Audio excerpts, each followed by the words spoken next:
42185. A Farce to be Reckoned With, by Roger Zelazny and Robert Sheckley. Copyright 1995 by the Amber Corporation and Robert Sheckley. All rights reserved. Read by James DeLotel. This book was originally created for audio cassette playback. Any announcements concerning cassettes do not apply to this recording. This version contains a marker allowing direct access to the beginning of the book. Library of Congress annotation. This comic fantasy features the fox-faced demon Azzie Elbub, who hits on the idea of bringing humanity to evil by staging an immorality play, with all of Renaissance Europe as the backdrop. But the meddlesome Archangel Michael, that insufferable agent for good, arrives on the scene and threatens to close down the play before it ever opens. Sequel to If at Faust You Don't Succeed, RC 38195, 1995. From the book jacket. The play's the thing that may spell curtains for the hosts of heaven and hell. In Bring Me the Head of Prince Charming and If at Faust You Don't Succeed, the masters of comic fantasy Roger Zelazny and Robert Sheckley told of two millennial contests between good and evil. Well, now it's that quiet time between millennia, and the demon Azzie is becoming bored and restless. Then inspiration hits. On a devilish sabbatical in Europe, Azzie discovers that morality plays are all the rage.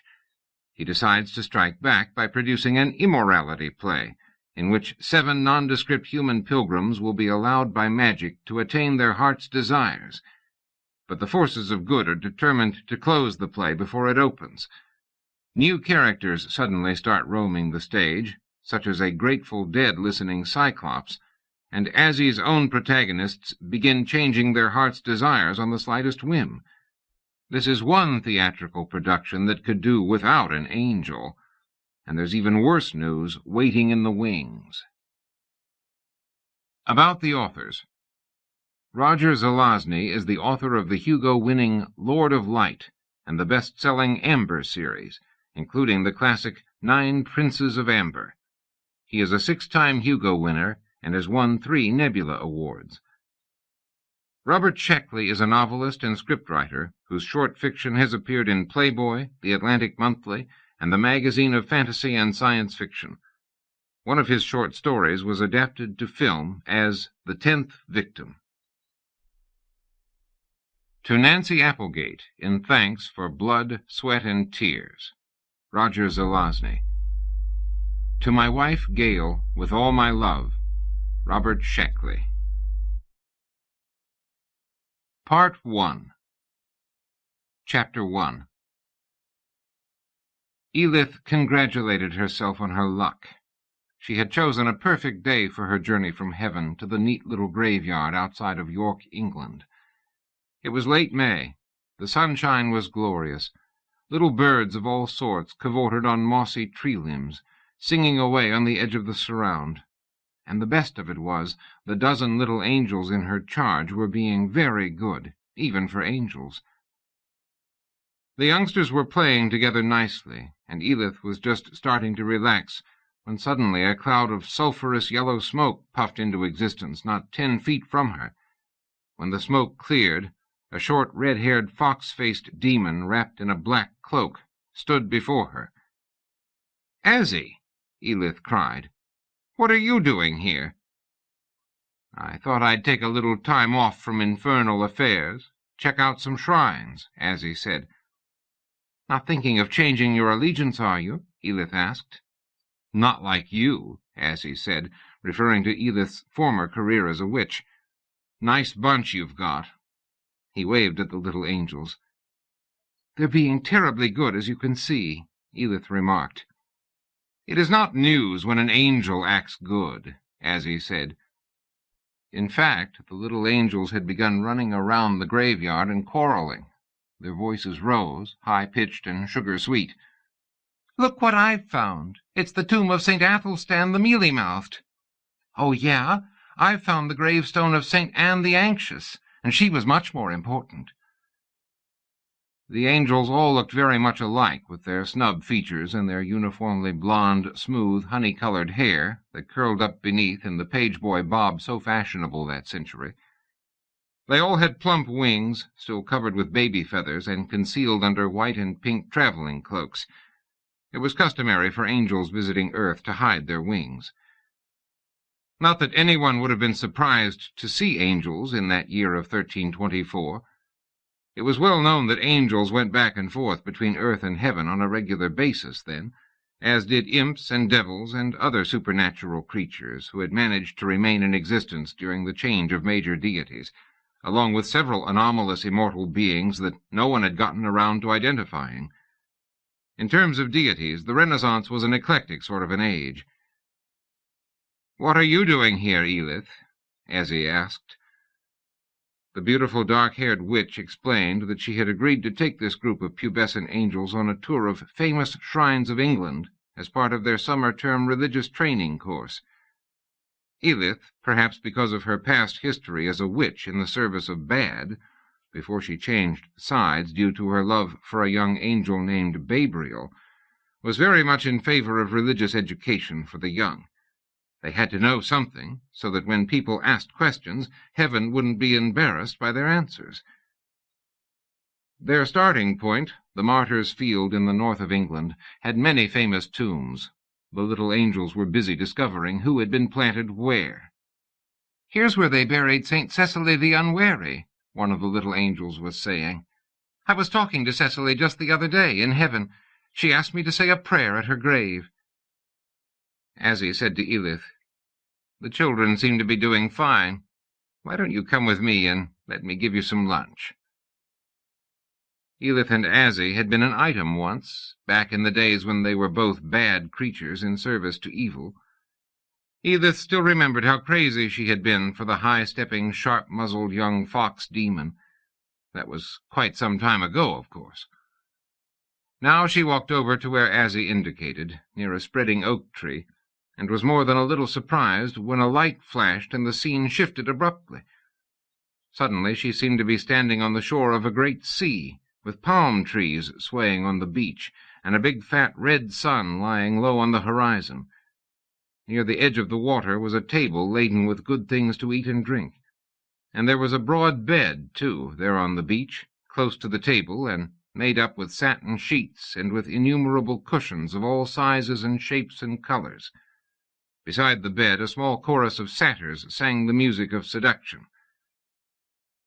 "Just lie down over here," Azzie said, for he had accompanied Edith into the new construct. "I will ply you with grapes and iced sherbets, and we will know such delights as we once enjoyed, entirely too long ago." "Hey, take it easy," Edith said, evading Azzie's amorous lunge.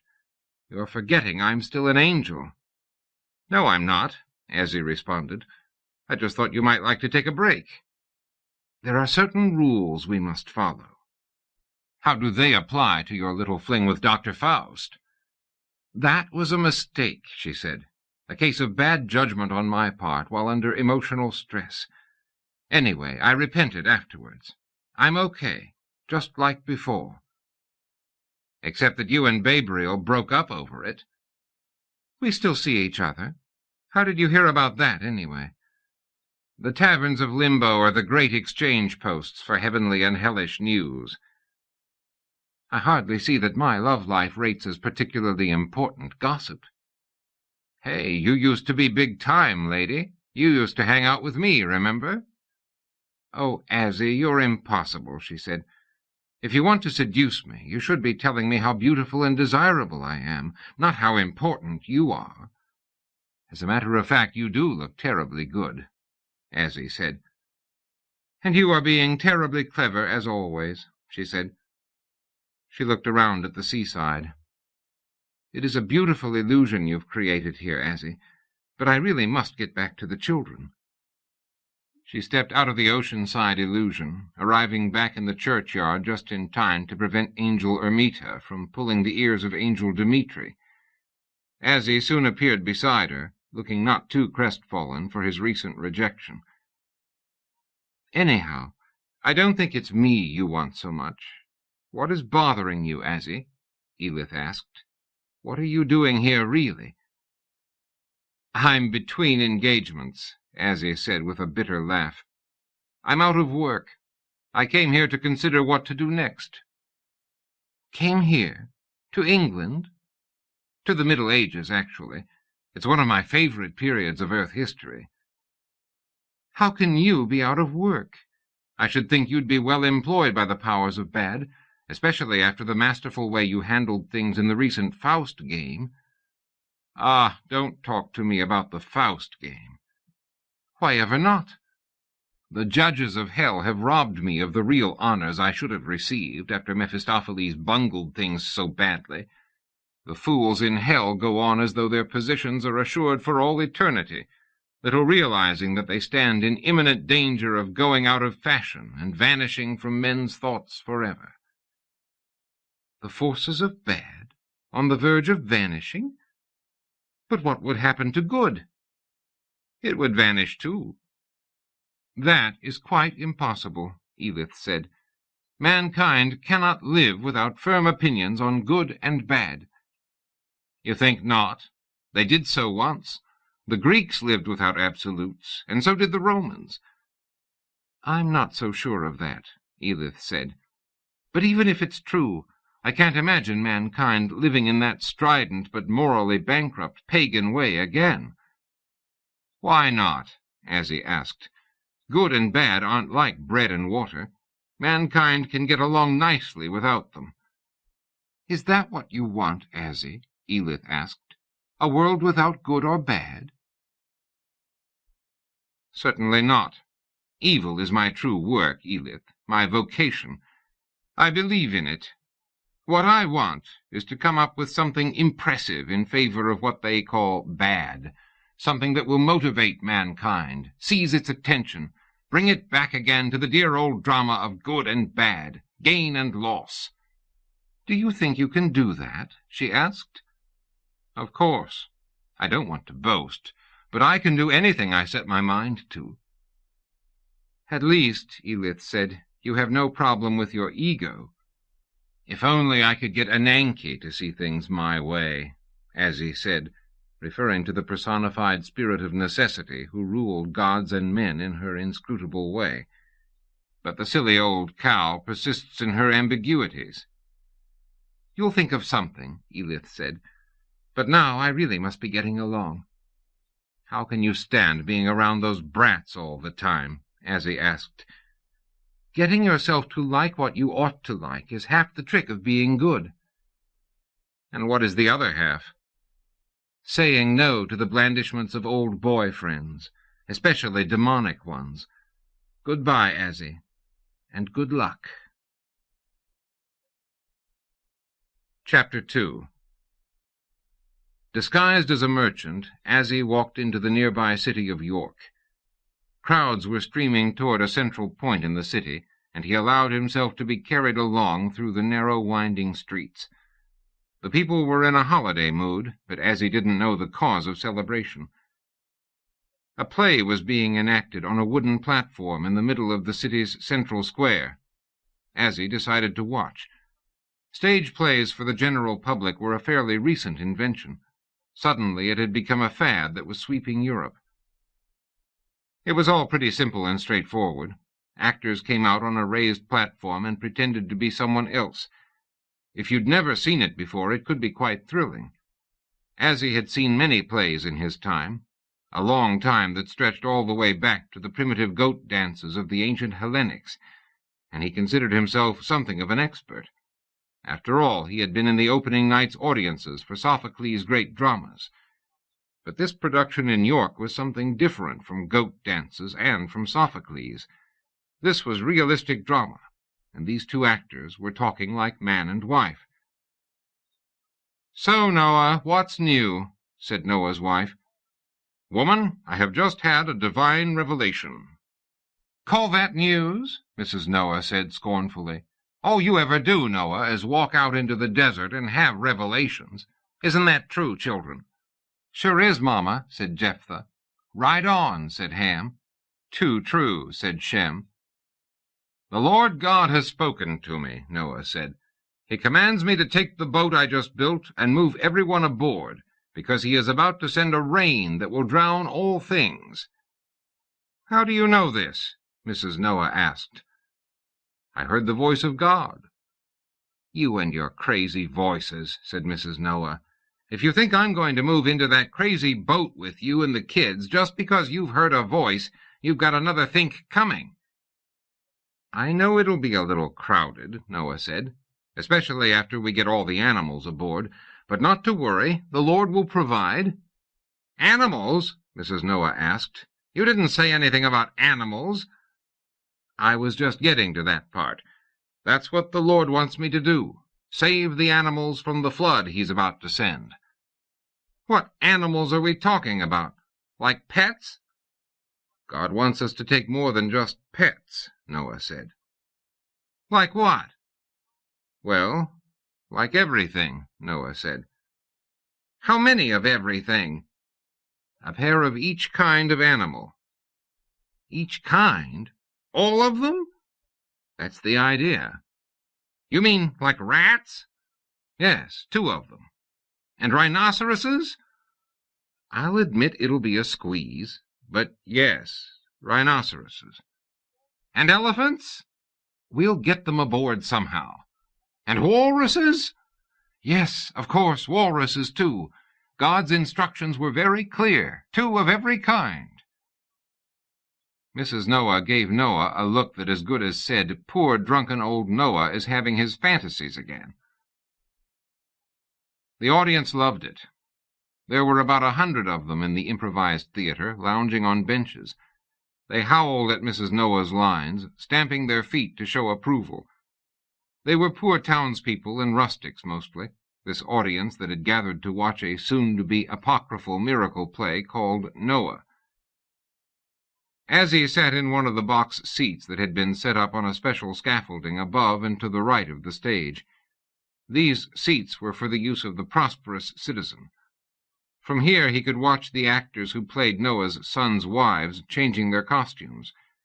He could lounge at his ease and remain above the unwashed fetor of the masses, for whom these plays, with their morally correct attitudes and their simpering points of argument, were intended. The play went on. Noah boarded his boat. The rains began. A yokel with a watering can stood on a ladder and simulated the beginning of 40 days and 40 nights of rain. As he remarked to the well-dressed man in the box seat behind him, "Do what God says, and everything will come out right for you." What a trivial conclusion, and how untrue to everyday life, where things come out in the oddest fashion, with no regard for cause and effect. "A sage point," the man said. "But consider, sir, these tales are not meant to be true to life. They just point to how a man should attempt to comport himself in various circumstances." "Well, obviously, sir," Azzie said, "but it is all sheerest propaganda. Don't you ever wish you could see a play with more invention in it, instead of a concoction like this that links homilies together as a butcher links sausages? Wouldn't you like to see a play whose plot was not hitched to the simpering determinism of standard morality?" "Such would be refreshing, I suppose," the man said. "But such a philosophically based work is unlikely to come from the clerics who pen this sort of thing. Perhaps you'd care to pursue the point further, sir, after the play, over a tankard of ale?" "Delighted," said Azzie. "I am Azzie Elbub, and my profession is gentleman." "And I am Peter Westfall," the stranger said. "I am a grain importer, and I have my shop near St. Gregory's in the Field. But I see the players are beginning again." The play got no better. After it was over, Azzie accompanied Westfall and several of his friends to the sign of the Pied Cow in Holbeck Lane near High Street. The landlord brought them flowing tankards, and Azzie ordered mutton and potatoes for all. Westfall had received some education in a monastery in Burgundy. He was a large, middle-aged man, sanguine of complexion, mostly bald, florid of gesture, and tending toward goutiness. From watching him refuse the meat, Azzie suspected him of vegetarianism, one of the deviant marks by which a Catharist heretic could be detected. It made no difference to Azzie, but he filed the information away for possible use some other time. Meanwhile, there was the play to discuss with Westfall and the several other members of his party. When Azzie complained about the play's lack of originality, Westfall said, "Indeed, sir, it is not supposed to be original. It is a story that tells a most edifying message." "You call that an edifying message?" Azzie demanded. "Be patient and it'll all work out. You know perfectly well that the squeaky wheel gets the grease, and that if you don't complain, nothing ever changes. In the Noah story, God was a tyrant. He should have been opposed. Who says God is right every time? Is a man to have no judgment of his own? If I were a playwright, I'd come up with something better than that." Westfall thought that Azzie's words were provocative and unorthodox, and it was in his mind to chastise him. But he noticed that there was a strange and commanding presence about the young fellow, and it was well known that members of the court often disguised themselves as ordinary gentlemen, the better to draw responses from the unwary. So Westfall eased up on his queries, finally pleading the late hour as an excuse to retire. After Westfall and the others had departed, Azzie stayed on a while at the tavern. He wasn't sure what to do next. Azzie considered following Edith and again trying his seductive wiles, but he realized it would not be a good move. He decided instead to travel on to the continent, as he had originally intended. He was thinking of staging a play of his own, a play that would run counter to these morality plays with their insipid messages. An immorality play. Chapter 3. The idea of staging an immorality play had seized and inflamed Azzie's imagination. He wanted to do great things, as he had in the past, first in the matter of Prince Charming, and then again in the affair of Johann Faust. Now he wanted to strike again, to amaze the world, both spiritual and material. A play, an immorality play, one that would create a new legend concerning man's destiny, and would single-handedly turn the tides of fortune toward darkness. He knew it was no small task. He knew he had some strenuous work ahead of him, but he also knew of the man who could help him create such a play, Pietro Aretino, one day to be eminent among Europe's Renaissance playwrights and poets. If Aretino could be convinced. He made up his mind sometime after midnight. Yes, he would do it. As he walked through the town of York and out under the fields, it was a splendid night, with a great spangling of stars shining from their fixed sphere. All good God-fearing folk had gone to bed hours ago. Seeing there was no one about, God-fearing or not, he stripped off his satin coat with the double row of buttons and opened his crimson waistcoat. He was splendidly muscled. Supernatural creatures are able, by paying a modest fee, to keep their bodies in shape magically, utilizing the hellish service that advertises sound body, evil mind. Stripped, he unfastened the linen binder that pulled his bat-like demon's wings flat to his body in order to conceal them during his journeys among mankind. How good it felt to stretch his wings again! He used the linen binder to tie up his clothing to his back, taking care that his change was securely placed. He had lost money this way before, through careless stowage. And then, with 3 running steps, he was aloft. He slid forward in time as he went, enjoying its astringent smell. Soon he was over the English Channel, headed in a southeasterly direction. A brisk little following breeze pushed him along to the French coast in record time. Morning found him above Switzerland, and he pumped for more altitude as the Alps came into sight. Next came the familiar Great Saint-Bernard Pass. Soon after that he was flying over northern Italy. The air was noticeably warmer, even at Azzie's altitude. Italy. Azzie loved it here.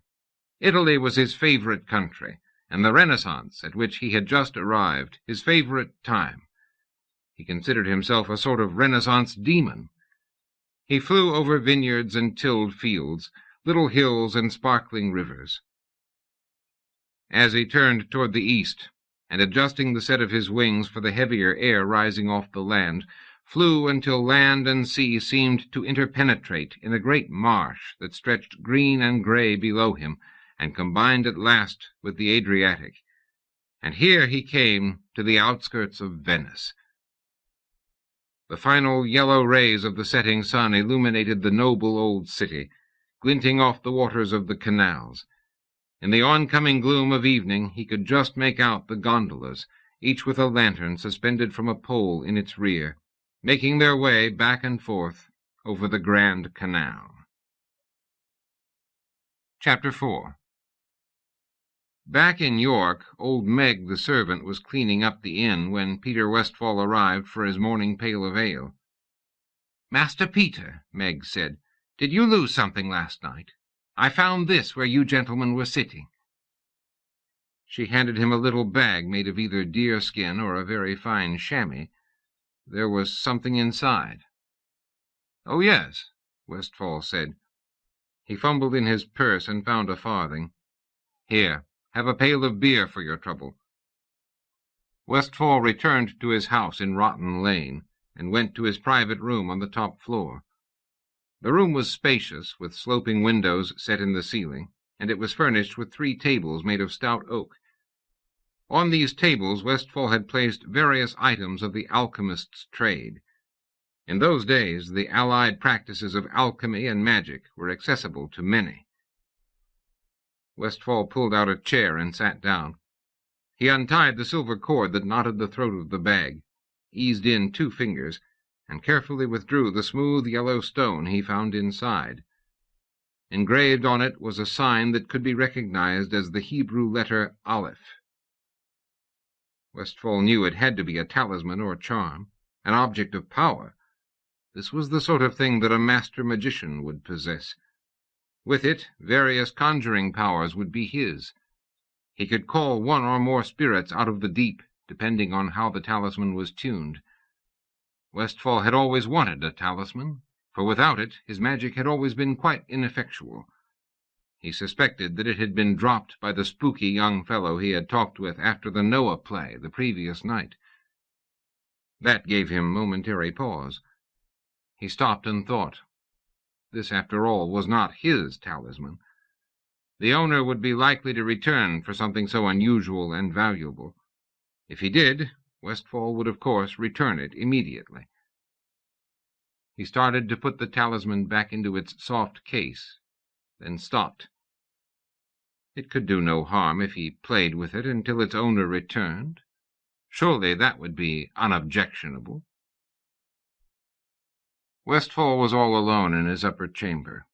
He turned to the talisman. "All right, let's get to work," he said. "I don't know which magical incantations to use, but if you're a genuine charmed object, a mere indication should be enough. Fetch me a spirit here to do my bidding, and be quick about it." Before his eyes the little stone talisman seemed to heave and sigh. The black sign on its side changed color, first becoming golden, then deepest red. It began to vibrate as if it had a small but powerful demon inside.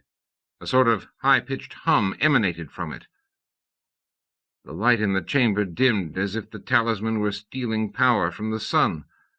A whirl of dust rose from the floor and began to rotate in a counterclockwise direction. There were deep sounds apparently coming from the air, likened to the bellowing of impossibly large cattle. A cloud of green smoke filled the room, setting Westfall to coughing. While he caught his breath, he watched the smoke dispel, revealing a young woman with lustrous black hair and an expression of pert beauty. She was wearing a long full skirt with many pleats, and a red silk blouse with dragons embroidered on it in thread of gold. She had on little high-heeled shoes and a variety of tasteful jewelry. Right now she was very angry indeed. "What is the meaning of this?" Edith demanded. For it was Edith whom the talisman had captured, probably because Azzie's last thoughts had been of her. The talisman must have picked up the impression. "Why, I conjured you," Westfall said. You are a spirit, and you must do my bidding. Right?" he added hopefully. "Wrong," Edith said. "I am an angel or a witch, not a mere spirit, and I am not bound to your talisman. I suggest that you recalibrate and try again." "Oh, sorry," Westfall said. But as he spoke, Edith disappeared. Westfall said to the talisman, "Do be more careful this time. Fetch me the spirit you're supposed to. Do it." The talisman quivered as if it felt bad about being reprimanded. A musical note came from it, then another. The light in the chamber dimmed again, then returned to full brilliance. There was a puff of smoke, and from it stepped a man wearing a complicated suit of dark satin and a conical hat. From his shoulders flowed a navy blue satin cloak embroidered all over with magical signs in gold thread. The man had a mustache and beard, and he looked entirely out of sorts. "What is it?" he asked. "I told everyone I was not to be disturbed until after my next sequence of experiments. How can I be expected to pursue my investigations unless I am left in peace? Who are you, and what do you want?" "I am Peter Westfall," Westfall said. "I have conjured you by the power of this talisman." Westfall held it up. The bearded gentleman said, "You conjured me? What are you talking about? Let me see that." He looked closely at the talisman. Originally Egyptian, but familiar somehow.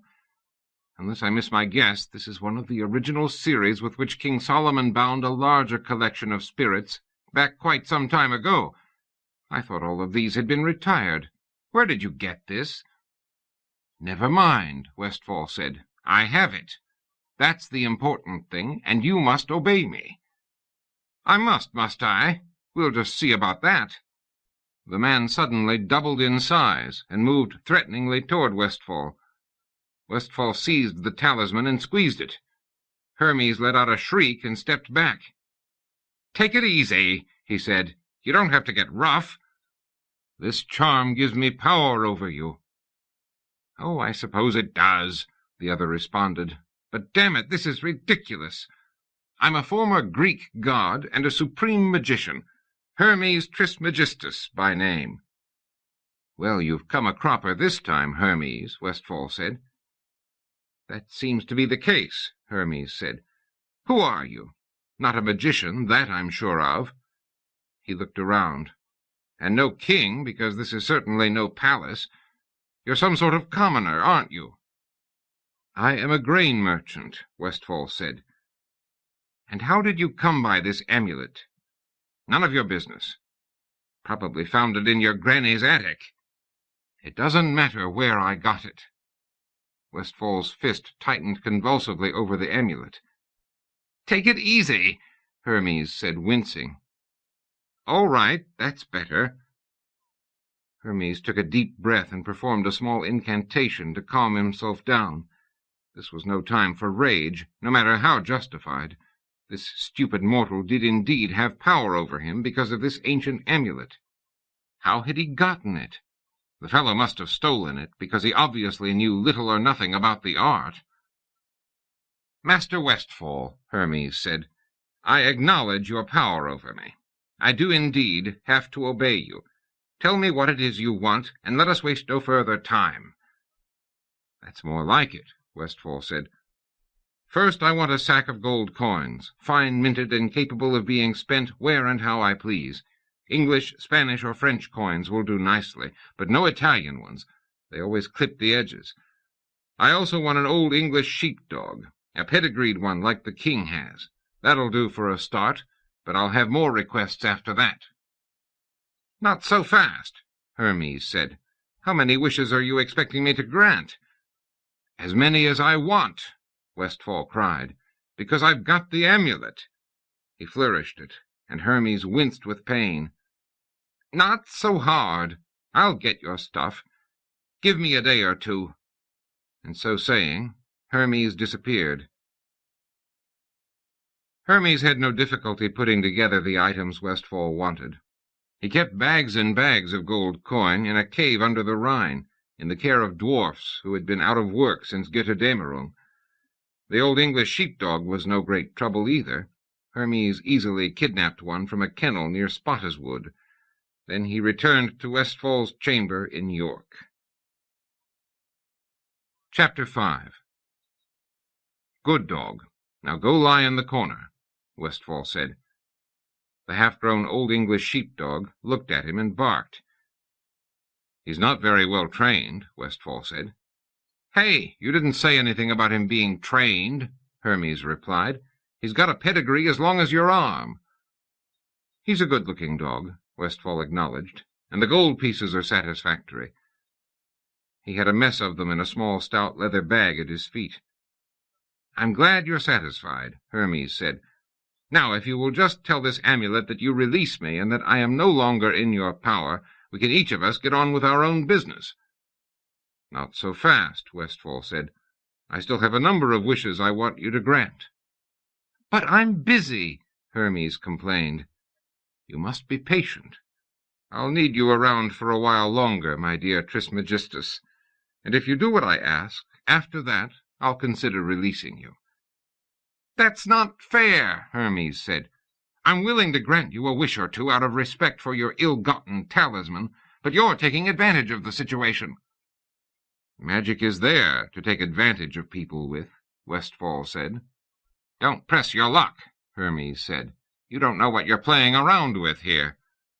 Enough of this talk, Westfall said. Listen carefully, Hermes. Earlier, before I conjured you, the talisman gave me somebody else, a woman, a very beautiful woman. Do you know who I'm talking about? Hermes Trismegistus closed his eyes and concentrated. Then he opened his eyes again. My sense of postcognition tells me you conjured up one of God's angels, a former witch named Elith. How did you know that? Westfall asked. Second sight is one of my attributes, Hermes said. If you'll release me, I'll teach you the way of it. Never mind. What I want is for you to bring that lady. Elith, you called her. I want you to bring her to me. I doubt she'll want to come, Hermes said, eyeing Westfall with interest. This was a twist he hadn't anticipated. I don't care if she wants to or not, Westfall said. The sight of her has inflamed my imagination. I want her. Elith is going to love this, Hermes remarked aside. He knew she was a strong-minded lady who had been fighting for feminine spiritual equality in the cosmos long before the concept was even conceived of on Earth. She will have to get used to me, Westfall said. I intend to possess that lady in all the ways a man may possess a maid. I can't make her agree to that, Hermes said. There's a limit to my powers. They stop at having any influence over the feminine psyche. You don't have to make her agree to anything, Westfall said. I'll do that myself. You merely have to put her in my power. Hermes thought for a while, then said, Westfall, I have to be frank with you. Possession of magic has overborne your good sense. This thing with Elith is not a good idea. You're meddling with something here you don't want to get anywhere near. Be silent. Do as I say. His eyes were wide and shining. Have it your own way, Hermes said, and he conjured himself out of there, marveling at the unerring way humans had of getting themselves into trouble, and he was beginning to see the glimmering of a plan that might bring benefit to himself and the other Olympians, who were now cooped up in the unreal world known as Afterglow. But first he was going to have to procure Elith for Westfall, and that might prove more than a little difficult. Chapter 6. Hermes took himself to one of his favorite places, an old shrine on the Aegean island of Delos that had been dedicated to his worship for some thousands of years. Here he sat down and, looking over the wine-dark sea, considered his situation. Although he was one of the original 12 Olympians, Hermes hadn't suffered the fate of the other gods when the entire Greek thing collapsed shortly after the death of Alexander the Great and the birth of superstitious rationalism in Byzantium. The other gods hadn't been able to fit into the new world that came into being with Hellenistic times, and when the new religion came along, they hadn't stood a chance. Their worshippers all abandoned them.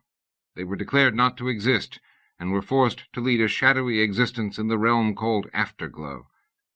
Afterglow was a dreary place, almost exactly like the ancient Greek underworld. Hermes was glad he didn't have to live there. Hermes was held over from the ancient Greek world because of his long association with magic. From early times he had been active in the conjuring arts, and a body of lore had sprung up that was attributed to his inspiration. The Corpus Hermeticum, ascribed to Cornelius Agrippa and others, had become the soul of Renaissance magic. Hermes was its presiding deity. He had proven useful to mankind in other ways, too. He was fine at locating things, and he had been long associated with medicine due to the caduceus he often carried, a souvenir of his Egyptian days as Thoth. He was basically a friendly god, more approachable than most. Over the years he had entered into discussions with many human magicians, all of whom had conjured him with respect. But this was the first time anyone had ever conjured him by force, causing him to obey whether he wanted to or not. He didn't like it. Trouble was, he didn't know quite what to do about it. He was brooding over this, sitting under a great oak tree and looking out to sea, when he heard a soft whispering sound. He listened more carefully. A voice was saying to him, "My boy, what seems to be the trouble?" Hermes said, "Zeus, is that you?" "Yes, it's me," Zeus said, "but only as a ghostly essence. The real me is in Afterglow, where all the rest of us were banished. All except you, of course." "It wasn't my fault they carried me over as Hermes Trismegistus," Hermes said. "No one is blaming you, my son, just stating a fact." "I don't understand how you can be here at all," Hermes said, "even as a ghostly essence." "I have a special dispensation. I can manifest my essence wherever oak trees flourish, and that's not bad, given the circumstances I'm in nowadays, and the prevalence of oaks. Something seems to be troubling you. What is it, Hermes? You can tell your old dad." Hermes hesitated. He didn't trust Zeus. None of the Olympians did. They remembered what he had done to Cronus, his father, castrated the poor old bugger and thrown his parts into the sea. They knew that Zeus feared the same fate, and so they tended to make sure no one was in a position to do that to him. Even the thought of it made him touchy, and if he was treacherous and inconstant, it was because he thought that was the safest way to keep his cojones. Hermes knew all this, but he also knew that Zeus was a good person to talk to. "Father Zeus, a human has gotten control of me." "Indeed? How could that have happened?" "Remember those seals that King Solomon bound some of the fellows with? Well, they haven't all been retired." Hermes told him the story, adding at the end, "So what can I do?" Zeus rustled his leaves and said, "This human pretty well has you right now. Play along, but watch what goes on. When something happens that you can use, then you must act immediately and drastically." "I know all this," Hermes said. "Why are you stating the obvious?" "Because I know your scruples, my son. You've gone along with these new people and their complicated ideas about the old gods. You've been taken in by their big talk. You think it's all very profound, this magic stuff of theirs. Well, let me just tell you, it's all a matter of power. That's all magic is, and power is 9/10 a matter of trickery." "All right, enough already," Hermes said. "How am I supposed to get hold of this witch-woman for Westfall?" "That is the easiest of the problems that face you. Go to your sister Aphrodite and ask her for the use of Pandora's box. She's been using it for her jewelry lately. It will make a first-rate spirit-catcher." "Of course, a spirit-catcher. What will I do with it?" "You're the great magician. Figure it out for yourself." Sometime later, Hermes appeared in the graveyard in York, disguised as an eccentric old gentleman. Under his arm was a parcel, neatly wrapped in brown paper and tied with twine. He walked up to Edith and said in an altered voice, "Miss Edith, your friend asked that I give you this." "Azzie left a present for me," Edith said. "How nice." She stripped away the wrapping and opened the box without thinking. In the lid was a mirror, a sparkly, hazy, multicolored mirror of a type she remembered seeing in Babylonia and in Egypt. A magic mirror. A soul catcher. Damn it, someone had pulled that old trick on her. Quickly she averted her eyes, but it was too late.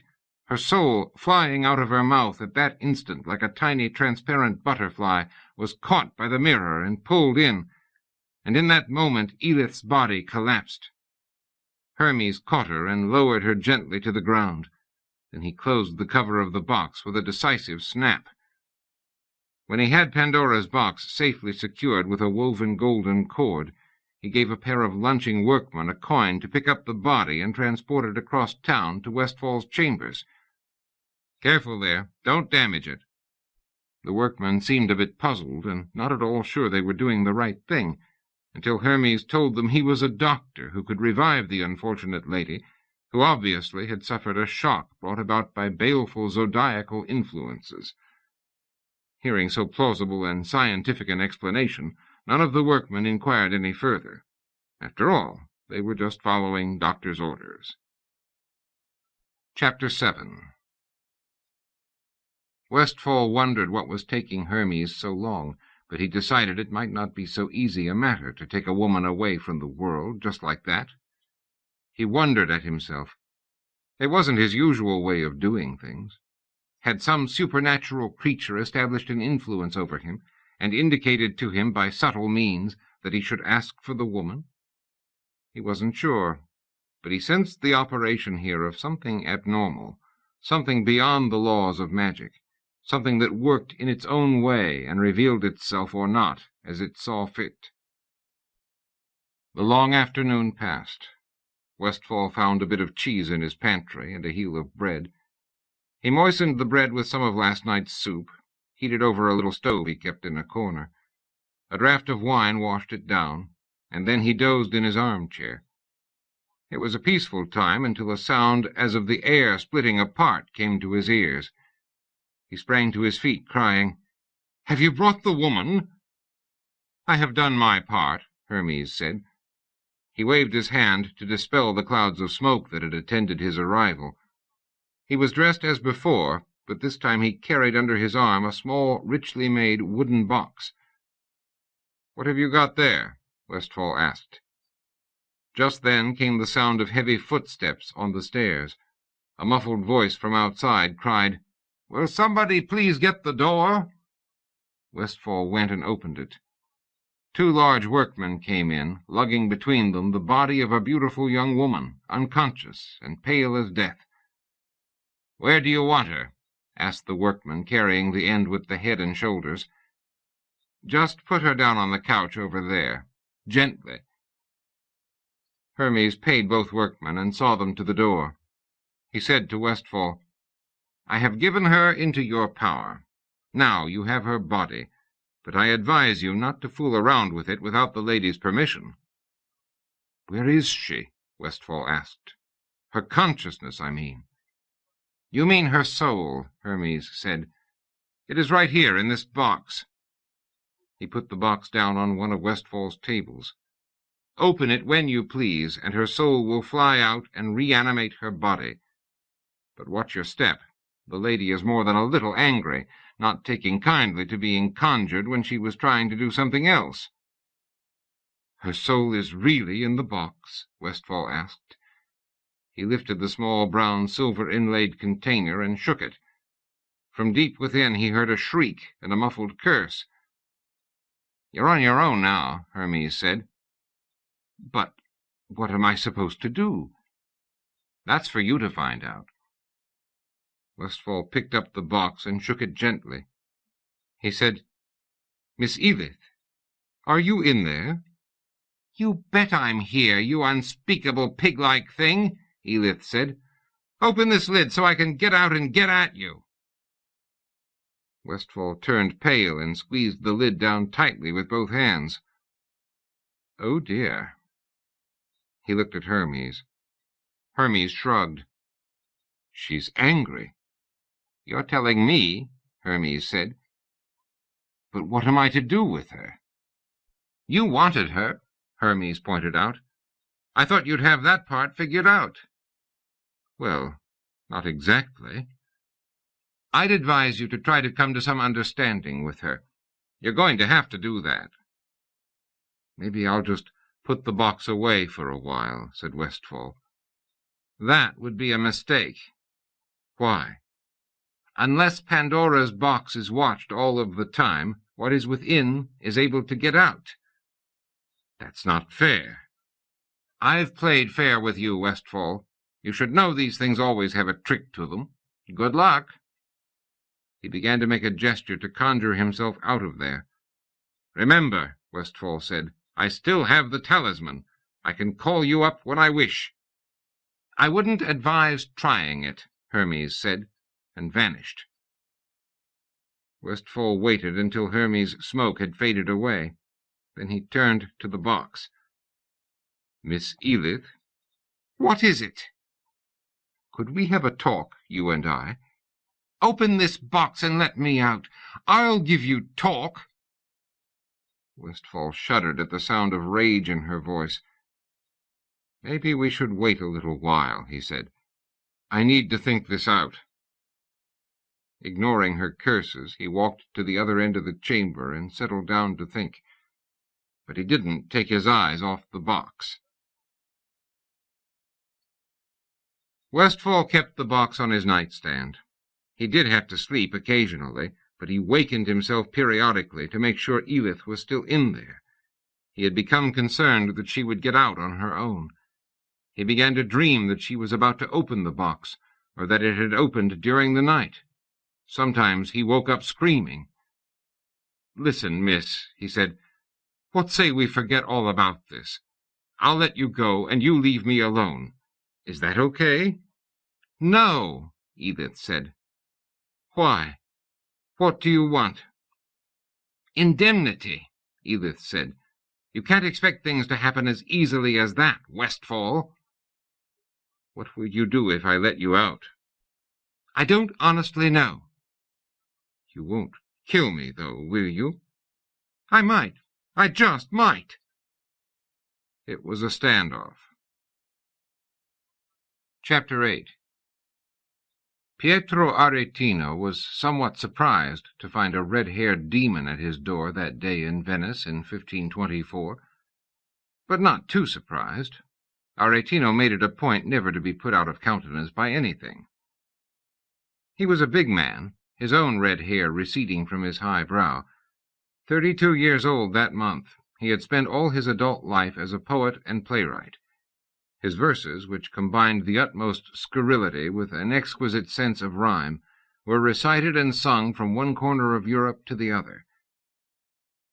Aretino was able to live well on the expensive presents that kings, noblemen, and prelates were forever forcing upon him to induce him to desist from attacking and mocking them.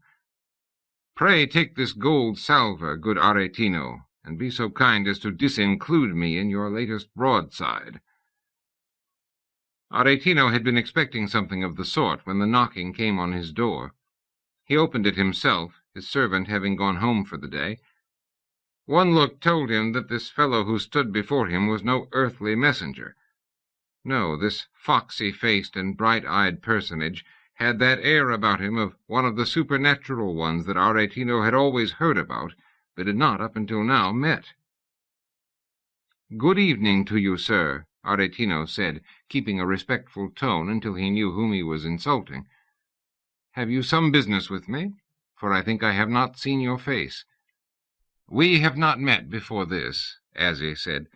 "Yet it seems to me that I know the divine Aretino through the luscious sagacity of his verses, in which a sound moral point is never far behind the laughter." "It is good of you to say so, sir," said Aretino. "But many hold that there is no moral content whatsoever to my lines." "They are deceived," Azzie said. "To scoff at the pretensions of mankind, as you unerringly do, dear master, is to point out the excellencies of that which the churchmen are usually all too willing to dismiss." You speak out boldly, sir, in favor of those deeds that men consider evil. Yet men perform the 7 deadly sins with an alacrity they do not display in their high-minded quests for the good. Even sloth is entered into with a greater alacrity than accompanies the pursuits of piety. Sir, said Aretino, your viewpoint is my viewpoint. But let us not remain here on the doorstep, gossiping like a pair of old crones. Come into my house, and let me pour you a glass of a fine wine I recently brought back from Tuscany. Aretino led Azzie inside. His house, or rather his palazzo, was small though luxurious. The floors were carpeted with thick-piled rugs sent by the Doge himself. Tall waxen tapers burned in bronze candelabra, and the flames sent streaks of light down the cream-colored walls. Aretino led the way to a low-ceilinged sitting-room, decorated with rugs and wall-hangings. A charcoal brazier took off the wintry chill that still hung in the air. He gestured to Azzie to make himself comfortable, and poured him a glass of sparkling red wine from the crystal decanter that stood on a little inlaid table nearby. "Now then, sir," said Aretino, after they had toasted each other's health, "tell me how I may be of service to you." "Say rather," said Azzie, "that I wish to be of service to you, since you are the preeminent poet and satirist in Europe, and I am but a simple patron of the arts who wishes to set forth an artistic enterprise." "What exactly did you have in mind, sir?" Aretino asked. "I would like to produce a play." "What an excellent idea!" cried Aretino. "I have several that might suit your purposes very nicely. Allow me to fetch the manuscripts." Azzie held up a hand. "Although I have no doubt as to the supreme perfection of everything you have written, my dear Aretino, something already written will not do. I would like to be involved in a new enterprise, a piece that would make use of a particular conception of mine." "Of course," Aretino said, for he was familiar with men who wished to produce works of art, coming up themselves with the conception, but leaving the dull work of the actual writing to someone else. "And what, sir, do you propose for the theme?" "I would like my play to point up some simple home truths," Azzie said. "These are facts of existence that experienced men have known throughout the centuries, yet they are not so acknowledged by our dramatists. These writers I refer to, slavishly following Aristotle, insist upon proving the banalities, that the wages of sin are death, that gluttons end up in the gutter, that the lascivious are doomed to disappointment, and that those who love lightly are condemned never to love well." "These are the usual sorts of moral propositions," Aretino said. "Do you wish to confute them?" "Indeed I do," Azzie said. "Even though they are the very stuff of everyday folk wisdom, some of us know that matters do not always come out this way. My play would prove the contrary to what is generally maintained by the mumble-mouthed do-gooders. In my play, the 7 deadly sins will be shown as the true path to a fine life, or in any event, as no impediment to it.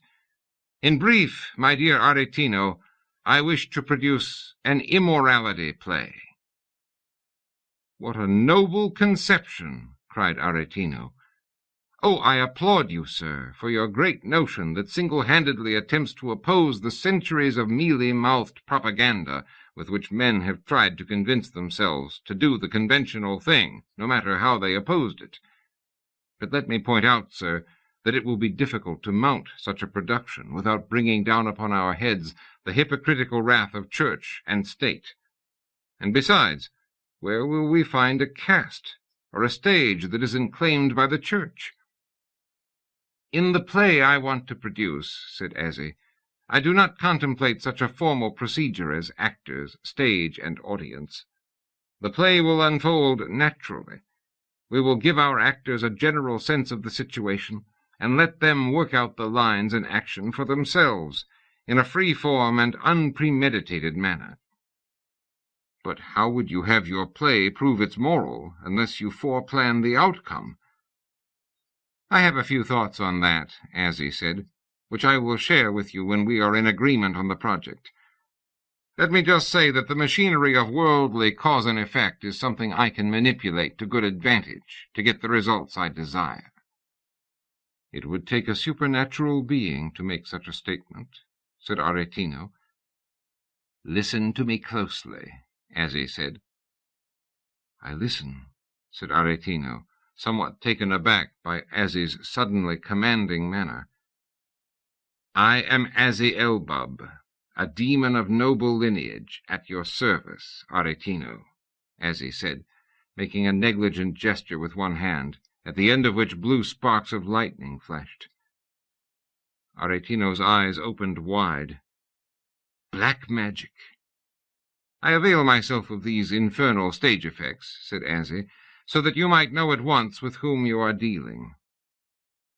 Drawing his fingers together, Azzie produced a large emerald, then another, and another. He turned out 6 of them and laid them side to side on the little table where the wine stood. Then he made a pass over them, and the emeralds shuddered and collapsed into a single large stone, the largest emerald the world had ever known. "Amazing," said Aretino. "It must return to its original form after a while," Azzie said, "but the effect is pretty, is it not?" "Amazing," said Aretino again. "Can such a trick be taught?" "Only to another demon," said Azzie. "But there is a lot I can do for you, Aretino. Come into this enterprise with me, and not only will you be paid beyond your wildest dreams, but also you will receive a 10-fold increase in your already sizable fame, because you will be the author of a play that will set forth a new legend upon this old earth. With a little luck, it will presage the beginning of an age of candor such as the hypocritical old globe has not yet seen." Azzie's eyes flashed fire as he spoke. He wasn't one to stint his effects when trying to make a point. Aretino stumbled back at this display. He tripped over a footstool and would have fallen heavily had not Azzie reached out a long, lean arm covered in fine red hair and restored the surprised poet to his balance. "I can't tell you how flattered I am," Aretino said, "that you would come to me for this supreme production. I am entirely in accord with your wishes, my dear Lord Azzie, but the matter isn't quite so simple. I would not give you less than the best. Give me a week's time, my lord, in which I may consider the matter, and meditate, and consult the ancient stories and legends I have heard. The entire basis for this play of yours, however it is mounted, must be a story. It is the search for that story to which I'll devote myself. Shall we say until next week at the same time?" "That is most excellently said," Azzie said. "I am glad you are not jumping into this matter lightly. Yes, take a week." With that, Azzie made a gesture and vanished. Part 2. Chapter 1. When a demon leaves Earth in order to go to the realm of darkness, profound forces are involved, discernible only to senses that can detect what for most humans is undetectable. That evening, not long after his talk with Aretino, Azzie gazed upward at the starry sky. He snapped his fingers. He had recently procured a new finger-snapping spell, and now was a good chance to try it out. The spell kicked in and flung him into the air, and soon he was traveling rapidly through space, his passage brighter than a falling star. As he roared through the transparent separation that forms the covering of the heavenly sphere of the heavens, picking up mass as he went in accordance with the law of speeding objects that governs even devils in their flight. The stars seemed to nod and wink at his passage. The wind that howled between the worlds sent a chill through him, and hoarfrost formed on his nose and eyebrows. He felt the savage chill of those desolate spaces, but he didn't slow down. He was in the devil's own hurry. Once Azzie got an idea, he was unstoppable. In order to get a great event like an immorality play written and staged, he needed money. He had to pay the human actors, and it cost plenty to purchase the special effects, those fortuitous miracles that would occur to cheer his actors on their way to undeserved good fortune. Azzie had remembered that he hadn't been paid his bonus for the Bad Deed of the Year award which he had received for his part in the Faust affair. At last his speed was sufficient for the great shift that propels a being from one realm of existence into another. Suddenly, Azzie was no longer traveling through the sphere of mundane objects and energies made up of atoms and their constituent member particles. He had passed through the invisible and impalpable separation that divides ordinary objects like mu mesons and tachyons from the finer particles of the spiritual realm. He found himself in a place of great misty shapes and indistinct colors, where vast and indistinct objects swam in a honey-colored atmosphere. He was home again. Just ahead of him were the great grim blue-black walls of Hell City, on which the walls of ancient Babylon had been modeled. Sentinel devils patrolled the high bastions, as he waved his pass at them and hurtled on. He came in over the dark satanic suburbs and soon was in the business section of Hell City, where the administrative work was carried out. He passed by the Public Works Division. It was of no interest to him just now. The great bureaucratic buildings coalesced around him. He picked the right one, and soon he was hurrying down a corridor filled with other demons, as well as imps in page-boys' uniforms. Here and there were the inevitable kimono-clad succubi who made the lunches of senior officials so pleasant. He came at last to the accounting section. He was expected to take his place at the end of the long line of petitioners who waited impatiently for someone to hear their cases. They were a down-at-the-heels and seedy bunch. Azzie went right past them to the head of the line, flourishing a gold-edged bypass card he had gotten from Asmodeus, back when he stood high in that senior devil's favor. The clerk in charge of payments past due was an ill-favored Transylvanian imp goblin with a long nose and breath that was horrific even by Hell's standards. Devoted as he and all his fellows were to doing as little as possible, thus saving their own energy and Hell's money, he claimed that Azzie had not filled in his papers correctly, and in any event he had filled out the wrong forms.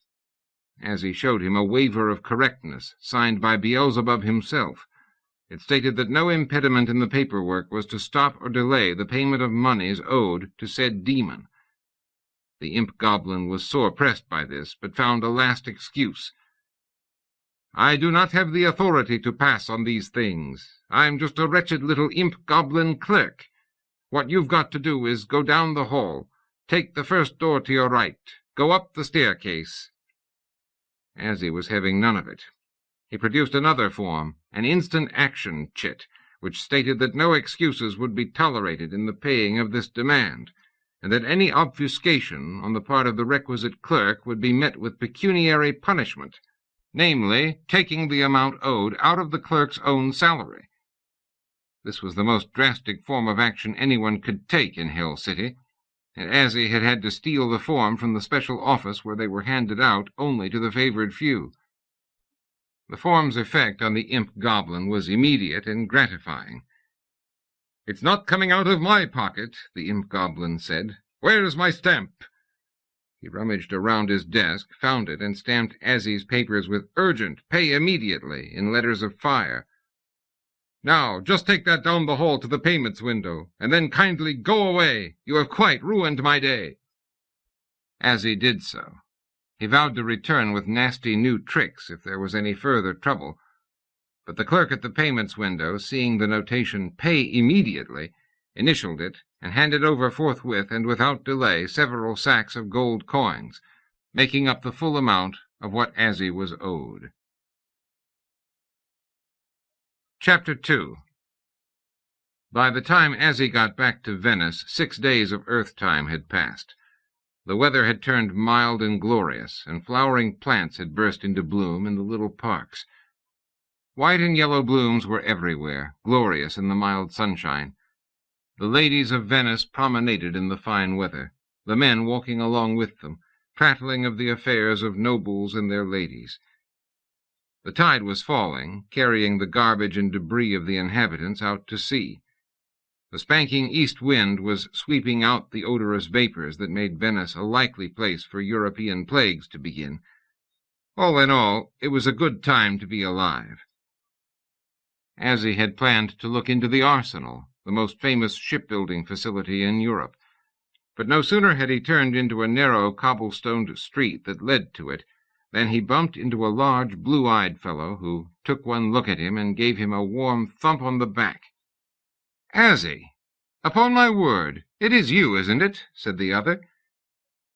It was the angel Babriel, an old acquaintance from bygone adventures.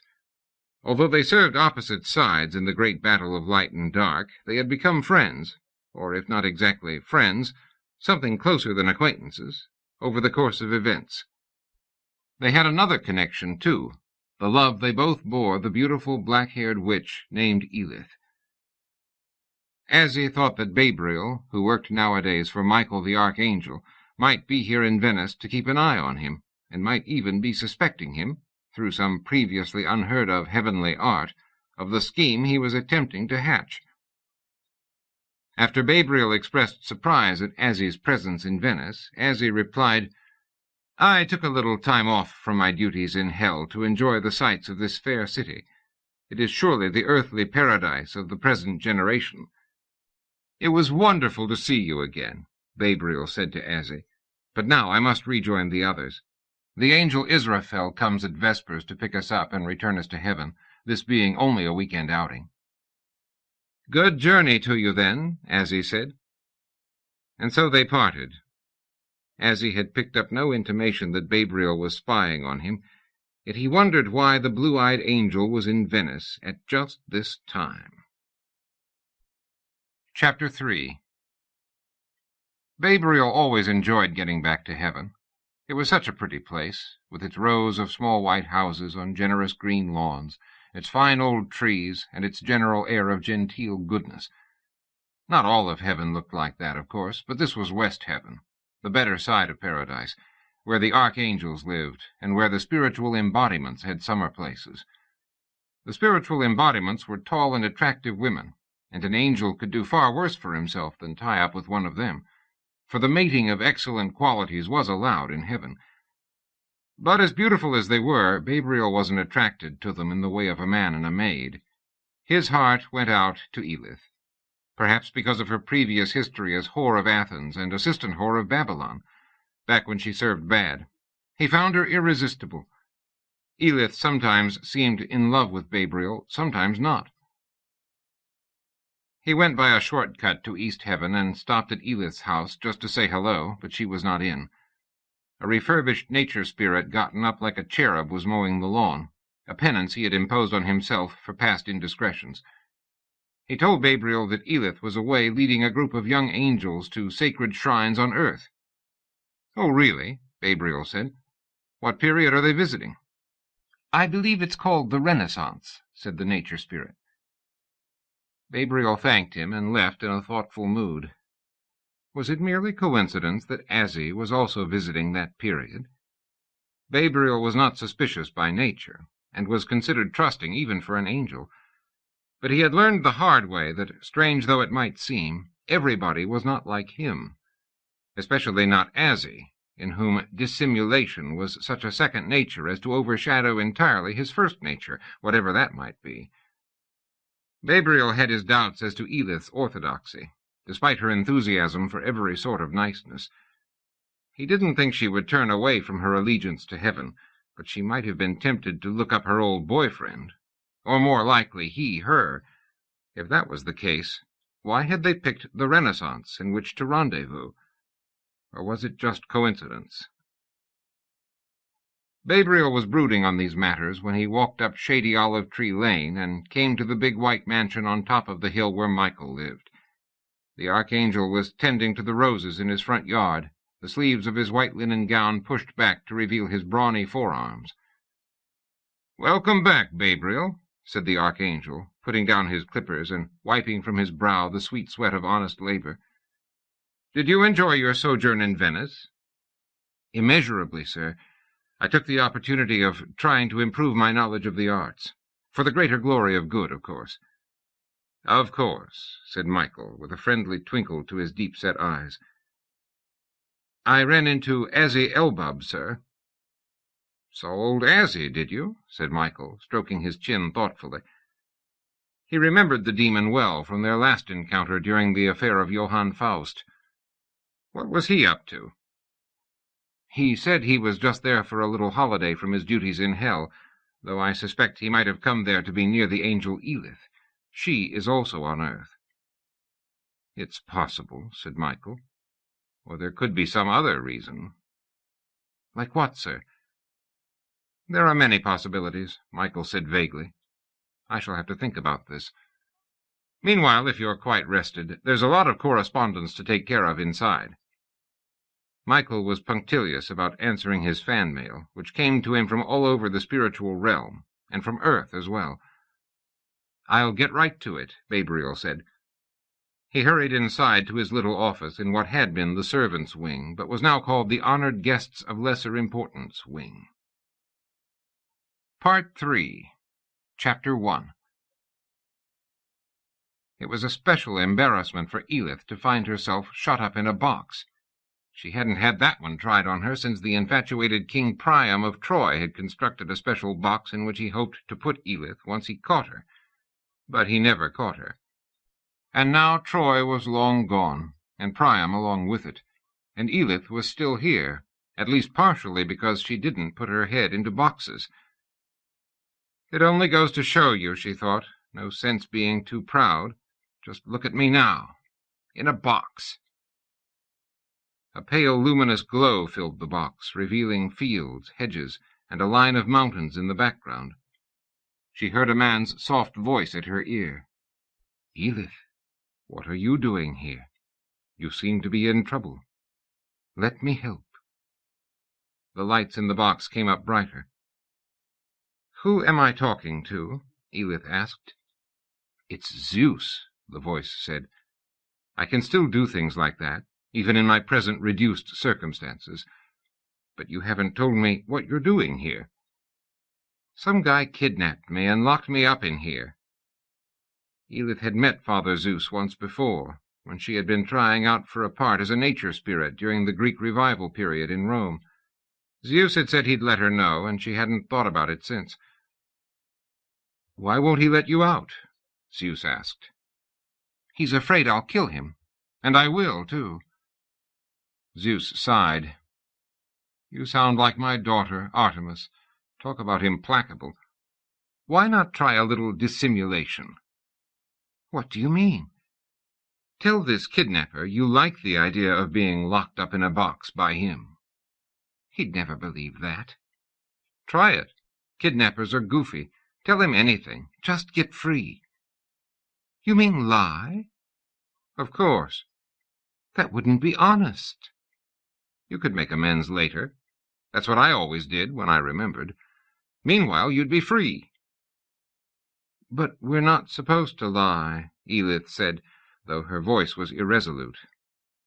Now, my dear, talk again to this human, and get him to see things your way. Get back out into the world. You're too pretty to stay shut up in a box. Later, after she had composed herself and looked to her makeup, Elith cried out, Westfall, you still there? Yes, I'm here. Aren't you supposed to be at work or something? Of course, but frankly, I'm afraid of leaving you alone. I mean, maybe you could get out, or at least enchant me. I could enchant you anyhow, Elith said in a sultry voice. But you really think I'm such a vicious witch? Well, Westfall said, after you lit into me as you did, I figured I'd better be prepared for the worst. You got me sore, Elith said. No woman likes to be suddenly snatched out of what she's doing and shut into a box and delivered to somebody as if she were merchandise. Witches are only human, you know, even the most angelic of us. We want to be courted like real ladies, not pushed around like antique tarts. I understand all that now, Westfall said, but now it is too late. Not necessarily, Elith said, and her voice dripped honey. Really? Westfall said. Open the lid, Westfall. I won't hurt you. I promise on my word as an angel. Let's see how we get along. Westfall took a deep breath and opened the lid. Edith came out smoking, doing her witch's impersonation of Hecate. Westfall screamed, "You promised not to hurt me!" The chambers were suddenly quite empty. Westfall was in a dark corner of limbo, and Edith had taken to the air to report back to Michael. Pandora's box was still open and glistening faintly. Chapter 2. Azzie arrived at Aretino's door 1 week to the minute after he had first talked with him. Aretino welcomed the demon to his home and led him to an upper sitting room where they could take their ease on brocaded chairs and enjoy the spectacle of the lights of Venice outlining the canals. Aretino served a wine he had chosen carefully for the occasion. A servant brought in little cakes for refreshment. A soft blue twilight lay across the city, increasing by 100-fold its air of magic and mystery. From below came the sound of a boating song, "Ho for the life of a gondolier." Man and demon listened to it in silence for a few moments. Azzie was experiencing one of the finest times in his life. This was the first moment of the launching of a new enterprise. The next words he spoke would make a great change in many lives. He was about to experience his own importance as a prime mover. Azzie was to become one who shaped events rather than being shaped by them. Power, self-aggrandizement, that was what it was all about. In Azzie's imagination, the new project swelled into immediate completion.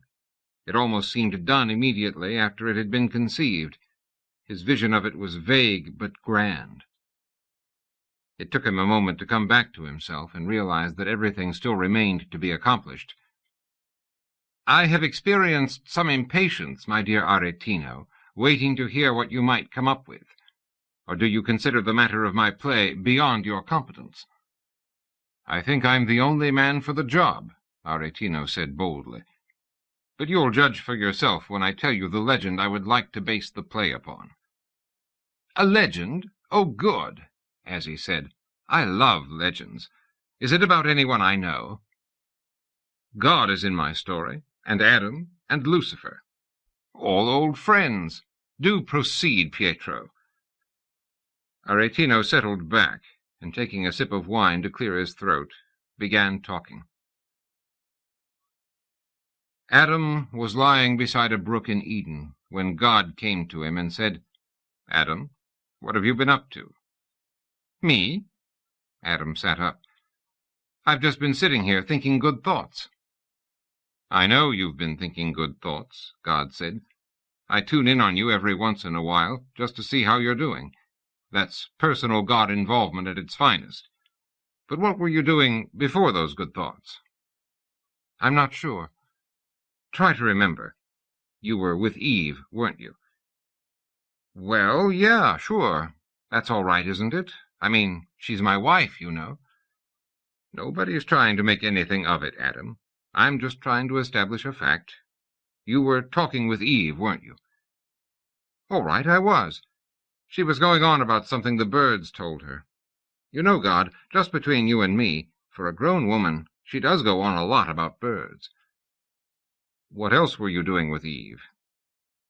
"Just talking about birds. With her, it's birds all the time.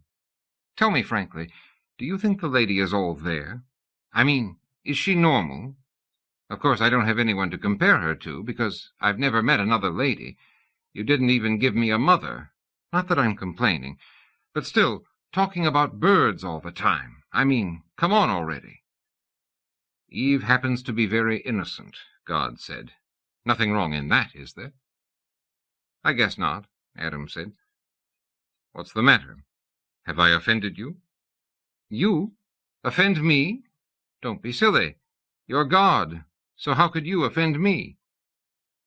"What else did you do with Eve other than talk with her?" Adam shook his head. "Frankly, you wouldn't want to know. I mean, where is it written that a man should talk dirty in front of his God?" "I'm not talking about the sex thing," God said contemptuously. "Look, if you know what I did and what I didn't do, why do you even bother asking me?" I'm trying to make a point, God said. Adam added something in a voice so low that God had to ask him to speak up. I said that you shouldn't get so angry at me. After all, you made me in your image, so what do you expect? Oh, that's what you think, is it? And you think that my creating you in my image excuses any sort of behavior on your part? Well, I mean, after all, I gave you everything. All of it. Life, intelligence, good looks, a cute wife, imagination, good food, a mild climate, good taste in literary matters, skill at many sports, artistic aptitude, the ability to add and subtract, and quite a lot else. I could have put you on the earth with one finger and left you spending all your time counting up to 1. Instead, I gave you 10 fingers and the ability to count all the way up to infinity. I did it all for you. All I asked was that you play with the stuff I gave you, but leave alone the stuff I didn't want you to touch. Is that right, or is that not right? Yeah, it's right, Adam mumbled. All I said was, that tree over there, what we call the tree of life, see that apple on it? And you said you saw it. And I said to you, just do me a favor, don't eat that apple. Got it? And you said, sure, God, I've got it, and it's no big deal. But yesterday, with Eve, you were eating the forbidden apple, weren't you? Apple? Adam asked with a puzzled tone. You know very well what apples are, God said. They're round and red, and they taste sweet, only you shouldn't know how they taste, because I told you not to taste one. I never understood why we weren't supposed to eat it. I told you that too, God said. If you had bothered to listen, it would give you knowledge of good and evil. That's why you weren't supposed to eat it. What's so bad about knowledge of good and evil? Adam asked. Hey, any kind of knowledge is wonderful, God said. But you have to have some knowledge to be able to handle knowledge. I was bringing you and Eve along nice and slow to the point where you could eat of the fruit of the tree of knowledge without freaking out or thinking you knew everything. But she had to go tempt you with that apple, didn't she? It was my own idea, Adam said. Don't go blaming Eve. All she knows about is birds. But she put you up to it, didn't she? Maybe she did. But so what? There's a rumor around here that you wouldn't be so angry if one of us did eat the apple. Where'd you hear that? I don't remember, Adam said. Birds and bees, maybe. But Eve and I had to taste the apple sometime or other. The law of dramatic necessity says you can't just leave a loaded apple on the mantel without using it sometime. Can't just stay in the Garden of Eden forever, can we? No, you can't, God said. As a matter of fact, you're leaving at once, and don't think you're coming back. So God put Adam and Eve out of the Garden of Eden. He sent an angel with a flaming sword to do the job, and so it was that first man and first woman met first eviction officer. Adam and Eve took one long last look at the place that was home, and then walked away. They'd live in a lot of places after that, but none of them would be home. It was only when they were out of Eden that Adam noticed that Eve didn't have any clothes on. Holy cow, Adam cried, staring at Eve. You're stark naked. So are you, Eve said. They stared all they wanted to at each other's private parts, and then they burst out laughing, and so sexual humor was born. When they had finished laughing at each other's private parts, Adam said, I think maybe we'd better cover up the hardware. We've got too much hanging out, if you know what I mean. Funny we never noticed it before, Eve said. All you ever used to notice was birds, Adam said. I can't imagine why, Eve said. What's that up there ahead? Adam asked. Eve said slowly, If I didn't know it was impossible, I'd say it was other people. How can that be? Adam said. We're the only people. Not any more, Eve told him. You remember, we talked about this possibility. Of course, Adam said. I remember now. We agreed that other people was a prerequisite to having an affair. You would remember that, Eve said. I just never thought he'd actually do it, Adam said. I always thought he meant for us to be the only people. God had moved fast. At the beginning they had been the only people, but they'd done something wrong, disobeyed orders, and so God punished them by making other people. It was hard to know what he meant by it. They walked until they came to a town, until they came to a certain house. Adam asked the first person he saw, "What is the name of this town?" "This," the man said, "is Next Best." "That's an interesting name for a town," Adam said. "What does it mean?" "It means that Eden's best, but no one can get back there, so we live in Next Best." "How do you know about Eden?" Adam asked. "I never saw you there." "Hey, you don't have to have actually lived there to know it was good." Adam and Eve settled down in Next Best. They soon met their next-door neighbor, Gordon Lucifer, a devil who had set up the first law practice in town. "We think we need a lawyer," Adam said to Lucifer one day. "We think we were unfairly expelled from Eden. We never got an eviction notice, for one thing. We never had a proper hearing in a court of law. We were not represented by counsel." "You've come to the right place," Lucifer said, leading them into his office. "To right all wrongs, that is the motto of the Forces of Dark, the firm I work for. Understand, I'm not claiming there's anything wrong with the big fellow. God mostly means well, but he's entirely too high-handed about this sort of thing. I think you've got a good case. I shall file a claim with Ananke, whose obscure judgments govern us all." Ananke, the faceless one, heard Lucifer's plea in her chamber of grey clouds, where the great casement window faced out on the ocean of time, and the winds of eternity blew the white curtains. Ananke ruled that Adam had been evicted unfairly and should be allowed to return to Eden. Adam was elated, thanked everybody, told Eve to wait, and went off to regain Eden. He searched in vain for the way to his former paradise, but couldn't even find the end of his nose. God had covered the area with a thick darkness. Adam called upon Gordon Lucifer and told him what had happened. Gordon shook his head and summoned his boss. "Well, that's not really fair," Satan said. "He is begging the question. But I'll tell you what. Here are 7 tall candlesticks with magical properties. Use them wisely, and you can light your own way back to paradise." Adam set forth, carrying 6 of the candlesticks in a camel's skin on his back, and holding the 7th in front of him, where its unearthly blue-white light cut through the gloom with surrealistic precision. This light afforded Adam unparalleled views of the way ahead, and he proceeded boldly. After progressing for a distance, with his candle in its noble holder dispelling the dark on all sides, Adam came to a low wall with ivy on it, a still pool of water nearby. It seemed to him that this was the place where he had napped and dreamed so often back in the days of Eden, when life had been simple. He stopped and looked around, and at once his candle went out. "Drat," said Adam, because he knew no stronger word than that, this being an age before the birth of true invective, and plucked a 2nd candlestick out of his pack. The candle lighted itself, and Adam went on again. This time, when the darkness was dispelled, he came to a glowing beach at twilight, with a little island in the distance, and warm air flowing smoothly over all of it. And again he stopped, and again darkness descended as the candle flame went out.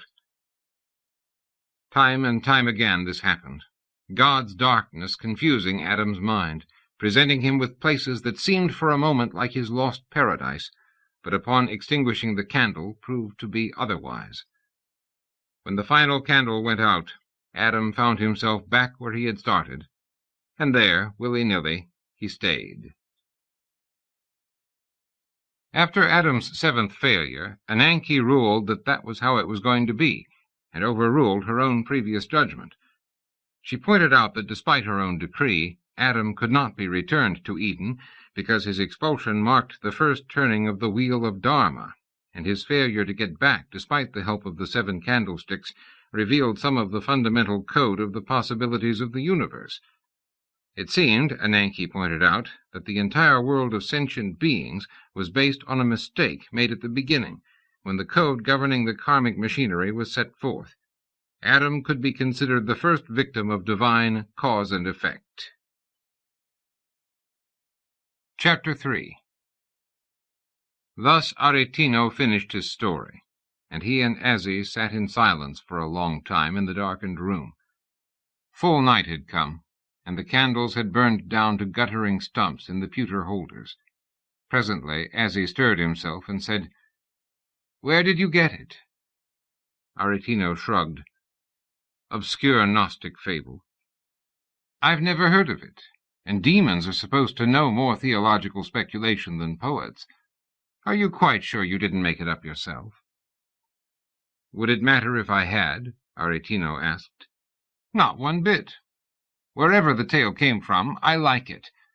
Our play will be about 7 pilgrims, and we will give each of them a golden candlestick, possession of which will grant each of them his heart's desire." "Wait a minute," said Aretino. "I never said there were any golden candlesticks. Not really. It's a legend, that's all. And if there are any golden candlesticks, I don't know if they have any power." "That's a mere quibble," Azzie said. "I love the tale, and we must have golden candlesticks for our retelling of the legend, even if we have to make them ourselves. But perhaps they still exist somewhere. If so, I'll find them. If not, I'll come up with something." "What about the people who will carry them, the people who are to act out the story?" Aretino said. "I'll pick them myself," Azzie said. "I'll choose 7 pilgrims, and give each a candlestick and a chance to get his heart's desire. All he, or she, has to do is take the candlestick. The rest will be done for him, magically, as it were." "What qualities will you look for in your pilgrims?" Aretino asked. "Nothing special. I just need 7 people who want a wish granted without difficulty. They shouldn't be hard to find." "You're not going to insist that they win their heart's desires through perseverance and good character?" "No. My play will prove the opposite of that sort of thing. It will show that any person can aspire to the highest good without having to lift a finger to help himself." "That's really unprecedented," Aretino said. "You're going to prove that luck and chance rule men's lives, rather than moral observances." "That's what I intend," Azzie said. "That's the whole point of evil, proving that the weaker case is best. What do you think of my moral, Aretino?" Aretino shrugged. "Chance rules. It's the sort of reflection that weak men love." "Good. It will win us a big audience." "If that is what you want," Aretino said, "I have no objections to it. Whether I serve bad or good, everything I write is propaganda and special pleading. You are paying for this play, after all. I am merely the artist accepting the commission. If you want a play demonstrating that green gallstones bring May flowers, pay me and I'll write it for you. The big question is, do you like my idea?" "I love it," Azzie cried. "We must get started on it immediately." Aretino said, "We'll need to consider what theater to use. That always makes a difference in the way I block out my scenes. Have you any particular actors and actresses in mind? If not, there are several I could recommend." Azzie leaned back in his chair and laughed. Dancing flames from the nearby fireplace cast sharp shadows across his narrow fox face. He brushed back his orange hair and said, "I think I have not made my ideas clear to you, Pietro. What I plan is no ordinary play, such as is put on in the porches of the churches or in places of public assembly. I'll have no hired actors mouth their lines and make a laughing-stock of my conception. No, I really will pick ordinary men and women for the job, people whose own desires and fears will lend verisimilitude to the parts they play. And rather than a raised stage with painted scenery, I'll give them the world itself to work out their dramas on. My 7 pilgrims will act out the story as though they were living it, which of course they will be. The stories will tell what befalls each pilgrim after he gets the golden candlestick, and each tale will be different. Like the Decameron, you see, or the Canterbury Tales. but finer, since it will be the product of your pen, my dear maestro." Aretino executed a small bow. "Our actors will act as if they were in real life," Azzie went on, "and they will not know that there is an audience watching, namely, ourselves." "Be assured I'll not tell them," Aretino said. He clapped his hands, and his servant came in sleepily with a tray of stale petit fours. Azzie took one to be polite to his host, although he rarely used human food. He preferred such traditional hellish dishes as candied rats' heads and thorax stew, or a human haunch nicely browned and served up with plenty of crackling. But this was Venice, not hell, and he took what he got. After refreshment, Aretino yawned and stretched and went to a nearby room to wash his face in a basin of water. When he returned, he took half a dozen new candles out of a cupboard and set them alight. Azzie's eyes glowed in the dancing light, and his fur seemed charged with electricity. Aretino sat down opposite him again and said, "If your stage is the world, who will be the real audience? Where on earth can you seat them?" "My play will be for all time," Azzie told him. "My main audience isn't even alive yet. I create, Pietro, for the future generations who will be edified by our play. It is for them we labor." Aretino was trying to be practical, no small trick for an Italian gentleman of the Renaissance. He sat forward, this big rumpled bear of a man with a large nose and high coloring, and said, "So I would not actually write the play?" "No," Azzie told him. "The players will have to contrive their own lines, but you will be privy to all the actions and conversations. You will see and hear all their reactions to events, and from that you will weave a play that can be performed for future generations. The first time through, however, will belong to the world of legend, for this is how myth is formed." "It is a noble conception," Aretino said. "Please do not think me critical if I confess that I perceive a difficulty or two." "Name them." "I am assuming that our actors, no matter where they begin, will come at last to Venice bearing their candlesticks." "That is how I visualize it," Azzie said. "First, I want to commission your tale of the 7 candles as the basis for my tale." Azzie withdrew a small but heavy sack from his wallet and handed it to Aretino. "I think you will find this sufficient for your startup costs. There's more where this came from. All you have to do is write down the basic storyline. You will not write the actual dialogue, remember. Our actors, whom I will choose, will do that for themselves. You will watch and listen to them, and be stage manager and co-producer with me. Later you will write your own play on this subject." "I love the idea, my lord, but if you take a simulacrum of Venice and move it elsewhere in space and time, how will I get around to do what is necessary in the staging of our drama?" "To that end, as he said, through charms and talismans, I will grant you the ability to move around freely in space and time for purposes of looking after our production." "And what of Venice when we have finished?" Aretino asked. "We will slip our sequestered Venice back into the time track of the real Venice, where it will fit as neatly as a shadow fits its object. From that point onward, our legend will cease to be merely a private affair, and will become a part of universal legendary, with its actions and consequences recorded in the annals of mankind." "My lord, I love the opportunity this gives me as an artist. Not even Dante was granted such an opportunity." "Then get to work," Azzie said, rising. "Write me out the legend of the golden candlesticks in a fair hand. I'll see you again soon. Meanwhile, I've work to do." And he disappeared. Aretino blinked and passed his hand through the space where Azzie had been. There was nothing there but insubstantial air. But the bag of gold Azzie had paid him was solid and comforting. Part 4. Chapter 1. Azzie was well content when he left Aretino's house, the memory of Adam's story still tingling in his mind. but he had become aware, with that fine demon's sense that he possessed, that something was curiously amiss. The weather had continued fine.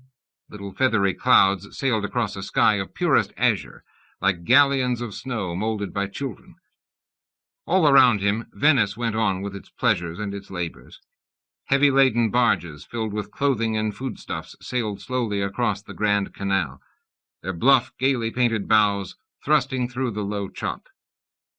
A funeral barge, all glossy black and silver, slipped silently past, its varnished coffin strapped to the bow, black-clad mourners standing silently together on the afterdeck. Church bells sounded out. Crowds hurried to and fro on the promenades, and nearby a fellow came past in motley, with coxcomb swaying and bells jingling, a comedian bound for an engagement at some theatre, no doubt. A group of 5 nuns hurried by, the great white wings of their headdresses looking ready to loft them into flight. On a bollard near a line of tied-up gondolas, a large fellow dressed in white satin and wearing a broad hat sat with a sketchbook and colored chalks, trying to capture a likeness of the canal. Azzie walked over to him. "It seems we meet again." Gabriel looked up. His jaw dropped. Azzie came around to study Gabriel's sketch. "Is it the view here that you're drawing?" he asked. "Yes. Can't you tell?" "I was having a little difficulty," Azzie admitted. "These lines here—" Gabriel nodded. "I know. I've gotten them wrong. This perspective matter is difficult to capture, but I thought I'd have a go at it." Azzie squinted at it again. "It's really not bad for an amateur. I'm surprised to see you here. I thought you were going back to heaven." "And so I did, but Michael sent me back here to do some sketching and thus improve my understanding of European art. He sends his regards, by the way, and also inquired after the health of your friend Aretino." "How did you know about Aretino?" "I saw you come out of his house. He's quite famous, of course, though most of his verses are scarcely fit for heaven. He's notorious, too, isn't he? He was one of the top 10 sinners of 1523. "Ha!" Azzie sneered. "Moralists are always prejudiced against writers who show life as it is, rather than as they feel it ought to be. It happens I am a fan of Aretino. I merely went by to pay my compliments, nothing more." Gabriel stared at him. It had never occurred to him to inquire what Azzie was doing coming out of Aretino's house. But now that Azzie had called attention to it himself, the angel began to wonder. Although Michael had hinted that something untoward might be afoot, Gabriel hadn't really given it much thought. Azzie was his friend, and although he served bad, Gabriel couldn't really consider him bad. It occurred to him for the first time that his friend probably was up to something, and that it was up to him, Gabriel, to discover what it was. They parted with expressions of mutual esteem and a promise on both their parts to do lunch again soon.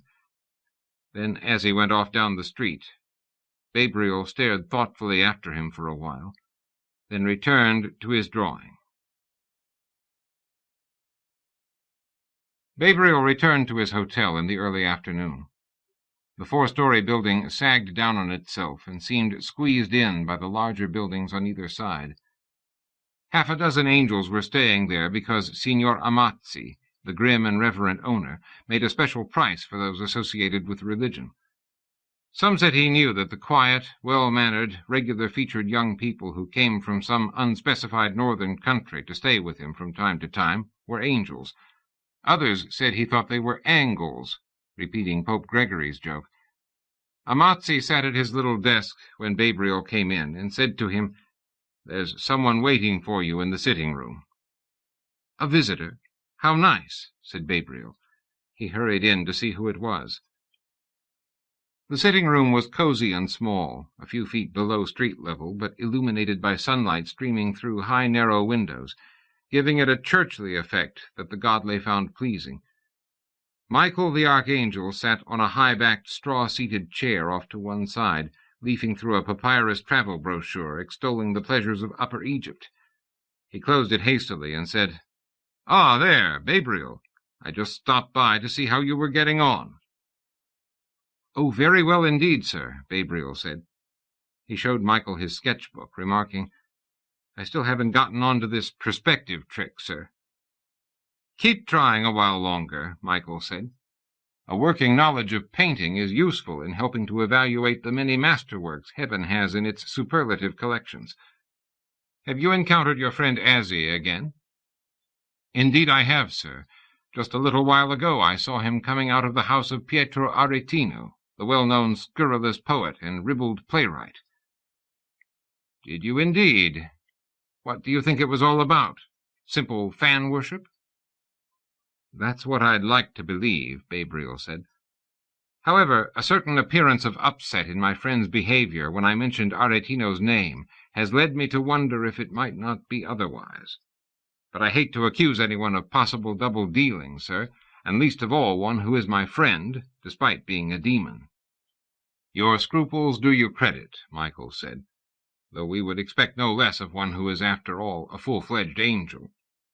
But consider, Azzie, as a servitor of bad, would not be doing his job if he were not up to some subterfuge conducive to the advancement of evil in the world.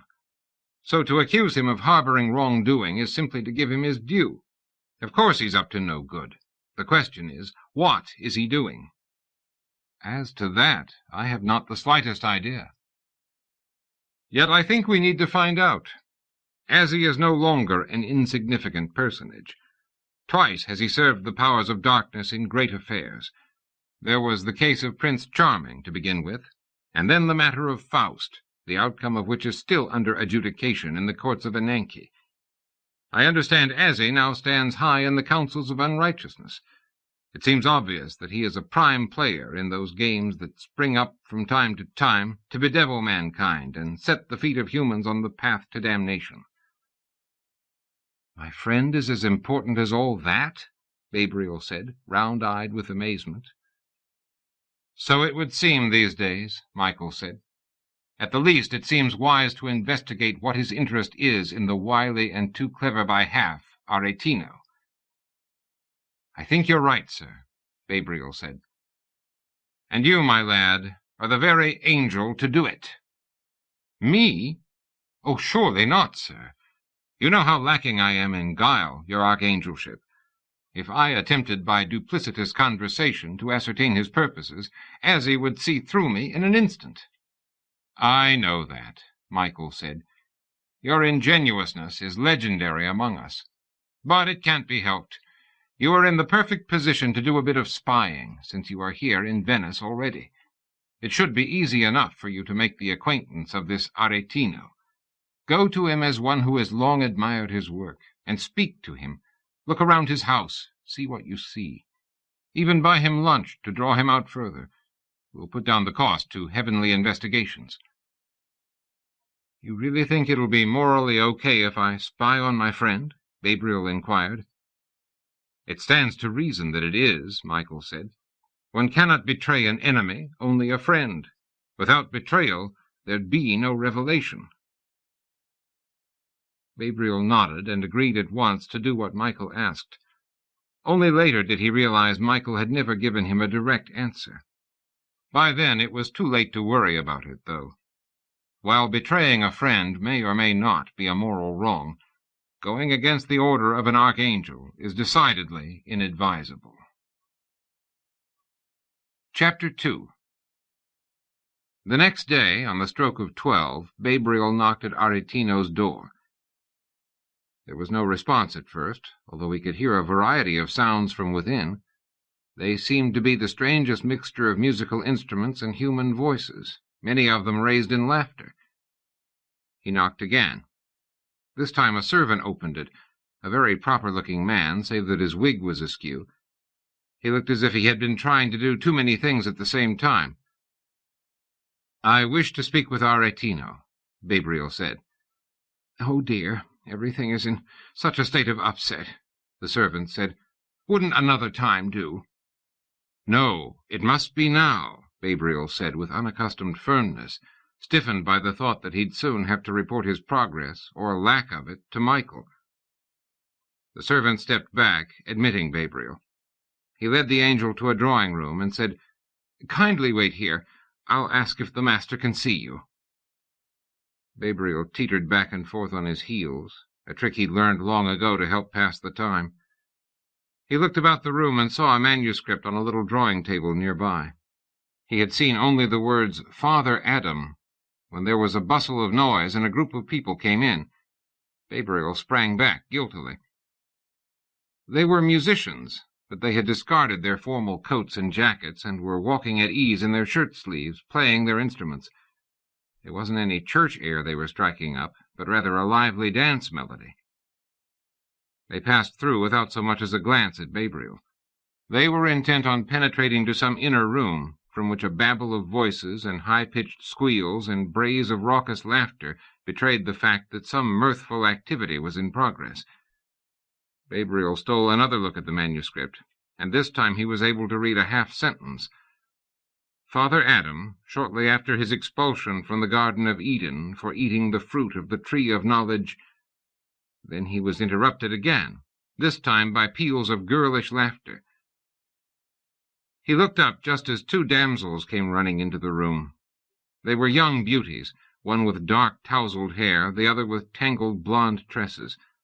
They wore bright diaphanous clothing that floated behind them as they ran, one in playful pursuit of the other, and Gabriel blushed as he became aware that their clothing was sufficiently disheveled to reveal carmine-tipped breasts and rosy thighs. They stopped in front of him. In the most delightful French accent, the blonde said, "You there, have you seen him?" "To whom do you refer?" "That naughty Pietro. He promised to dance with me and Fifi here." "I haven't seen him," said Gabriel, resisting the urge to cross himself because he thought the ladies might find it offensive. "He must be around here somewhere," the blonde said. "Come, Fifi, let's hunt him down and punish him." She gave Gabriel a certain look that sent a shiver down him from the crown of his head to the nethermost extremities of his toes. "Why don't you come too?" she said to him. "Oh, no," Gabriel said. "I am supposed to wait here." "And you always do what you're supposed to? How boring." Laughing, the girls swept on into the next room, down the corridor and out of sight. Gabriel mopped his brow and tried to get another look at the manuscript. This time he managed to read the title, "The Legend of the 7 Golden Candlesticks," and then the sound of footsteps alerted him, and he moved away from the table. Aretino came in, his beard in disarray and his doublet unfastened, his hose hanging halfway down his shanks. His fine linen shirt was stained, probably with wine. He walked with a decided list to starboard, and his eyes were bloodshot and bleary, the eyes of a man who has seen too much too often, but still seeks to see more. He carried a half-filled wine-sack in his hand, and his step was none too steady. With some difficulty the poet came to a stop in front of Gabriel, and with owlish dignity demanded, "Who the hell are you?" "A student," said Gabriel. "A poor student from Germany. I've come here to Venice to bask in the bright sunshine of your genius, dear master, and to buy you lunch, if I may be so presumptuous. I am your greatest fan in all the country north of Aachen." "Are you indeed?" said Aretino. "You like my stuff?" "Like is a paltry word, dear master, to express what I feel toward your œuvre. Men call you the divine Aretino, but even that is to damn your genius with faint praise." Gabriel was not a flatterer by nature, but he had been around enough, in both high circles and low, to know how to handle the lingo. He only hoped he wasn't laying it on too thick for credence. But Aretino, especially in his present state, found no expression of his talent too fulsome. "You speak well, my boy, I'll say that for you." Aretino paused to suppress a hiccup. "I'd love to have lunch with you, but it'll have to be some other time. I'm right in the middle of a party now in celebration of my new commission. Where in hell are my guests? Up in the bedrooms already, I'll warrant, but I'm not far behind." And so saying, he staggered toward the door. "Might I inquire, dear master, as to the nature of your new commission? Your well-wishers all over Europe would be so interested to hear." Aretino stopped, thought for a moment, then came back into the room and picked up the manuscript from the table. Tucking it under his arm, he said, "No, I am sworn to secrecy on this matter. But you and the rest of the world will be astonished, I promise that. The scale of the enterprise alone—" "But not another word." And so saying, he walked out of the room, moving quite well, save for the odd lurch or two. Chapter 3. Rushing back to heaven, Gabriel went directly to the suburbs, where Michael had his split-level ranch house. He burst in on the Archangel in his study, a fine, well-lighted room, where he had laid out his stamp collection on a rosewood table under a Tiffany lamp, and was going over it with magnifying glass and tweezers. The blonde angel's sudden appearance caused a gust of wind to arise, and the stamps danced merrily in the air. Gabriel rescued a Cape Town triangular before it blew out the window, and he put a paperweight atop it to keep it safe. "Terribly sorry," Gabriel murmured. "Just try to be a little less impetuous," Michael said. "You have no idea how difficult it is to get these rarer issues up from Earth without awkward questions being asked. I take it you've met with some success in your investigations?" Gabriel babbled about Aretino's manuscript, its title, its first line, together with the information that the poet was celebrating a new assignment, and from the look of the celebration, a well-paying one. 7 golden candlesticks, Michael mused. It does not ring a bell. But come, let's consult the computer that the Heavenly Department of Attractive Heresies has recently installed. He led Gabriel down the hall to his workroom, where, beside the Gothic file cabinets and the Romanesque desk, there was a computer terminal of the cubic design called Modern. The Archangel sat down at the console, clapped a pair of spectacles on the end of his nose, and typed in various identifying words. He did other things with the keys, and soon data was flowing, black and green, down the screen in a rushing stream. Gabriel blinked, but it was all going by too rapidly for him. Michael seemed to have no difficulty scanning the information, however, and he soon nodded and looked up. Objections had been raised as to the suitability of computers in heaven. The main argument in their favor pointed out that they were mere extensions of quill pen and stone tablet, both sanctioned for use in portrayals of spiritual places for purposes of signifying the idea of information. The computer was inherently no different from earlier writing technologies, and it had the virtue of taking little room in which to store a lot of information, unlike stone tablets, which could grow quite unwieldy and brought with them the attendant need of reinforcing the floors of the places where they were stored. Even parchment papers, though light by comparison to stone tablets, had their problems, not least of which was their destructibility. "What did the computer tell you?" Gabriel asked. "It seems there is an old Gnostic legend about Satan giving Adam 7 golden candlesticks with which to find his way back to Eden." "Did he ever get there?" Gabriel asked eagerly. "Of course not," Michael snapped. "Don't you think you'd have heard about it if he had? Don't you realize that all of mankind's history is based on the fact that Adam didn't get back to Eden, and that he and every other man are still striving for it?" "Of course, sir.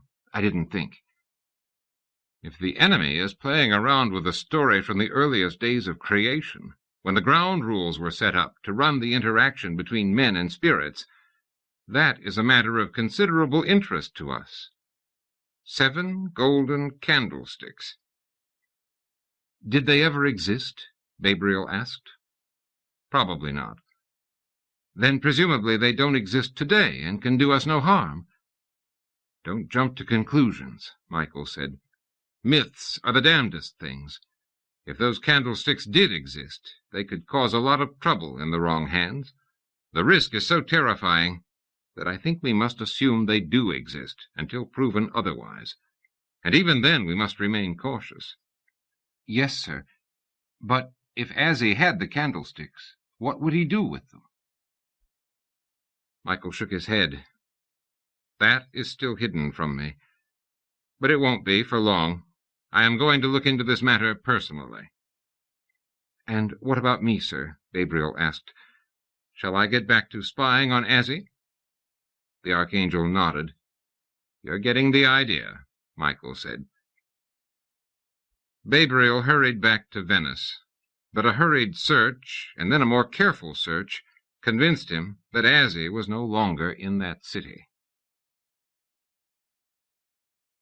Chapter 4. Azzie had been called to hell in a peremptory fashion. His head was still spinning as he stood in Satan's sitting room in the white-clapboard house where the CEO of hell did much of his business. A demon in blue suit and rep tie came out. "His Excellency will see you now." And just like that, Azzie was in the chambers of Satan. Satan's place looked like a Long Island sitting room in a fancy house in one of the best suburbs. There was nothing particularly satanic about it, just golf trophies, hunting prints, and a smell of fine old leather. Satan had all the elaborate hellish stuff, the torture instruments, recordings of black masses, all the stage trappings, but they were in a different part of the house, which he kept for official business. Satan was smallish, with neat, prissy features, balding, bespectacled. He could take on any appearance he pleased, but he generally favored an unassuming look. At the moment he wore a yellow dressing robe with a paisley ascot tied around the neck. "Ah, Azzie, it's been a long time. I haven't seen you since you were in my class on the ethics of evil back in the good old university days." "Those were the good old days, sir," Azzie said. He had always been impressed with Satan. Satan was one of the main architects and theoreticians of evil, and he had been the demon's role model for many years. "Now then," Satan said, "what's this I hear about you putting on a play?" "Oh, yes," Azzie said, "it's true." He thought Satan would be pleased with his initiative. Satan was always telling the young demons to get out there and do something bad. Azzie said, "I got this idea for an immorality play from watching one of the other kind. You see, sir, our opponents are always trying to prove that good actions are the only way to get good results. That's propagandistic and quite untrue. My play is going to show how absurd their notion is." Satan laughed, but there was something pained in his expression as he said, "Well, I wouldn't exactly say that. The opposite of good is not exactly bad. You will remember I pointed this out in my classes on basic infernal logic." "Yes, sir." "I don't mean to put bad in the position of meaning you don't have to do anything to be rewarded for it." "I should hope not," Satan said. "That's not the position that good takes. That's a fact of life, whether you're good or bad." "Yes, sir," Azzie said. "I guess I didn't quite see it that way. I mean, can't I do a play that brings up some of the good features of evil?" "Certainly you can. But why did you use this rather tedious example? Why don't you show that evil is clever and very chic?" "Is it, sir?" "Yes, of course it is. I don't know, sir. I just got the idea that this would be a good thing to do. It's amusing, you see, and our opponents are so serious-minded." "Do you mean to imply that we here in hell are not serious-minded? I can assure you that's not the case." "That's not what I meant, sir." "I'd be rather careful about this idea," Satan said. "I don't want to order you outright to drop it. Why don't you put it on hold for a while? I'll try to find you some other assignment." "On hold, sir? I couldn't do that. I've already got people working on it," Azzie said. "I've made promises. I wouldn't want to stop my actors and go back on my word. Unless, of course, I am ordered to." "Oh, no," Satan said. "I'm not going to order you to stop. Wouldn't that make me a laughing-stock, if I ordered one of my own demons to stop putting on a play extolling hellish activities? No, my dear fellow, it's entirely your choice. Just remember, if it doesn't work out the way you are rather fatuously hoping it will, well, you were warned. We did ask if you wouldn't like to at least postpone it until you could think it over." Azzie was so shaken by all this that he left without asking after one of his main concerns. Was the candlestick story really true? But he left, determined to go on with his play, and to visit the one being he thought could help him with the matter, true or not. Chapter 5. Azzie was determined now to find out whether or not the golden candlesticks actually existed. He had a plan either way. If they did exist, he would use them in the play he was going to stage for the edification of man and spirits. If not, he would find some craftsman who could make facsimiles. But he was hoping they did exist. Everyone in hell knows that if you need an answer fast, you just go to the man, Cornelius Agrippa, a figure of singular importance in recent centuries, and still much discussed in the Renaissance. He lived in an ideal sphere that was neither spiritual nor material, but had some odd make-up of its own that had not been defined yet. Agrippa himself had been surprised when it sprang into being, and he hadn't had time yet to assimilate it to his system. The system was based on a statement so self-evident as to appear obvious, yet it gave curious difficulties when he tried to prove or apply it. The cosmos and everything in it existed as a unity. As above, so below, and all parts of everything were interdependent. From this it followed that any one part could influence any other part, and that the sign or symbol of anything could influence the actuality of the anything that it stood for, since they were equivalent in the unity that linked all things. So far, so good. The trouble lay in trying to prove it. Although Agrippa could influence many things with many other things, he hadn't succeeded yet in influencing all things whenever he wished. Furthermore, he hadn't yet accounted for the presence of chance, which occasionally seemed to throw all his calculations astray in a manner that seemed random, therefore illicit in a plan-built universe, therefore actually something else. It was that and similar problems that Agrippa attended to in his high-roofed old house, in that space that existed neither in the material sphere nor in the spiritual. "Azzie, how good to see you!" the arch-magician cried. "Here, hold this for me, will you? I'm about to turn gold into a dark vapor." "Is that really necessary?" Azzie asked, holding the retort that Agrippa handed him. "It is if you want to convert it back again." "If that's what you want, why do it in the first place?" Azzie asked. The retort was starting to bubble in his hands, and the liquid inside had turned from transparent to ochre yellow, shot through with green. "What is this?" "A sovereign throat remedy," Agrippa said. He was somewhat smaller than middle height, with a full philosopher's beard and mustaches, and he even wore payas, like the Hasidic rabbis he sometimes talked to at the tavern in Limbo, where they met for refreshments and learned conversation. He wore a long cloak and a tall peaked hat with a pewter buckle on it. "Why is an intellect like yours bothering to concoct throat medicine?" Azzie asked. "I try to remain practical," said Agrippa.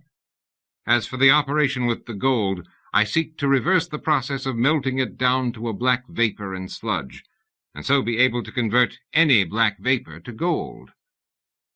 "That would make for a lot of gold," said Azzie, thinking of all the sludge he had seen in his lifetime. "So it would. But plenty of gold is what men want, and hermetism is above all a humanistic philosophy. Now then, what can I do for you?"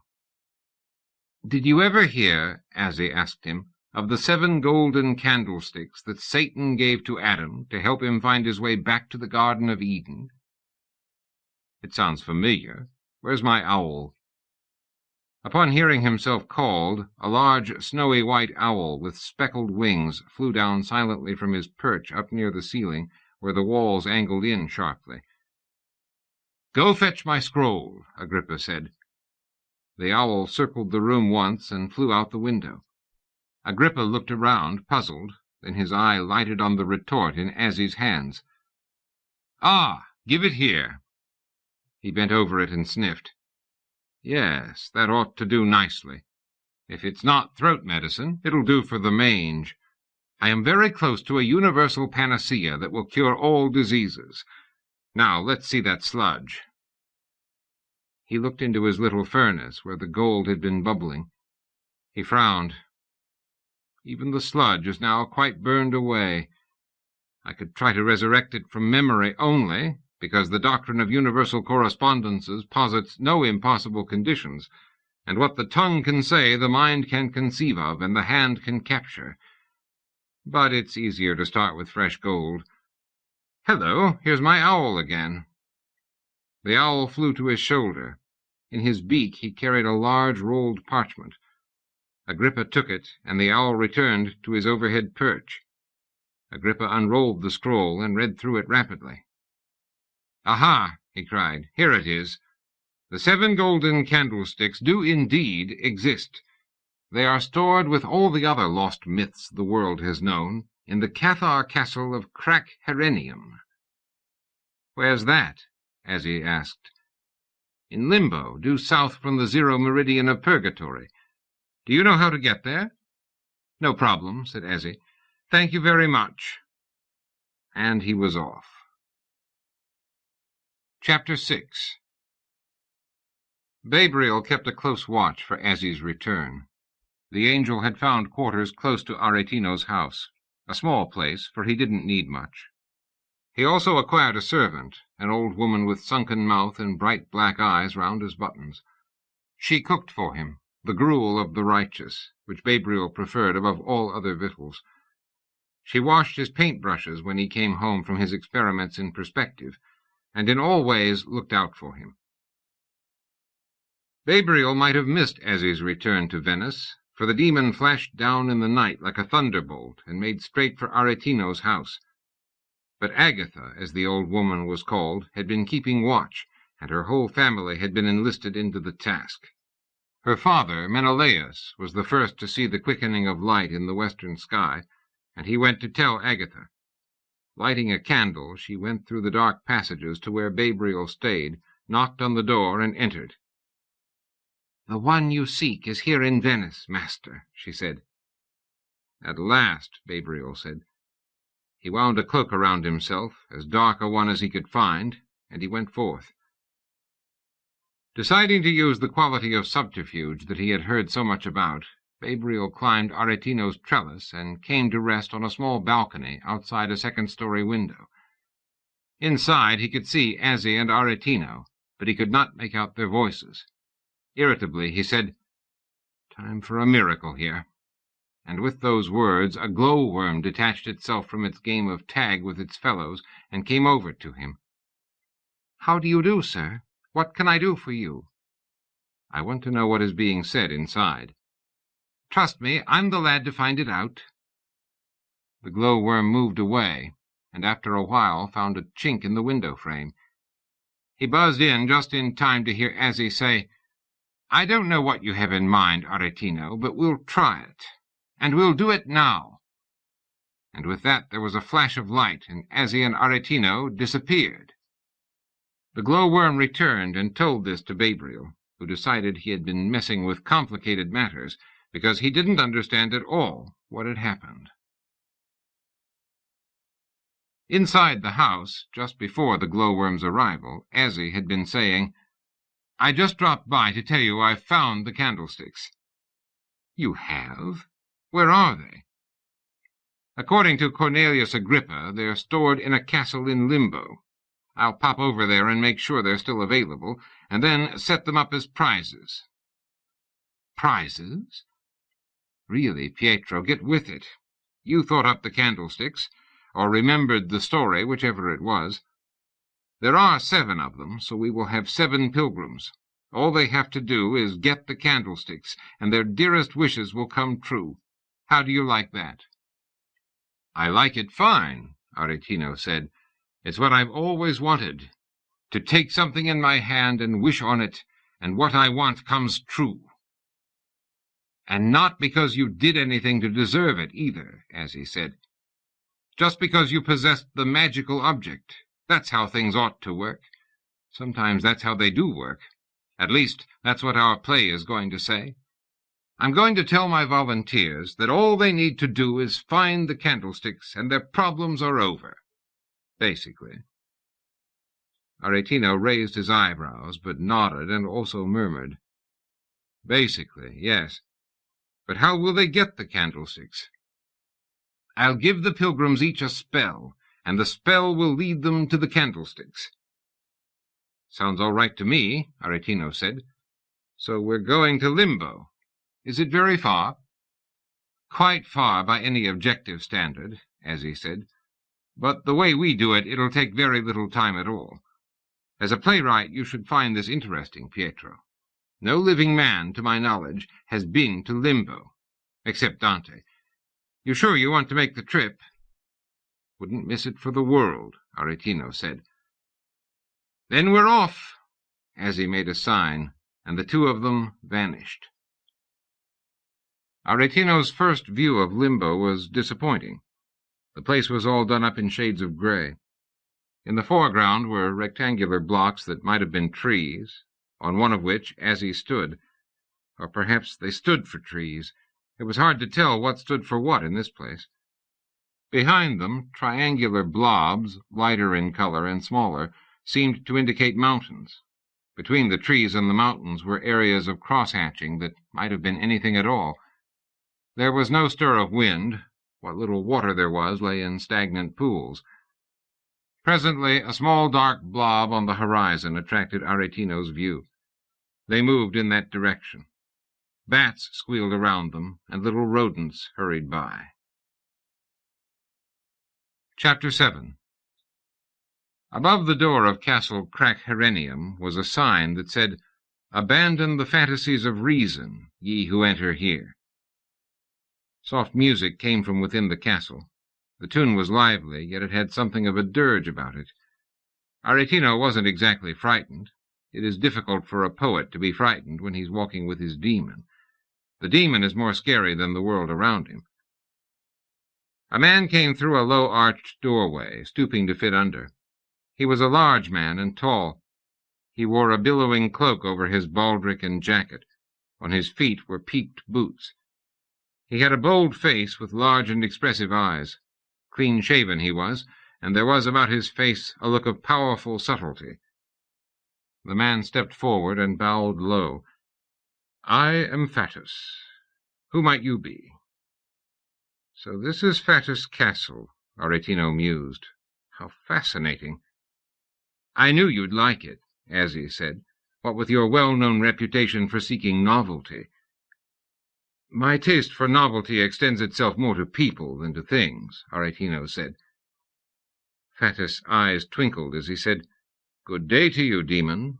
I see you have brought a friend." "This is Pietro Aretino," Azzie said. "He is a human." "Delighted." "We have come on a quest that I think you can help us with," Azzie said. Fatus smiled and gestured. A small table and 3 chairs appeared. There was wine on the table and a bowl of sweetmeats. Fatus said, "Perhaps you would care to have a snack with me while we discuss it." Azzie nodded and sat down. They munched and talked, and after a while Fatus made a gesture calling for entertainment. At his signal, a troop of jugglers came out of a back room. These men were of the breed called legal manipulators, and they threw a circle of torts and reprisals into the air and passed them from hand to hand and up and down and in and out, and Azzie marveled greatly at their dexterity.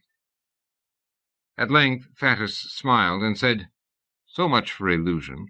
What may I do for you?" "I have heard," Azzie said, "that you store many old and curious items here in your castle." "That I do," Fatus said. "Eventually it all comes to me, and I find room for it, whatever it is. Usually it's dross, but sometimes it's the real thing. Sometimes these treasures are truly prophesied. Sometimes the stories are without a shadow of truth to them. I don't care. I make no distinction between real and unreal, realized and unrealized, manifest and hidden. What treasure are you seeking?" 7 golden candlesticks," Azzie said, "given by Satan to Father Adam." "I know the ones you are referring to. I have some pictures of them you could look at." "I want only the real things," Azzie said. "And what do you intend to do with these candlesticks once you have them?" "My dear Fatus, I am beginning a great enterprise, and these candlesticks play a part in it. But perhaps you need them for some purpose of your own." "Not at all," said Fatus. I'd be delighted to loan them to you." "What I had in mind," Azzie said, "is loaning these candlesticks to humans so that they could get their dearest wishes fulfilled." "What a nice idea," Farce said. "There really should be more of that in the world. How do you plan to carry this out?" "With the aid of spells," Azzie said. "Spells," Farce said. "What a good idea. Spells can make just about anything work." "Yes," Azzie said. "That's the wonderful thing about them. Now, if you'll permit, Aretino and I will just collect those candlesticks and then go back to Earth and get the spells." Chapter 8.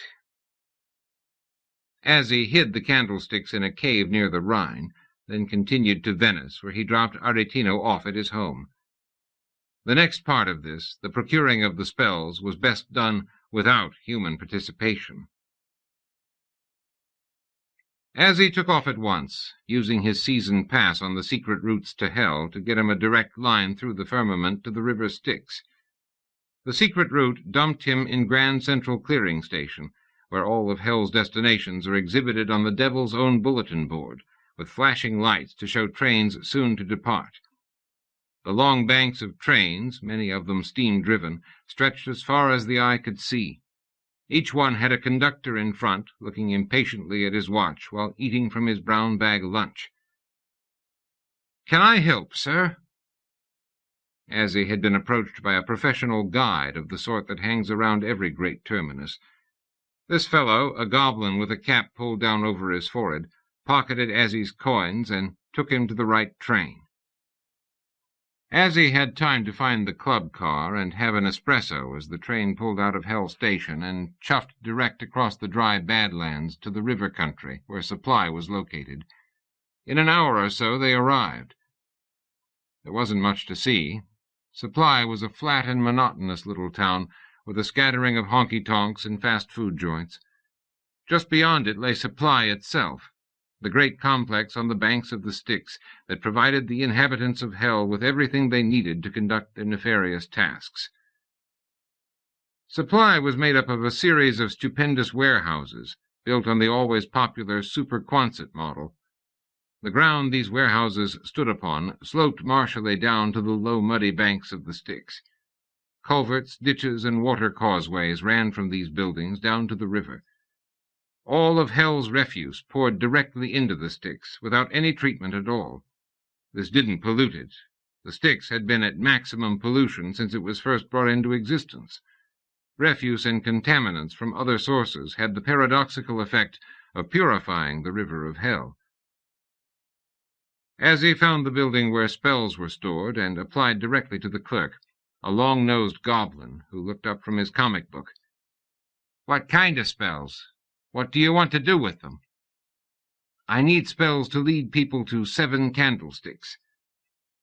"Sounds straightforward enough," said the clerk. "In what way were you planning on having the spells work? The simplest spell merely gives a direction, an address. It'll typically be a scrap of parchment or a shard of clay or an old scrap of leather on which will be the words, for example, 'Go straight to the crossroads, then turn right and walk until you reach the big owl.' That's a typical instruction from a spell." As he shook his head, "I want the spells to bring my people to the candlesticks, which will be hidden somewhere in the real world." "The assumed real world, I think you mean," the clerk said. "Okay, you want a spell that doesn't just tell its recipient where to go, but also supplies the power to take him there?" "That's it," Azzie said. "How much do your people know about spells?" "Very little, I should think," Azzie said. "I was afraid of that. Is the spell supposed to offer its holder any protection on his way to the candlesticks?" "That would cost more, wouldn't it?" "Of course." "Then no protection. They've got to take some risk. So what we have now is a spell with built-in power that will indicate when the holder is on the right track by clicking or flashing or singing or something like that, and then I suppose we'll signal when he has reached the right place, the place where the candlestick is." "Well, it should do more than signal," Azzie said. "I don't want there to be any doubt about their finding the candlesticks." In that case, you're better off going with a half-spell operation. I don't think I know that one, Azzie said. Chaldean. A spell like that comes in 2 parts. The wizard, that's you, puts half the spell in a place the recipient wants to get to. A place of safety, say. Then let's say the recipient, the holder of the half-spell, is in a battle. It grows very dangerous. He turns on the half-spell, and it spirits him away to where the other half-spell is. This is the best way if you want to get someone out of somewhere fast. Sounds good to me, Azzie said. I can put 7 half-spells near the candlesticks, and give the other half-spells to my people, and when they invoke them, that'll get them there. Precisely. Now, do you also want a set of magic horses? Magic horses? What on earth would I want magic horses for? Are they necessary? Not really, but if you're planning this for an audience, the magic horses provide a spirited spectacle. They also add another layer of complication. Not too serious a complication, I hope, Azzie asked. I don't know how smart my contestants are going to be, but assuming they're like most humans— Point taken, said the clerk. The magic horses complication should be easy enough to manage, and it does add a lot of class. Put me down for 7 magic horses, Azzie said. Right, said the clerk, scribbling on an order form. Now, do you want the horses to have any real magical qualities? Such as? Well, extra puissance, nobility, comeliness, ability to fly, ability to talk, ability to metamorphose into another animal. Those sound like expensive additions. You can have anything you want, the clerk said, but you do have to pay for it. Make them magic horses, then, but without any extra qualities, Azzie said. That ought to be good enough. Fine. Are there any other complications you want to introduce between the receipt of the half-spells and the arriving at the candlesticks? No, if they just get that bit done, that'll be fine, Azzie said. Okay. What caliber spell? The clerk said. Caliber? Since when did they come in calibers? New ruling. All spells must be ordered by caliber. I don't know what caliber I need, Azzie said. Find out, the clerk said. Azzie gave the clerk a bribe and said, Each spell should be able to transport a human being from a location in one realm of discourse to a location in another. Then it needs to take him on to another destination. Then you need double-barreled spells rather than half-spells, the clerk said. Can't ask all that of an ordinary spell. There's a lot of energy required, changing realms of discourse. Let's see. How much do these humans weigh? I don't know, Azzie said. I haven't met them yet. Let's say a maximum of 300 pounds each. The caliber is double if the spell has to move more than 250 pounds. Make it 250, then. I'll make sure none of them weighs in above that. Okay, the clerk said. He found a scrap of paper and did some figuring. Let's see if I've got this straight. You want 7 double-barreled spells that'll each transport a 250-pound human, and that includes anything he's carrying, to 2 different spots in 2 different realms of discourse. I'd say it'll take 45 caliber spells. Which brand do you want? There are different brands, Azzie said. Believe it, said the clerk. Moronia Mark II is a good make. So's Idiota Magnifica 24. Makes no difference to me. Give me either. Hey, you've got to make the choice yourself. Do I got to do everything for you? Make them Idiota spells. We're out of Idiota spells. I expect some more in by next week. I'll take the Moronia spells, then.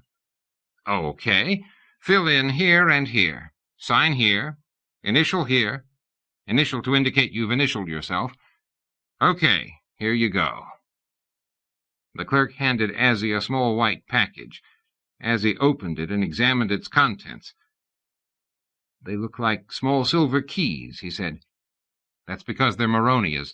The Idiotas look different. Will these work as well? Some say better. Thanks, Azzie cried, and he was gone. Back for the weary round, back through Grand Central Clearing Station, and then to Earth again. But he was elated. He had what he needed: the legend, the story, the candlesticks, the spells. Now he just needed the people to act out his story. And that ought to be the fun part. Part 5. Chapter 1. On a brilliant morning in June, on an unpaved country road to the south of Paris, a coach and four came round a bend from behind a clump of majestic chestnut trees, with a jingling of harness and a pounding of horses' hoofs. Aside from the noises made by the horses, and by the creaking of the swaying coach, there was nothing to be heard but the hum of the cicadas and the loud cry of the coachman, "Gee up there! Hold fast!" The coach was a big one, painted yellow and red, and it had 2 footmen on top behind the driver. There was a similar coach 50 feet behind it, and behind that several horsemen moving along at a smart canter. A dozen mules were at the rear. Inside the lead coach were 6 people: 2 children, a good-looking young boy of 9 or 10, and his sister, a girl-woman of 14, with a head of crisp red curls and a pert expression on her comely face. The others were adults, wedged together uncomfortably, but making the best of it. The coach had begun to lurch badly. Had one of the following horsemen galloped up beside it, he would have seen that the right front wheel was making a curious looping movement. The coachman felt the change and pulled his horses back just as the wheel came off, and the coach came to rest on its axle. The leading horseman, a corpulent, red-faced man, pulled up beside the window of the coach. "Hallo! Everybody all right in there?" "We're fine, sir," the boy said. The horseman bent over and peered inside. He nodded to the adult passengers, but his eyes rested on Puss. "I am Sir Oliver Denning of Tewkesbury," he told her. "I am Miss Carlyle," she said, "and this is my brother, Quentin. Are you part of the pilgrimage, sir?" "I am," the man said. "If all of you will get out of the coach, I'll have my man Watt see what he can do with that wheel." He jerked his head at Watt, a dark little Welshman. "We are obliged to you, sir," said Puss. "Not at all," said Sir Oliver. "We could have a bit of a picnic while Watt gets the wheel back on." His vague glance didn't quite include the other occupants of the coach. Sir Oliver had noticed Puss even before the accident, probably when she had loosened her kerchief.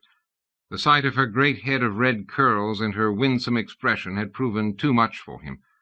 Men, even proven warriors, got silly around Puss.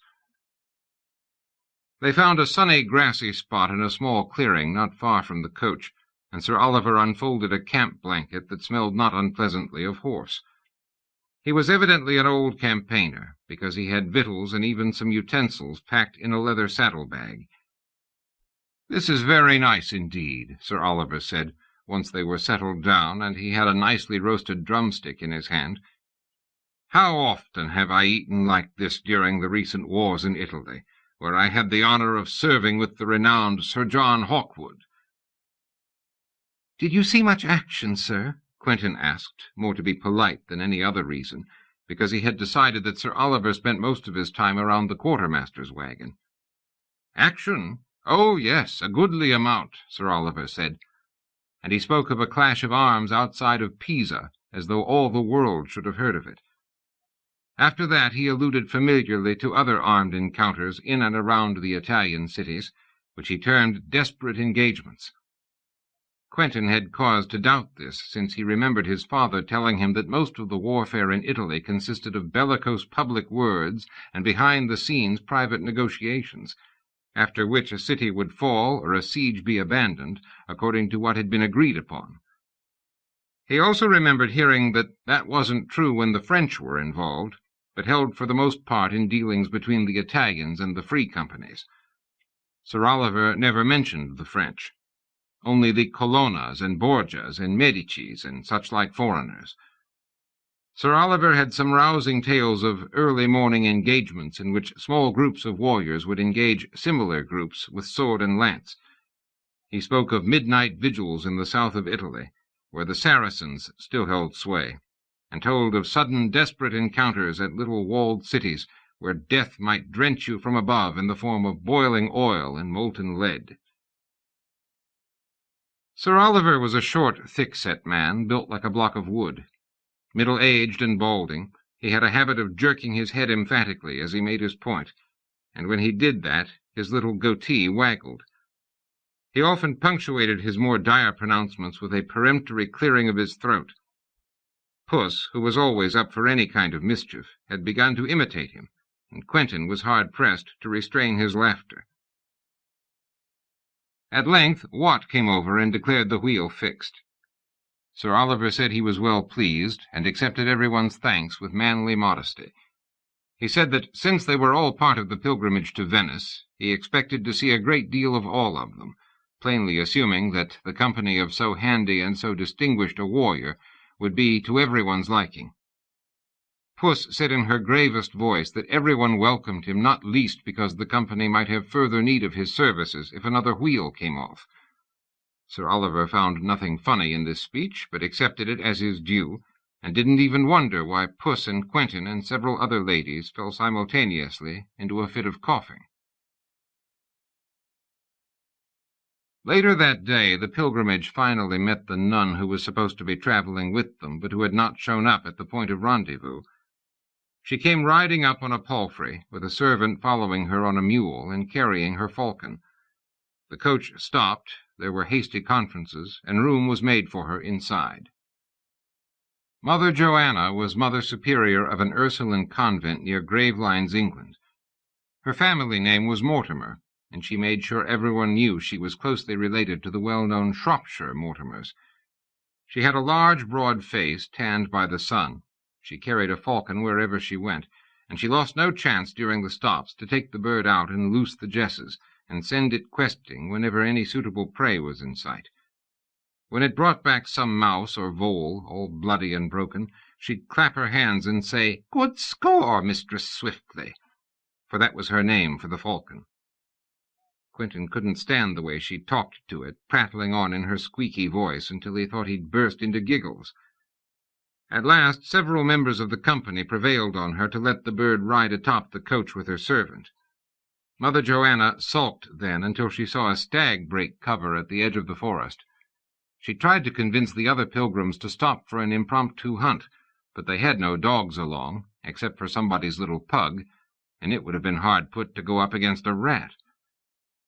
The company learned that Mother Joanna was not only a Mortimer, but also the older sister of that Constance who had married the Marquis of St. Beau, a brilliant match.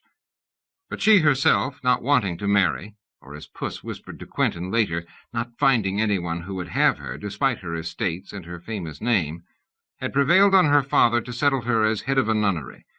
She declared herself well pleased with the one at Gravelines, for the hunting thereabouts was second to none, and the nearby forest was also at her disposal.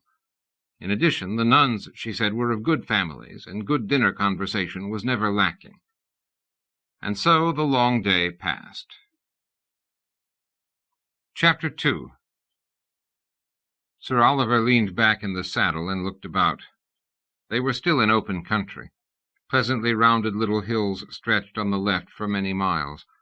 On the right, a swift-moving stream sparkled. Ahead he could already see the outlying clumps of big trees that marked the start of the forest. But there was something else, something that moved, a dot of red, coming down from the hills, coming down to intercept the road half a mile ahead of the pilgrimage train. Mother Joanna rode up beside him on her well-trained bay. "What is the matter?" she asked. "Why have we stopped?" Sir Oliver said, "I want to take a look at the territory before we plunge into it." "What on earth could you hope to see?" Joanna asked. "I am looking for some sign of the bandits that are said to infest these parts," Oliver said. "We already have our protection," Joanna said. "Those 4 crossbowmen who are feeding from our provisions." "I don't entirely trust them," Oliver said. "Fellows like that are apt to run at the first sign of trouble. I want to see if the trouble presents itself first." "That is ridiculous," Joanna said. 1,000 score bandits could be hiding just a few feet away in the greenwood, and we'd never see them until they wanted us to." "I'm taking a look anyway," Oliver said stubbornly. There is someone up ahead." Joanna peered at the road. Inclined to nearsightedness, it took her a while to identify the red dot as a man. "Where did that fellow come from?" she asked, half to herself. "I do not know," Sir Oliver said, "but he is coming toward us, so perhaps we shall learn." They sat their horses in silence as the horseman approached.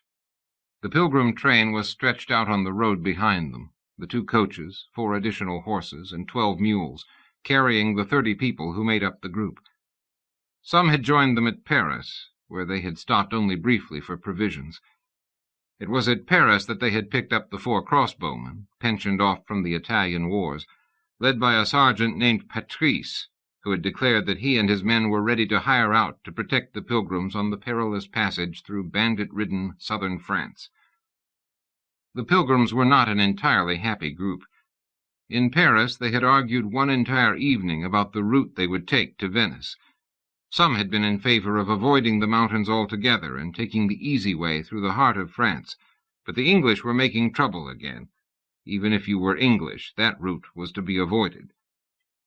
Most of the pilgrims had favored a more easterly route, through Burgundy and then down the western bank of the Rhone until they reached the dark forests of Languedoc and came through them to Roussillon. This view had prevailed. Thus far there had been no incidents, but they stayed on their guard, for anything might happen in this accursed country. The single horseman rode toward them at a smart trot. The fellow wore a scarlet doublet, and from his shoulders flowed a cloak of dark red fabric highlighted with threads of purple. He wore soft brown leather boots, and on his head a green felt cap from which floated a single eagle's feather. He rode up to them and pulled his horse to a stop. "Good afternoon," Azzie cried, introducing himself as Antonio Crespi, a Venetian. "I am a merchant of Venice," he said, "and I travel throughout Europe selling our fine Venetian cloth of gold, especially to merchants in the north. Allow me to show you some samples." Azzie had prepared for this by obtaining samples from a real Venetian merchant, whom he had sent home clothless but happy with his bag of red gold. Sir Oliver inquired as to where Sir Antonio had come from, appearing as it seemed out of nowhere. Azzie told him he had taken a short cut that had cut many miles off his trip. "I travel all the time between Venice and Paris, and it would be strange indeed if I didn't know the short cuts and the safest routes." Azzie smiled in his most affable way. "Sir, if it is not too bold of me to ask, I'd like to join your company. A single traveler alone takes his life in his hands in these parts. I could do your company some good, lending you the use of my sword if need be, and acting as a guide for some of the trickier parts of the journey yet to come. I have my own provisions, and would be no trouble to you at all." Oliver looked at Joanna. "What do you think, Mother Joanna?" She looked Azzie up and down, a hard, critical look. Azzie, who had been stared at by many, leaned back at ease, one hand on the rump of his horse. If they didn't take him on as a member of the pilgrimage, he was sure he'd come up with another scheme. Ingenuity at getting one's own way was one of the hallmarks of hell. "I see no objection," Joanna said at last. They rode back to the wagons, and Oliver made the introductions. Azzie took up a position at the head of the column, his by right, since he claimed knowledge of the country hereabouts. Sir Oliver rode with him for a while. "What lies ahead in this immediate vicinity?" Oliver asked. "There's deep woods for the next 50 or so miles," Azzie told him. "We'll have to camp in the forest tonight. There's been no bandit activity hereabouts for the last year or so we ought to be all right. By tomorrow evening we will reach the inn that serves this area. It's a first-rate place, maintained by some friars, and boasting a more than adequate kitchen." Both Oliver and Joanna were cheered by this news. It was comforting to know a good meal and a warm bed lay ahead, and Antonio was already proving himself an amusing companion. The young red-haired merchant had many stories to tell about life in Venice at the court of the Doge. Some of his stories were a little strange, and some were downright scurrilous, but that made them all the more amusing. Some had to do with the odd ways of demons and devils, who were said to visit Venice more than most places. And so the long, slow day passed. The sun crept across the sky, in no rush to complete its appointed rounds. Little white clouds moved like airy ships bound for the ports of the sunset. Breezes ruffled the tree-tops. The pilgrims moved at a walk, picking their way along the overgrown forest track, not hurrying because there was no rushing a day that crept along with the deliberation of eternity. Utterly preternaturally still was that forest. There was no sound except the jingle of the harnesses, and occasionally a crossbowman's voice raised in song. At last the sun reached its zenith and began its slow, sleepy descent down the other side of the sky. The caravan continued moving deeper and deeper into the great forest, where the brilliance of the day was dappled with green leafy shadows. The pilgrims in the coaches began nodding off to sleep, and those on horseback drooped over their reins. A doe ran in front of the foremost horses and disappeared with a soft explosion of brown and white and tan into the foliage on the far side of the track. Mother Joanna gave a start, but couldn't summon the energy to give chase. All nature, as well as the people passing through it, seemed under the forest's mild enchantment. Things continued in this way until evening was almost upon them.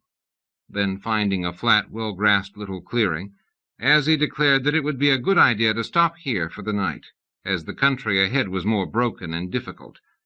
The pilgrims were happy to follow his suggestion. Footmen unhitched the horses and watered them at a little stream nearby. The pilgrims got out of the coaches. Those who were riding dismounted and tied up their horses. The adults found or fixed up likely places to sleep for the night, while the children, led by Puss, began a game of tag. Azzie and Sir Oliver walked to the edge of the woods, where a fallen oak made a natural fire-break. They gathered twigs and branches, and then Oliver bent down and applied flint and tinder.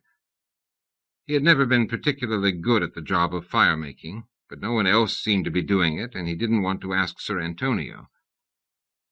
The sparks flew into the dry tinder, but they snuffed out almost immediately. The devil's own breeze ran along the forest floor, contrary to the usual way of things. Oliver tried again and again, but the malicious little wind blew out his efforts. He was having difficulty even getting the stone to strike. The harder he tried, the less effective he was. The breeze on the forest floor was acting almost as if it had a mind of its own. When Oliver finally got a little fire going, a sudden puff of wind from a different direction extinguished it. He stood up, swearing, trying to ease his aching knees. Azzie said, "Perhaps you will permit me to do that for you." "By all means," Oliver said, extending the flint. Azzie waved it aside, rubbed the forefinger of his right hand with the palm of his left, then pointed his forefinger at the tinder. A small bolt of blue lightning flew from his finger to the tinder, remained there a moment, then went out. When it disappeared, a merry little flame was burning before them. No breeze blew it out. It was as if the wind knew its master. Sir Oliver tried to speak, but no words came. "Didn't mean to startle you," Azzie said. "Just a little trick I learned in the Orient." He looked at Sir Oliver, and Oliver noticed tiny red flames dancing in his pupils. Azzie turned and strolled back to the coaches. Chapter 3. Azzie found Mother Joanna setting up the little tent she carried with her on pilgrimages. It was of bleached cotton dyed green, so it blended in nicely with the forest. It had bamboo staves to give it shape, and a variety of ropes with which to tie it down. Joanna was wrestling with the ropes now. During the trip they had gotten themselves into a tangle, and now they formed a mass the size of a goat's head, and just as obstinate. "It's the devil's own job, untangling this knot," she declared. "Why, then, better let me have a go at it," Azzie said cheerfully. She handed him the tangle of ropes. Azzie held up his left forefinger and blew on it. His forefinger turned a bright canary yellow, all except the fingernail, which extended itself into a steel-colored talon. Azzie tapped the knot with his talon, and a green nimbus of fire danced around it for a moment. When it died away, he tossed the bundle of ropes back to Mother Joanna. She tried to catch it, but the ropes flew apart before they reached her. She bent down and picked up the ropes that had just a moment ago been irrevocably tied into a knot to rival the Gordian. "How on earth—" she began. "A faker's trick, learned in an Oriental bazaar," Azzie said, grinning at her. She stared at him, and saw the tiny red flames dancing in his eyes. She was relieved when Azzie walked off, whistling. Later that evening, the pilgrims were gathered around the fire. All were there except Azzie, who had declared his intention of taking a stroll in the woods to relax before bedtime. Oliver and Mother Joanna sat a little apart from the others. There was no doubt at all what they were going to talk about. "The new fellow," Oliver said. "What do you think of him?" "He fair puts the wind up me," the abbess said, reverting to an expression of her childhood nanny. "Yes," Oliver agreed. "There's something uncanny about him, wouldn't you say?" "Indeed I would. In fact, just an hour ago I had a little encounter with him that has left me thinking." "So did I," said Sir Oliver. "When I had trouble starting the fire, Sir Antonio did it himself, with his forefinger." "His forefinger, and what else?" asked Joanna. "Nothing else. He pointed it, and flames sprang up. He said it was an old faker trick he learned in the Orient, but I say it looked like witchcraft." Mother Joanna stared at him for a moment, then told of her experience with Azzie and the knot. "It's not normal," Oliver said. "No, it most certainly is not." "And it's not some Oriental faker's trick either." "That it is not," Mother Joanna said. "Furthermore, he has little red lights in his eyes. Did you notice that?" "How could I overlook it?" Oliver said. "It is a devil mark, is it not?" "That it is," Mother Joanna said. "I've read it in the handbook for exorcising demons." Just then Azzie reappeared from the forest, whistling merrily. Over his shoulder he carried a young deer. "I would be pleased if you would let me provide tonight's dinner," Azzie said. "Perhaps one of your varlets could cut up this noble beast and roast him for us. I am going to take a bath in yonder brook. Running down a deer is sweaty work." And he took himself off, whistling as he went. Chapter 4. The pilgrims were awake before first light.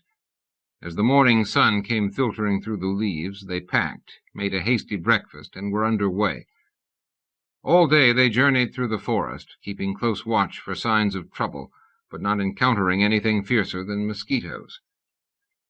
By early evening, Sir Oliver and Mother Joanna were peering anxiously ahead through the trees, searching for the first sign of the inn that Azzie had promised. They were afraid he had deceived them. But he was as good as his word, and suddenly the inn lay dead ahead, a good-sized two-story building built of stone, with a supply of firewood stacked to one side, and a yard for the animals and a shed for the retainers. They were greeted at the door by Brother Francois, a large, burly, bearded man. He shook their hands as they trooped in one by one. Azzie was the last to enter, and he gave Brother Francois a bag of silver coins. "To pay for our stay." He laughed and gave Francois a peculiar look. Francois staggered back as though struck by some unpleasant thought. "Sir," the Dominican asked, "have I not made your acquaintance before?" "You might have seen me in Venice," Azzie said. "No, it was not Venice. It was in France, and it had something to do with bringing a man back to life." Azzie remembered the incident, but he saw no reason to enlighten the monk about it. He shook his head politely. After that, Brother Francois seemed upset and absent-minded. He explained about rooms and victuals to the pilgrims, but seemed scarcely able to keep his attention on his own words. He kept glancing at Azzie, muttering to himself. and when he thought no one was looking, making the sign of the cross.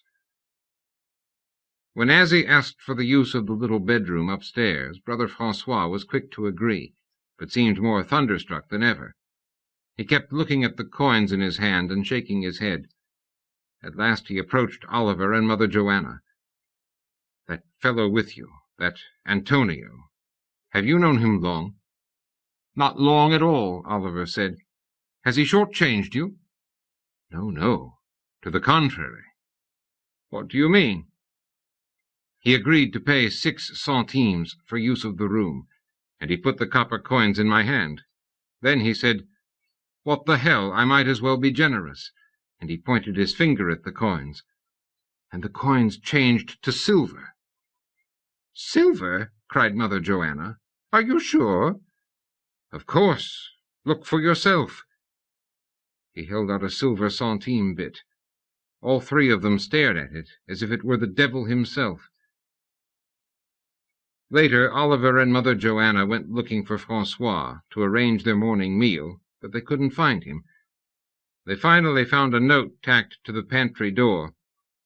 "Gentlefolks," it read, "please forgive me, but I remembered an urgent appointment I must keep with the abbot at the Saint Bernard house. I pray that God will watch out for your souls." "How very curious," Oliver said. "Why, do you suppose?" Mother Joanna's lips tightened. "The man was frightened out of his wits. That's why he ran away." "But if he thinks Antonio is a demon, why did he not at least tell us?" "I think he was afraid to say a word," Mother Joanna said, "since this demon has chosen to travel in our company." She thought for a moment. "We might well be apprehensive, too." The soldier and the nun sat silently for a long time, staring gloomily into the flames. Sir Oliver poked at the coals, but he didn't like the faces he could see in the flames. Mother Joanna shuddered for no apparent reason, since no breeze had passed her by. After a while she said, "We can't just let this situation continue." "No, certainly not," Sir Oliver said. "If he's a demon, we must take steps to protect ourselves." "Ah, but how to find out?" "We'll come right out and ask him," Mother Joanna said. "Do so. I would be most grateful," said Sir Oliver. "I mean, I think you should come right out with it. You are a soldier, after all. Address him to his face." "I wouldn't want to insult him," Sir Oliver said, after giving the matter some thought. "This Antonio is not a human." "Whatever he is, he might object to our knowing it, though," Sir Oliver said. "Somebody has to speak to him." "I suppose so." "And if you're any sort of man—" "Oh, I'll speak to him all right." "He is definitely a demon," Mother Joanna said firmly. "Those little red lights dancing in his eyes are a dead giveaway. And did you notice his rump? It had more than the suggestion of a tail." "A demon, right here among us," said Sir Oliver. "If that's the way it is, I suppose we should kill him. Or it." "But could we kill a demon?" asked Mother Joanna. "It's supposed to be very difficult." "Is it? I have no experience in these matters." "I have but a little," Mother Joanna said. "It is not the duty of my branch of the church to be engaged in turning away evil spirits. We usually leave that sort of thing to other orders. But one does hear stories." "Which tell you," the knight prompted, "that killing a demon is apt to be difficult. Nay, impossible," Mother Joanna said, "with the added embarrassment that if you are able to kill it, it probably wasn't a demon at all, but some poor human with the bad luck to have red lights in his eyes." "It seems to be a damned tricky position," Sir Oliver said. "What shall we do?" "I suggest we warn the others, and then put together what religious relics we have among us, and seek to exorcise the foul spirit." "I don't suppose he'll like that," the knight said thoughtfully.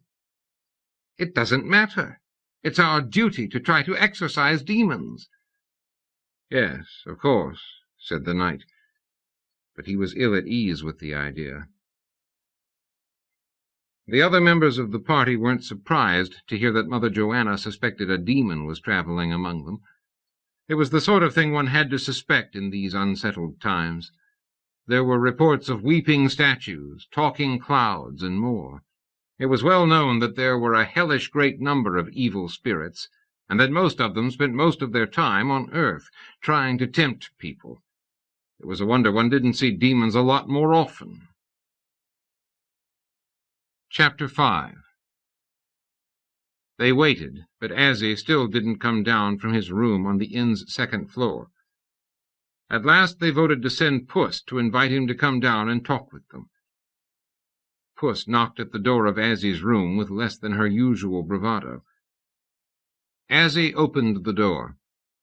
He was brilliantly dressed in a new long coat of red velvet with an emerald green waistcoat, and his hair was neatly brushed into a shining orange bush.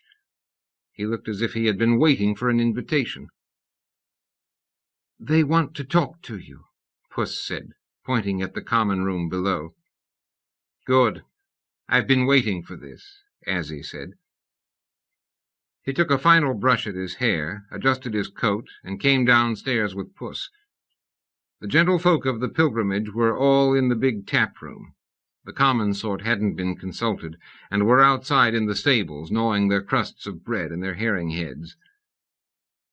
Sir Oliver stood up, made a low bow, and said, "I hope you'll excuse us, sir, but we've been thinking, and, I should say, worrying. If you'd just reassure us, everything would be fine." "What is the problem?" Azzie asked.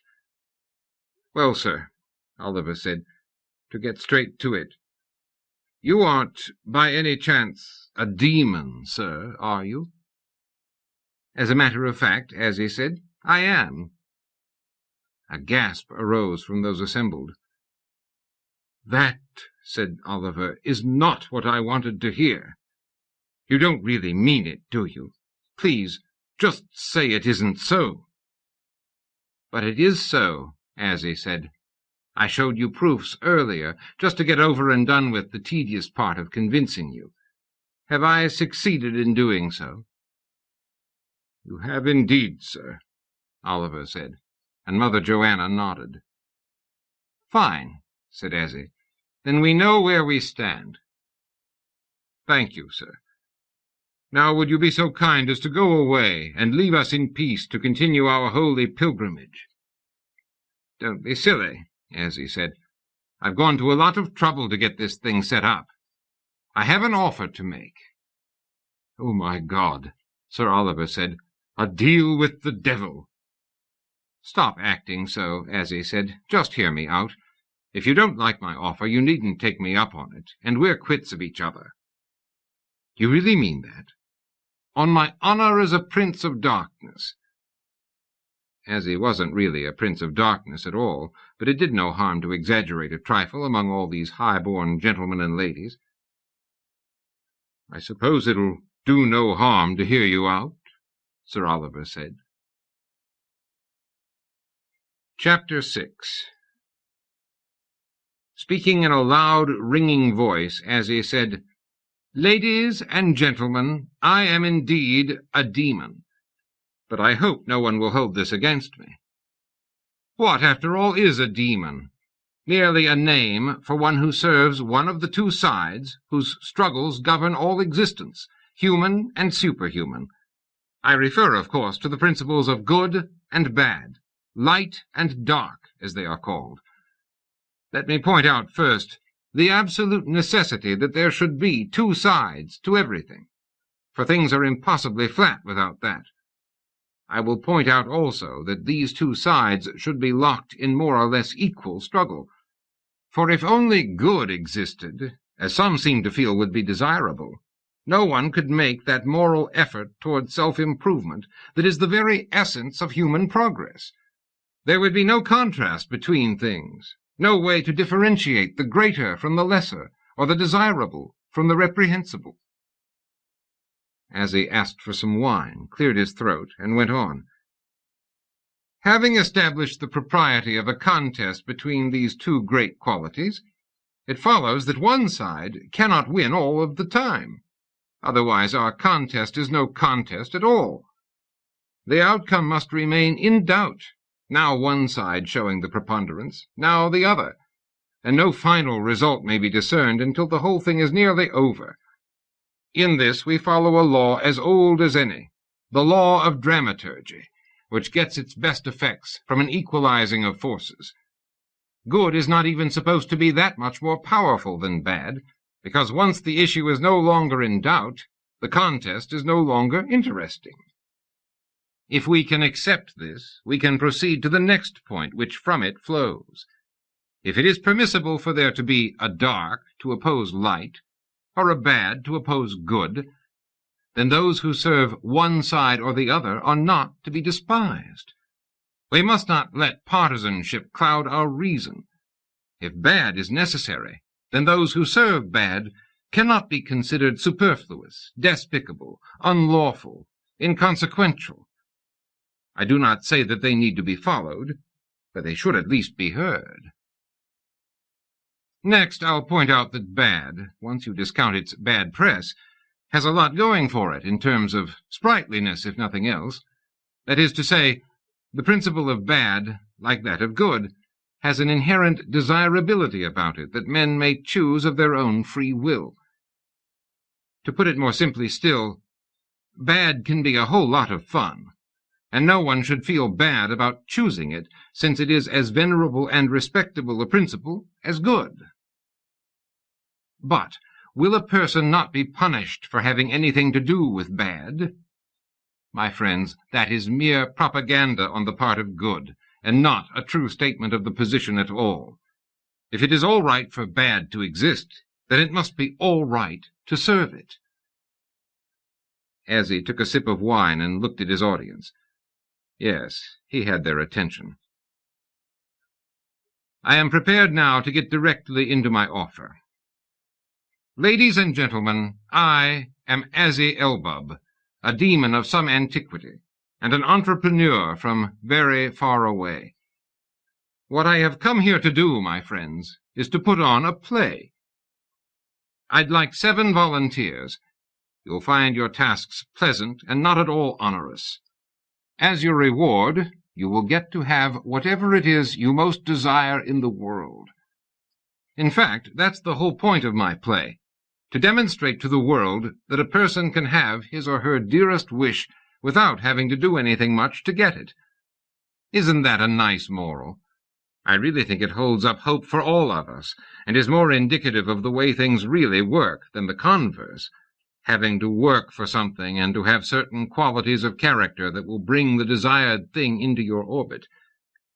In my play, we prove that you don't have to be virtuous or even particularly effective to achieve reward.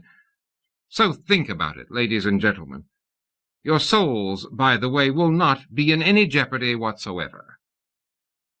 I am now going to retire to my room. Anybody who is interested can come and visit me during the night, and I'll lay out the exact conditions. I look forward to discussing this more with you later on an individual basis. Azzie made a sweeping bow and went back upstairs. He had time for a light dinner of cheese and bread, and a glass of wine to finish it off. He poked up the fire in the grate and settled back. He didn't have long to wait. Chapter 7. Azzie sat in his room, half listening to the murmurs of the night while reading a fusty old manuscript of the sort that was always available on the shelves of Hell's more popular libraries. He loved the classics. Despite his gifts for innovation, which were responsible for his present adventure, Azzie was a traditionalist. There was a knock at the door. "Come in," Azzie said. The door opened, and Sir Oliver entered. The knight was unarmored now, and appeared to have no weapon on his person. Perhaps he knew better than to go armed into the presence of a fiend from hell. "Hope I'm not disturbing you." "No," Azzie said. "Come on in. Take a chair. Glass of wine? What can I do for you?" "I've come about that offer of yours.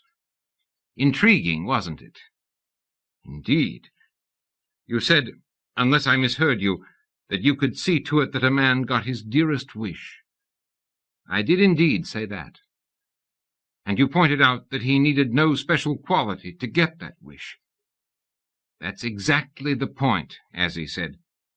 For look you, if he had a special ability to begin with, what would he need with my help?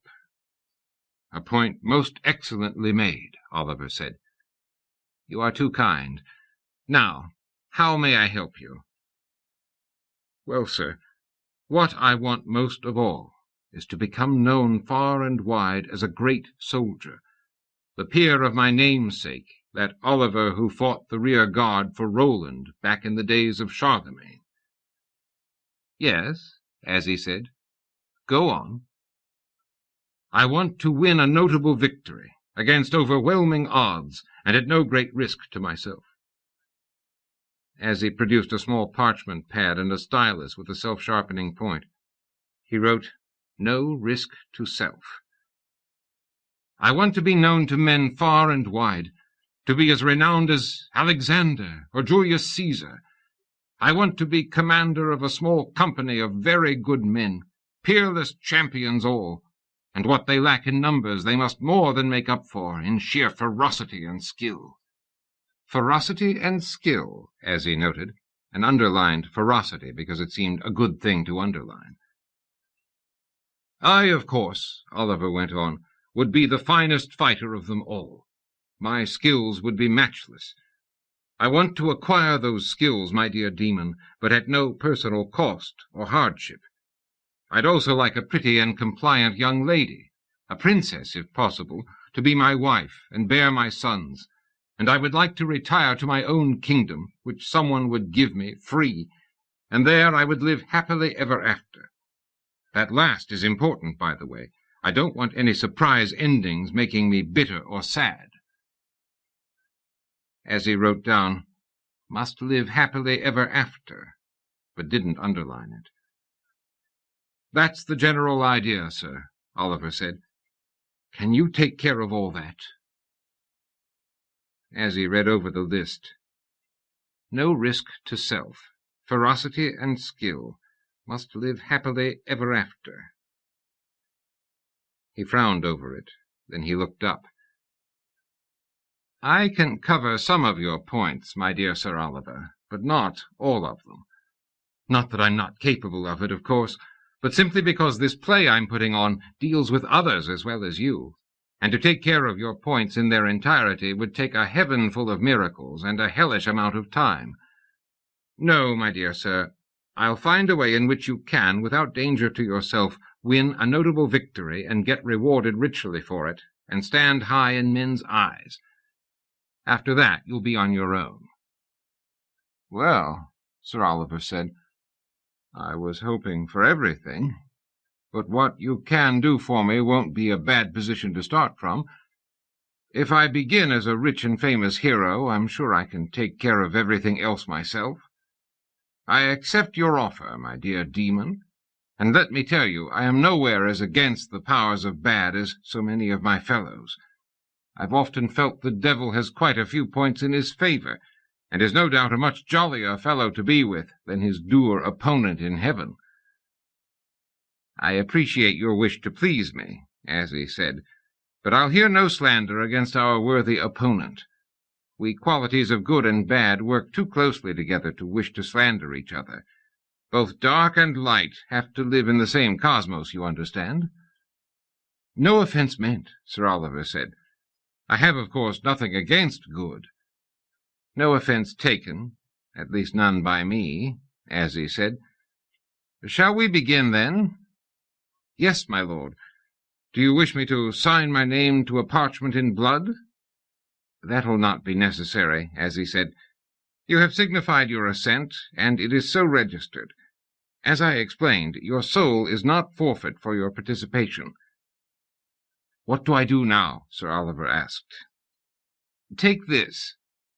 As he reached into his cloak and removed a small, intricately made silver key, Sir Oliver held it up to the light and wondered at its workmanship. What does it open, Sir Demon? Nothing. It's a Moronia double-barreled spell. Put it away in a safe place. Continue your pilgrimage. At some moment, perhaps a few seconds from now, perhaps a few hours, but possibly even so much as several days ahead, you will hear the sound of a gong. That will be the sound the Moronia spell makes when it turns itself on to the ready position. Then you must take the spell and urge it to join its other half. The thing is internally programmed to do that, of course, but it never does any harm to repeat the command. It will take you to its other half, which is located near a magic horse. The magic horse will have saddlebags, and in one of them you will find a golden candlestick. Am I clear so far? Quite clear, Sir Oliver said. Find candlestick. Then you must go to Venice, if you're not there already. Soon upon your arrival, maybe earlier, you'll find that your wish has been granted. There will be a ceremony with appropriate pomp when everyone has finished. You're released after that to enjoy your good fortunes. It sounds all right, Oliver said. What's the catch? Catch? There's no catch. There's usually a catch in matters of this sort, Sir Oliver said dully. How on earth would you know what's usual in the matter of magical stories? Look, do you want to do this or not? Oh, I'll do it, Sir Oliver said. I'm just trying to be careful about what I'm getting into. But it seems, sir, if you'll pardon my saying so, a lot of fooling around. Why can't I go straight to the magical candlestick? Because there are a few things you will need to do between the turning on of the spell and the final acclaiming of your great victory. These things, they won't be too difficult? Sir Oliver asked. Now look here. Azzie's tone was rough. You'd better be ready to do whatever is required. If there's any doubt about that, give me back the key. It'll go very hard on you if you default. Oh, fear not, Sir Oliver said, holding up the key as though to reassure himself. As I said, you will receive further instructions. Can you give me a hint? You will have some decisions to make. Decisions? Oh, dear, said Sir Oliver. I'm not entirely sure I like that. Well, never mind. I merely need to do what comes up, and it'll all work out well for me. Is that correct? That's what I've been telling you, Azzie said. Evil expects nothing more of a man save that he do his duty and try his best. More cannot be asked in the annals of bad. That's fine, Sir Oliver said. I'll be off then, eh? Good night, Azzie said. Part 6. Chapter 1. After her release from Pandora's box, Edith went to report to the Archangel Michael. She found him in his office in the old All Saints building in West Heaven, where he was going over a great pile of parchment printouts. It was late, and the other angels and archangels had left hours ago. But in Michael's office the candles burned bright, for the Archangel had been reading reports from his various operatives throughout the universe. What some of them had to tell disturbed him greatly. He looked up when Edith came in. "Hello there, my dear. Is anything the matter? You look a bit ruffled."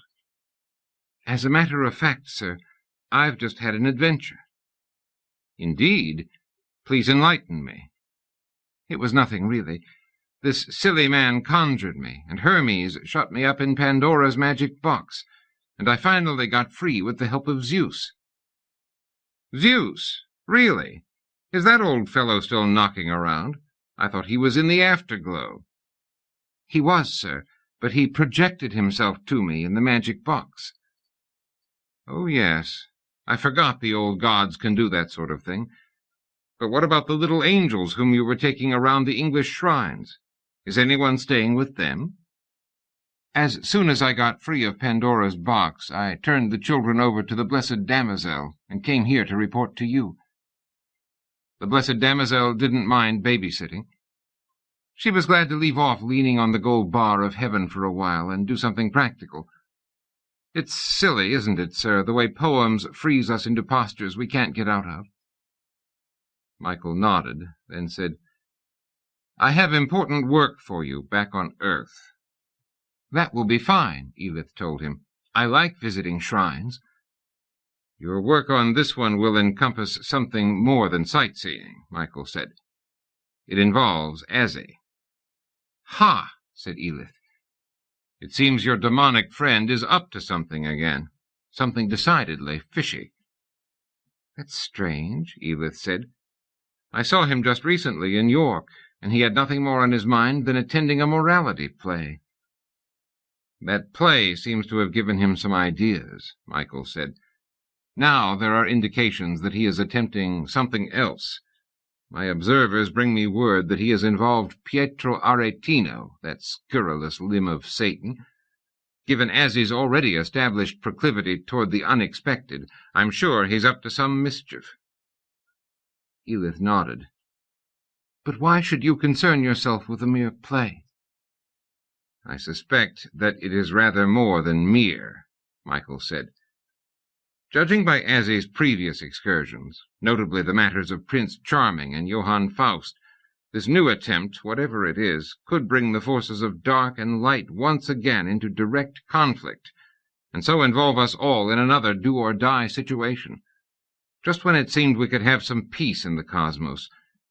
These are only rumors, mind you, yet we must give them some credence, put forth as they are by the turncoats we keep in the midst of the forces of bad, to observe the enemy and tell us what they are up to. Edith, I need you to do a bit of looking around." "By looking around, I suppose you mean spying," said Edith. "And to whom does us refer?" "Me and God," Michael said. "I'm asking you in his name, of course." "Yes, you usually do," Edith said. Her face took on a petulant expression. "Why doesn't he ever speak to me himself?" "Many of us have wondered why we do not hear direct from the deity," Michael said. "He doesn't speak directly to me, either. It is a mystery, and we are not supposed to question it." "Why not?" Edith asked. "Some matters you must take on faith. What we must do is discover what Azzie is up to. Go and look over his pilgrimage, making up any excuse you wish to explain why you are there, and see what he is really about. Unless I miss my guess, our proud young demon won't be able to conceal his purposes from you, because his project, whatever it is, should be in full swing." "Very well, then, sir. I'll go at once." "Do so. And use your own judgment. If you should find that Azzie Elbub has a scheme underfoot for the subversion of mankind and the glorification of evil, it will do no harm at all to put a spike in his wheels, so to speak, if you should find a chance." "That's exactly what I was thinking," Edith said. Chapter 2. In their room near the kitchen, Puss and Quentin lay in their truckle beds, watching the shadows cross and recross on the ceiling. "Do you think Antonio is really a demon?" asked Quentin, who was quite young and not completely sure yet what was real and what was not. "I think he is," Puss said. Puss had been thinking long and hard about what she wanted more than anything else in the world. The first thing that had occurred to her was blonde hair, like her brother's, silky and curly and long, and with a flaxen tint to it, not the brassy yellow that some girls affected. But was that really a thing to wish for above all else? Puss felt a little ashamed for having so meagre a wish, and so, uncustomarily, she listened attentively as Quentin told her what he'd ask for if he went to ask a favor of the demon. "My own horse, that's first," Quentin said decisively. "And my own sword. It's ridiculous of Father to say it's too expensive having a sword made for me, because I'll outgrow it in a year or two.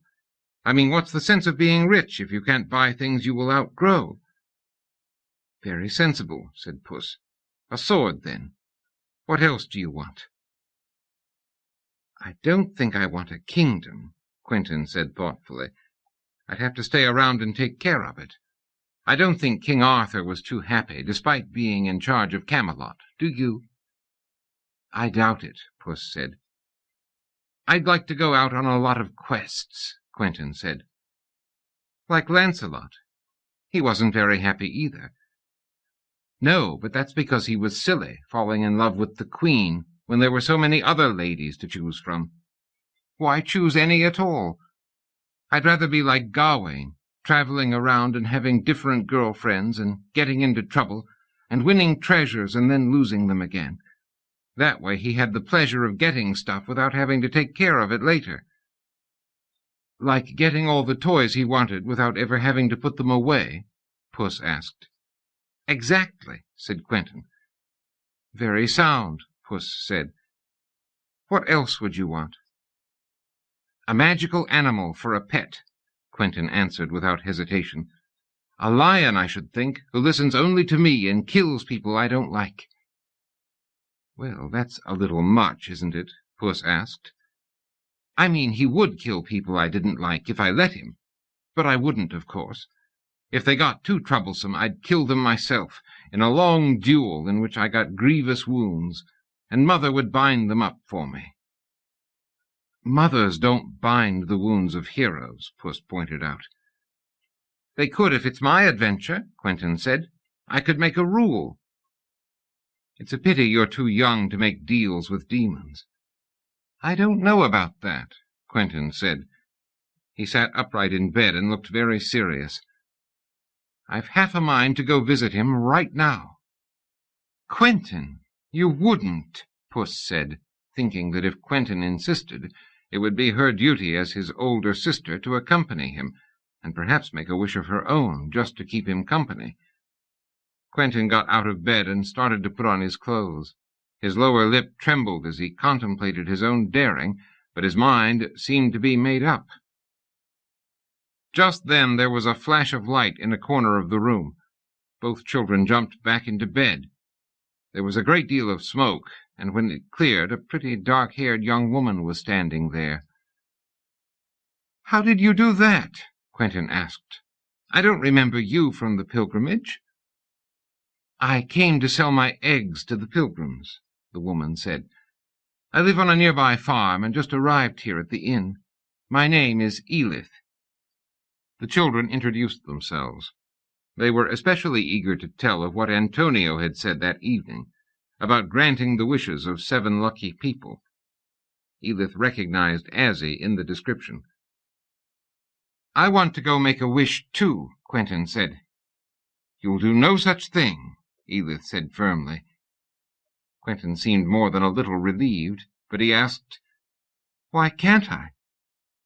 "Because it isn't seemly for well-raised children to ask wishes of a demon from hell." "But other people are asking," Puss pointed out. "They're going to have all the fun." "I think you will find that isn't really so," Edith said. "Some of those people are going to find themselves involved in more than they bargained for." "How can you know that?" Puss asked. "I just know," Edith said. "Now, children, how about trying to get to sleep? I'll tell you a story if you do." Chapter 3. Edith told a story about lambs and kids gambling on the hillsides of her native Greece. Soon the children were asleep, so she tucked them up and blew out the candle, then sneaked out of their room.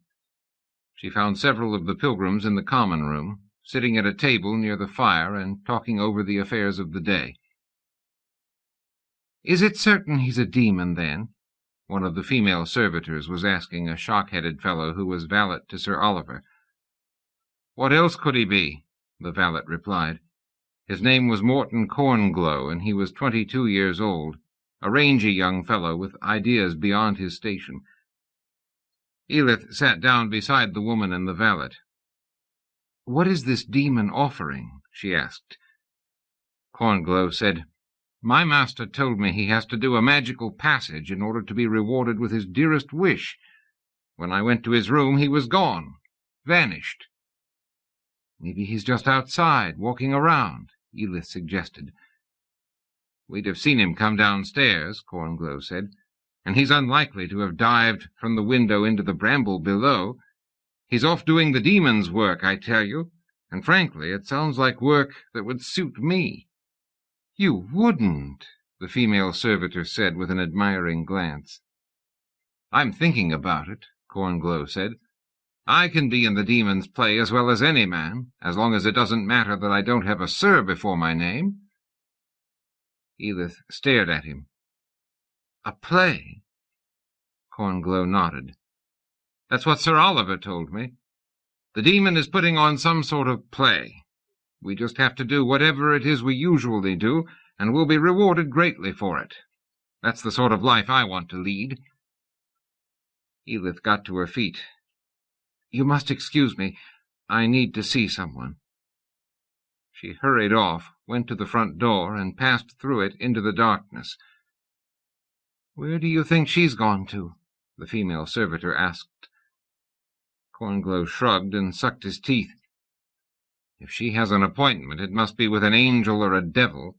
There's nothing else out there but wolves. Edith said to herself, So he's going to do it. Stage an immorality play. Wait until Michael hears about this.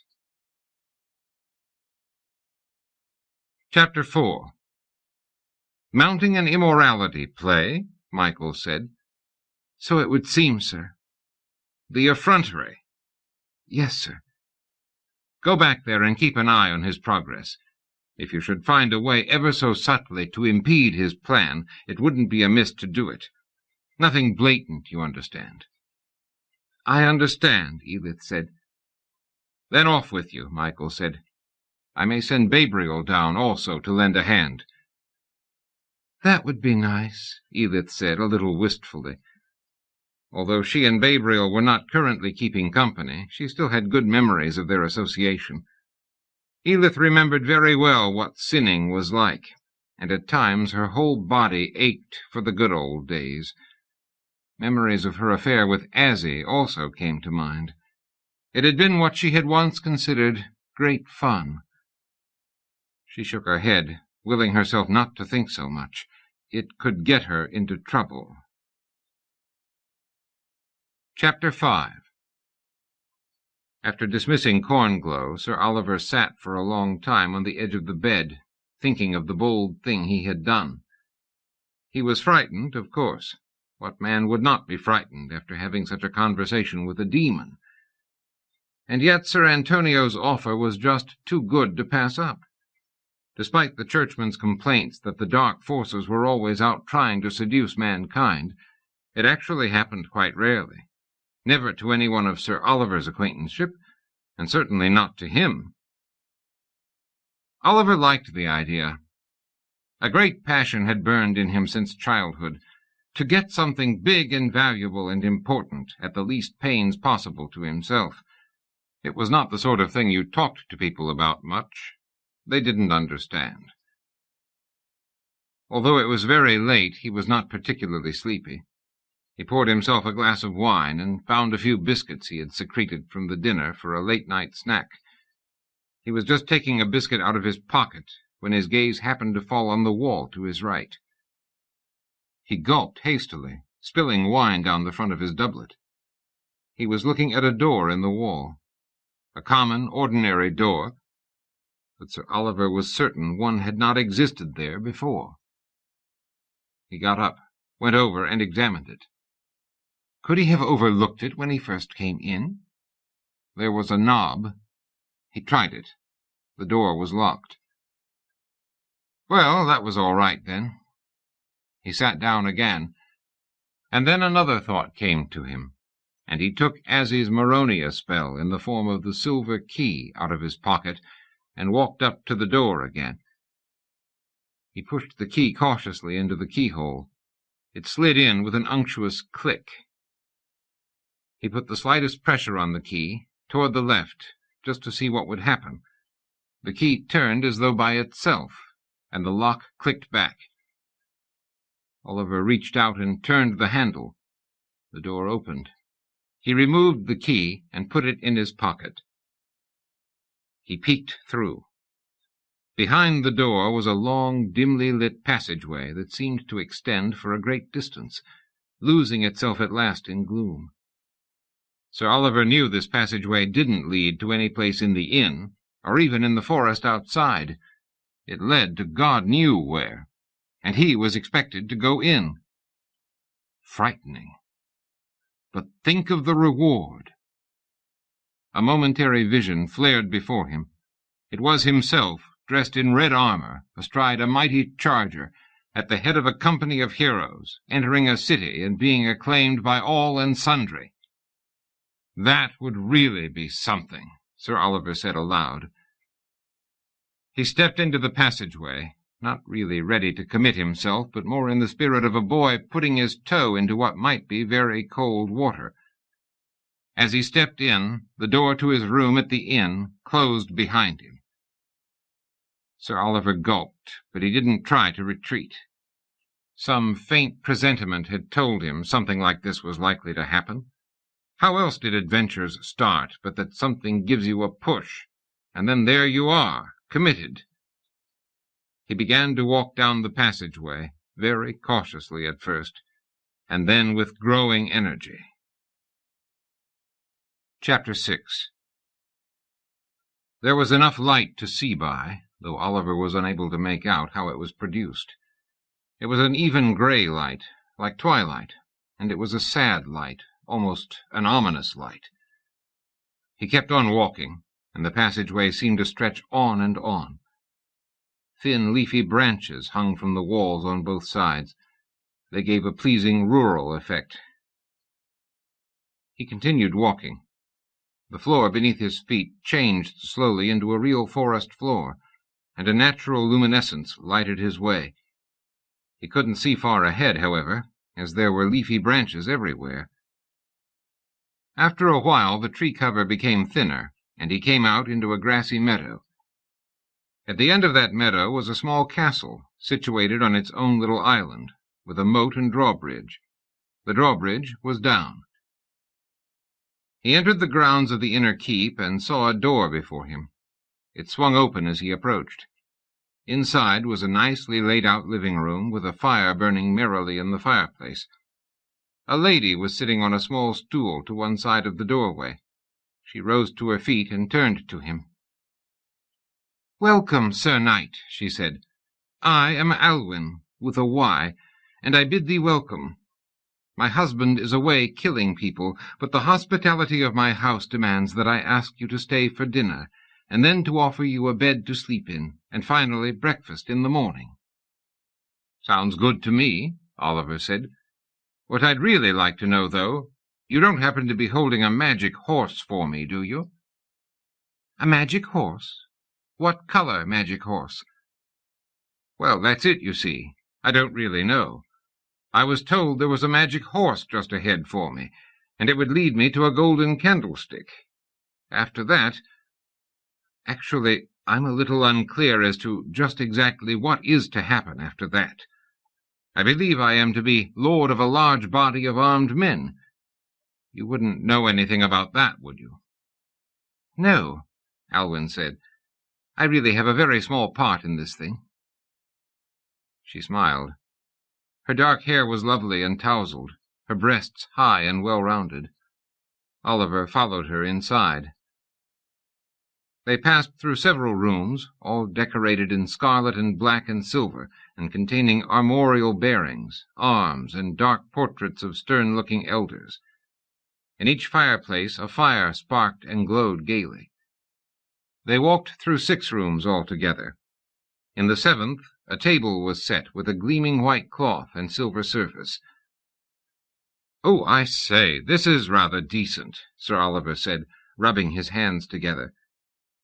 There were wonderful-looking foods before him, goose pâté and gooseberry jam, eggs and seed bread, and a great variety of drinks.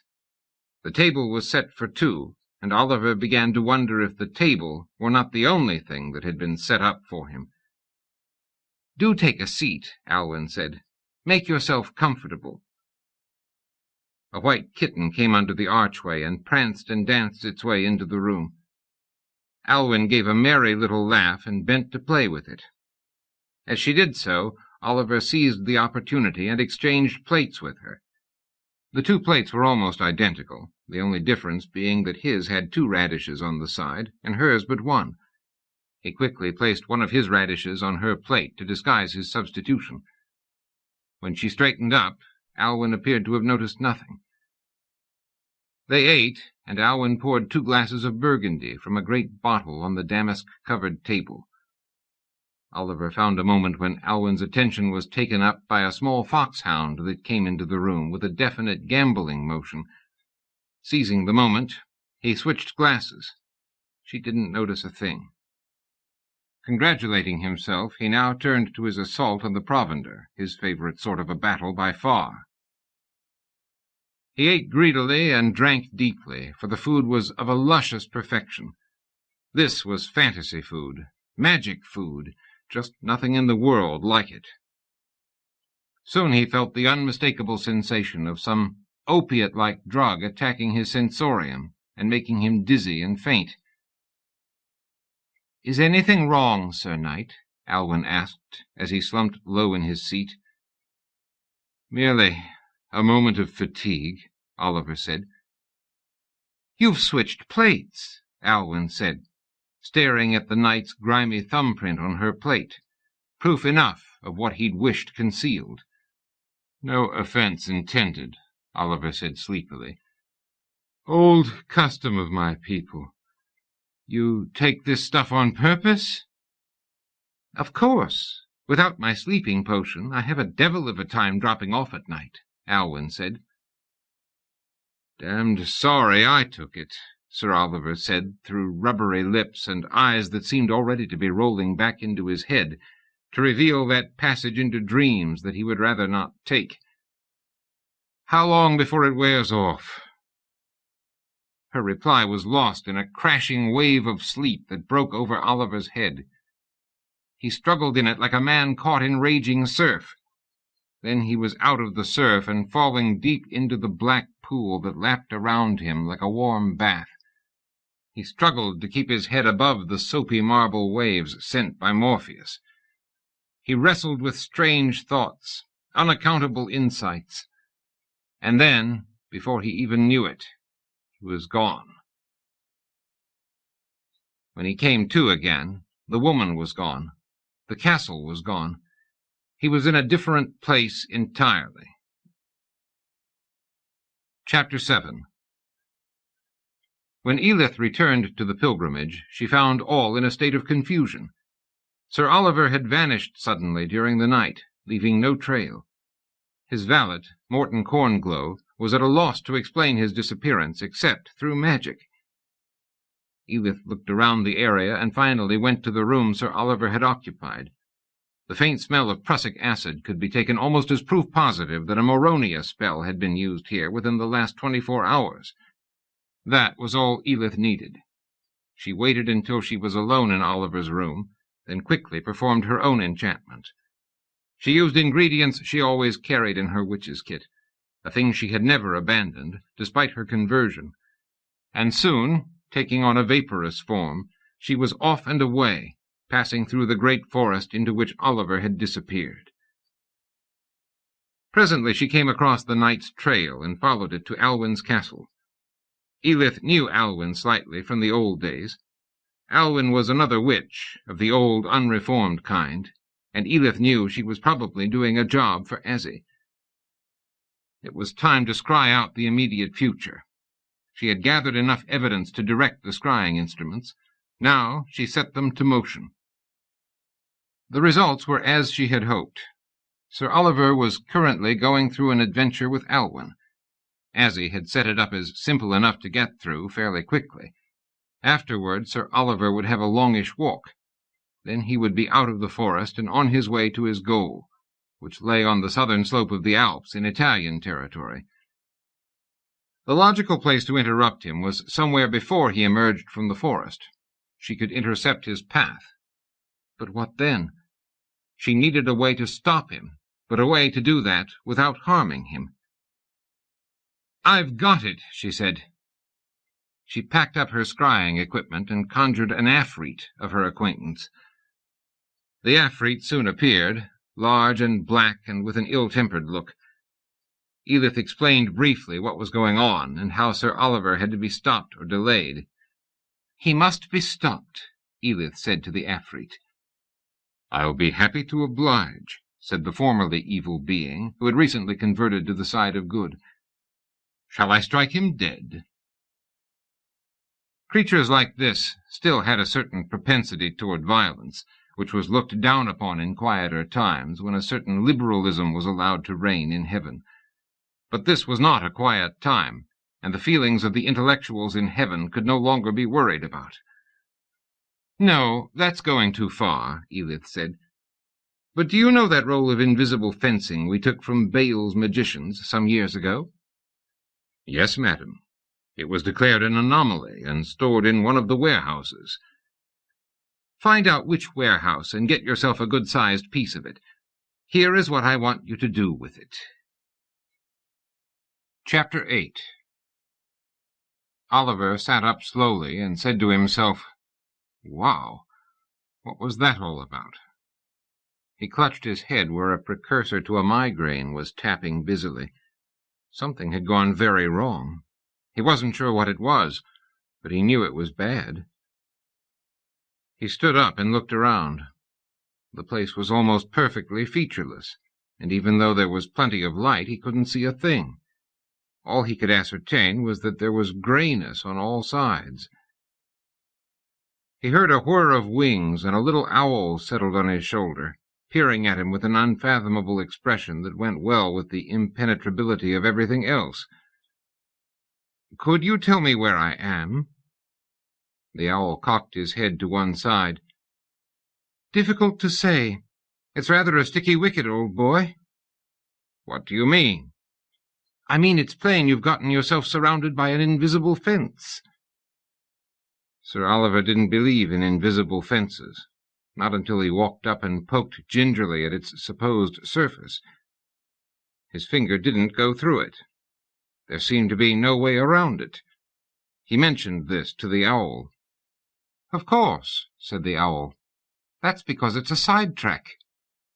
"A side-track? Where does it lead?" "Side-tracks only go around in circles. It's in their nature." "But that's not right.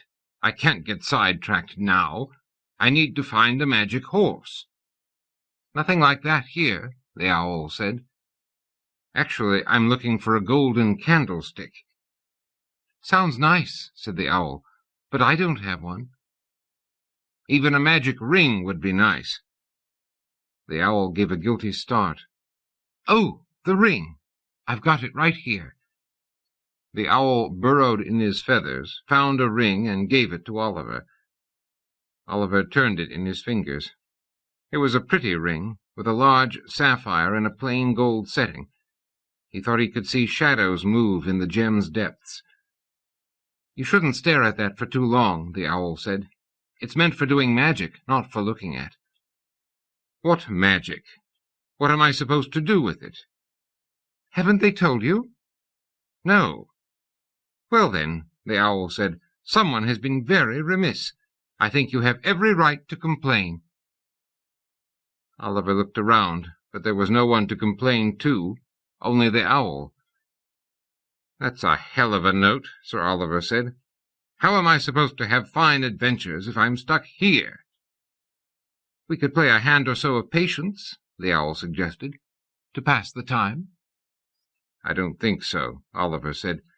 "I don't play card games with birds." The owl took a small deck of cards out from under his wing and began to shuffle them. He gave Oliver a quizzical look. "Go ahead. Deal," Oliver said. Soon Oliver was engrossed in the game. He had always liked patience. It helped to pass the time. "Your deal," said the owl. Chapter 9. Back at the inn, Azzie wiped his crystal ball and gazed into it. It remained cloudy until he remembered to say, "Show me what Sir Oliver is up to." The crystal ball flashed to acknowledge the message, and the cloudiness was replaced by a scene of Oliver in a grey foresty place, playing patience with a screech owl. This wasn't supposed to happen, Azzie said to himself. He needed Aretino here to lend a hand. "Where's my messenger?" the demon inquired. The door opened, and a small person walked in. "Take this note to Aretino at once." Azzie scrawled a note with his fingernail on a parchment pad. "Come at once." He folded it twice and handed it to the messenger. "Where will I find him?" "In Venice, no doubt, carousing on my money." "Could I have a spell to get there with?" "You're supposed to have your own spells," Azzie grumbled. "But take a general one off the table there." The messenger pocketed several from a cut-glass bowl. "To Venice," he said to the spell, and he was off. In his rush, Azzie had not recognized Quentin, who had taken this chance to get himself into the action. Chapter 10. In Venice, meanwhile, Pietro Aretino had found that Azzie's cash advance had come in very handy. Aretino had always wanted to throw a really good party, one that would stand the dear old city on its ear and demonstrate yet again what a wonder Pietro Aretino was. This party had been going on for several nights and days, ever since Azzie had left. Aretino had imported a German band for his festivities. The men had loosened their doublets and were drinking rather a lot. It was a gay and friendly time. Too bad it had to be interrupted by a messenger. The messenger was quite young, a child in fact, dressed in night-clothes, a handsome young boy with a full head of blonde curls. It was Quentin, still slightly breathless from hanging on while the spell he had taken from Azzie whirled him over the Alps and down to Venice. When the servant brought him to Aretino, he made a sweeping bow and said, "Aretino, I bring you a message." "I really don't need it just now," Aretino said. "This is all turning out quite amusing." "It's from Azzie," Quentin said. "He wants you to come at once." "I see. And who are you?" "I'm one of the pilgrims. You see, when my sister Puss, that's short for Priscilla, went to sleep, I decided to poke around a little myself. I wasn't really asleep, you see. I hardly ever am. So I went up to the second floor. I saw a door, and I peeked in, and the next thing I knew, I was in the messenger business." "But how are you able to get around?" Aretino asked. "You are a mortal like me, aren't you?" "Of course. I took a handful of spells from Azzie." "I hope that's true," Aretino said thoughtfully. "What does Azzie require of me?" "Your presence, immediately." "Where is he?" "I'll take you to him, by magic spell," Quentin said. "Are you quite sure those spells are trustworthy?" Quentin didn't dignify this with an answer. He had gotten quite accustomed to spells in a short time, and he could hardly wait to tell Puss that travelling by domestic spell was no big deal. Chapter 11. Azzie had planned to celebrate when Sir Oliver was finally on his way through the passageway, for it meant that his immorality play was well begun. All Aretino had to do was observe Oliver's progress and then record it. But no sooner was the night launched than it became obvious that he was experiencing difficulties. Azzie lost no time looking into what had gone wrong. He traced Sir Oliver's journey into the realm of faerie, utilizing those telltale signs by means of which evil is able to follow the progress of innocence. And so Azzie went to the strange realm in the forest in which the lands of reality and those of faerie were commingled. After a long tramp through the gloomy corridors of the forest, Azzie came to a clearing. At the end of it he saw Sir Oliver, sitting on a log, with an owl perched opposite him. They were playing cards with a small narrow deck, one just the right size to permit the owl to hold them in his claws. Azzie didn't know whether to laugh or cry. He had intended Sir Oliver for great deeds. Azzie hurried over, saying, "Hey, Oliver, stop kidding around and get going." But his words weren't heard, and he was unable to get closer than about 20 feet from the pilgrim. Some sort of rubbery, invisible wall blocked his path. The wall seemed to be soundproof as well, and perhaps was even able to block or distort vision waves, for Oliver was unable to see him. As he walked around the invisible circle until he came to a point exactly opposite where Sir Oliver's gaze would have to fall if he chanced to look up. As he poised himself at that place and waited. After a moment, Oliver's eyes raised, and he seemed to look right through Azzie. He soon returned to his card game. Azzie knew something uncanny was going on, something beyond the usual tomfoolery of which he was a master. He wondered who had taken a hand here. His first suspicion was of Babriel, but this seemed to be beyond the angel's mental powers to conceive and execute. Who did that leave? Michael? It somehow didn't have Michael's finely polished touch. It was not Michael's sort of thing. But driven to desperation, Michael might be capable of anything. That left only Edith. He wouldn't put it past her. But what, specifically, had she done? A moment later, she was standing beside him. "Hi, Azzie," she said. "Unless I miss my witch's guess, you were thinking about me." Her smile was simple and beautiful, and it gave away nothing. "What have you done here?" Azzie asked. "I thought up a bit of mischief I could do you," Edith said. "It's standard gauge invisible fencing." "Very cute," Azzie said. "Now, take it down." Edith walked up to the invisible fence and felt around.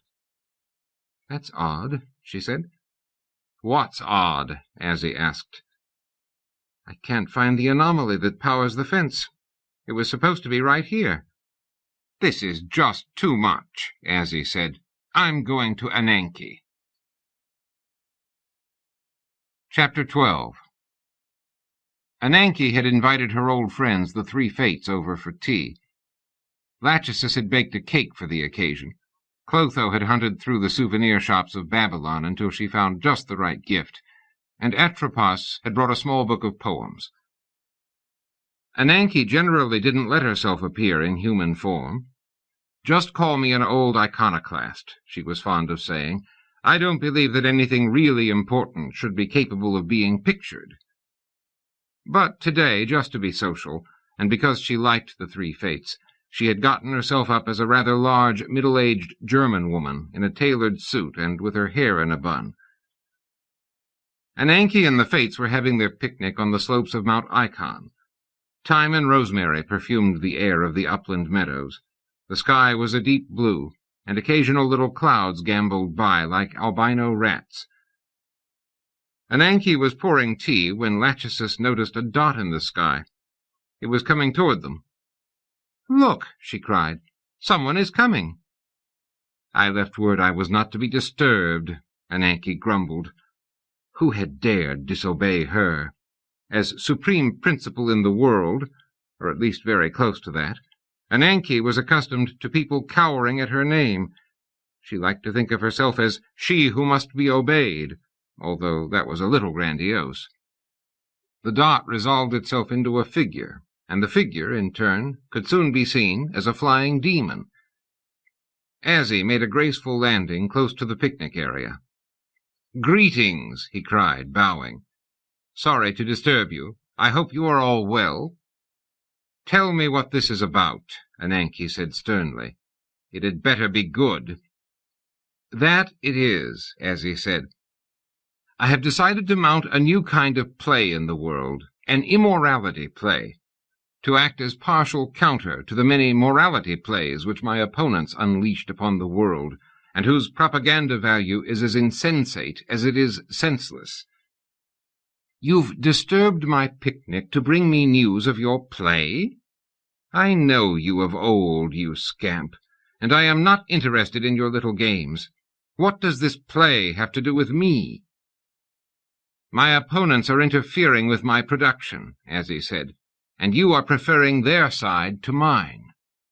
"Well, good's nice," Ananke said, somewhat defensively. "Granted. But I am still allowed to oppose it, am I not? And you are here to make sure I can make my point." "Well, that's all true," Ananke admitted. "Then you'll stop Michael and his angels from interfering with me?" "I suppose so. Now leave us to get on with our picnic." And with that, Azzie had to be content. Part 7. Chapter 1. Michael was in his office, relaxing in Plato's original ideal form of an armchair, the archetype of all armchairs, and by definition the best ever conceived. All he lacked now was a cigar. But smoking was a vice he had given up long ago, so he really didn't lack anything. Contentment is as hard for an archangel to find as it is for a man, so Michael was by no means taking this moment for granted.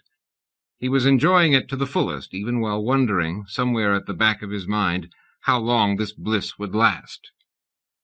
There was a knock at the door. Michael had a sense that whatever came through was not going to please him. He considered not answering, or saying, "Go away." But he decided against that. When you're an archangel, the buck stops at your office door. "Come in," he said. The door opened, and a messenger entered. The messenger was small, a child with golden curly locks, clad in night-clothes, with a package in one hand and a bunch of spells in the other. It was Quentin, who was getting on with his messenger business with a vengeance. "Got a package for the Archangel Michael." "That's me," Michael said. "Sign here," Quentin said. Michael scribbled his signature on the gold-leaf bill of lading Quentin handed him. The boy folded it and put it away, and gave the heavy package to Michael. "You aren't an angel, are you?" Michael asked. "No, sir." "You're a little human boy, aren't you?" "I believe I am," Quentin said. "Then why are you working in a supernatural messenger service?" "I don't really know," Quentin said, "but it's loads of fun. Is there anything else?" "I suppose not," Michael said. Quentin turned on his spell and was gone. Michael scratched his head, then turned to his package. It was wrapped in plain gray paper. He tore it open and removed a large brick made of brass. Turning the brick over, he saw writing. Holding the thing up to the light so he could make out the letters, he read, "Michael, stop interfering at once with the demon Azzie's play. Go put on your own play if you want, but stop being swinish about Azzie's. Yours faithfully, Ananke." Michael put down the brick, his mood entirely ruined. Who did Ananke think she was, giving orders to an archangel? He had never really accepted the notion that necessity, Ananke, ruled both good and bad. Who said it had to be that way? Sloppy planning, that's what it was. He wished God hadn't gone away. He was the only one who could really arbitrate this mess. But he had gone away, and somehow this Ananke person had been left in charge, and now here she was trying to tell Michael what to do. "She can't make laws against me like that," Michael said. "Maybe she's destiny, but she isn't God." He decided he'd better do something about it. A little checking by research showed him there were several ways of doing something about Azzie's play. Simple delay might be enough. Chapter 2. "Try again," Hephaestus said. "I am trying," Ganymede said. "I tell you, I can't get through." All the gods were clustered around their side of the interface, the other side of which was Pandora's box in Westfall's chambers on Earth. This was the route Zeus had taken to free himself, and now all of the gods and goddesses wanted out, but the interface refused to allow them through. Hephaestus, the craftsman of the gods, had tried various tricks to enlarge the passage. He had never worked on interfaces before, though. It suddenly gave off a faint humming sound, and they all stepped back. A moment later, Zeus walked through and stood before them in all his strength and glory. "So, the great man returns," Hera said. She always had a bitter tongue in her mouth. "Peace, woman," Zeus said. "Easy enough for you to say," Hera said. "You get to play your dirty little games out in the world, while we stay imprisoned here in this hateful place. What kind of a chief god do you think you are?" "The very best," Zeus replied. "I have not been idle. I have a plan. But you must do what I say, for your very freedom depends on it, and upon your cooperating rather than squabbling as you usually do. I understand Michael the Archangel is coming here soon." "Ha! The enemy!" cried Phoebus Apollo. No, said Zeus, a potential ally. He is going to come here and ask for something. We must speak to him reasonably and do what he requires. And then? And then, children, it will be our chance to take over the world again. Ah, it's the new fellow, Zeus said when Michael finally arrived. The Archangel found it hateful the way Zeus referred to him as the new fellow, as if he were some recently jumped-up deity, rather than a spiritual being of a power equal to Zeus. Mind your manners, he said to Zeus.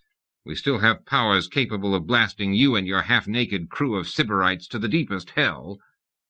We just came from there, Zeus said. Once the worst has happened, it doesn't have quite the same power over you as before. Anyhow, what did you want to see me about? You are aware, I suppose, said Michael, that a new power has entered the cosmic stage? The matter has not escaped our attention, said Zeus. What about it? You know of this immorality play that the demon Azzie is trying to stage. I've heard about it, Zeus said. Seems a cute idea to me. If it has the effect on mankind that I expect, it will serve you no better than it will us. How do you figure? We Greek deities don't have much truck with notions of good and evil. This scheme is beyond good and evil. Well, so? This scheme is not only amoral, it undermines the idea that character is fate. What? What was that? Zeus asked. I thought that would gain your attention, Michael said. But that is not all.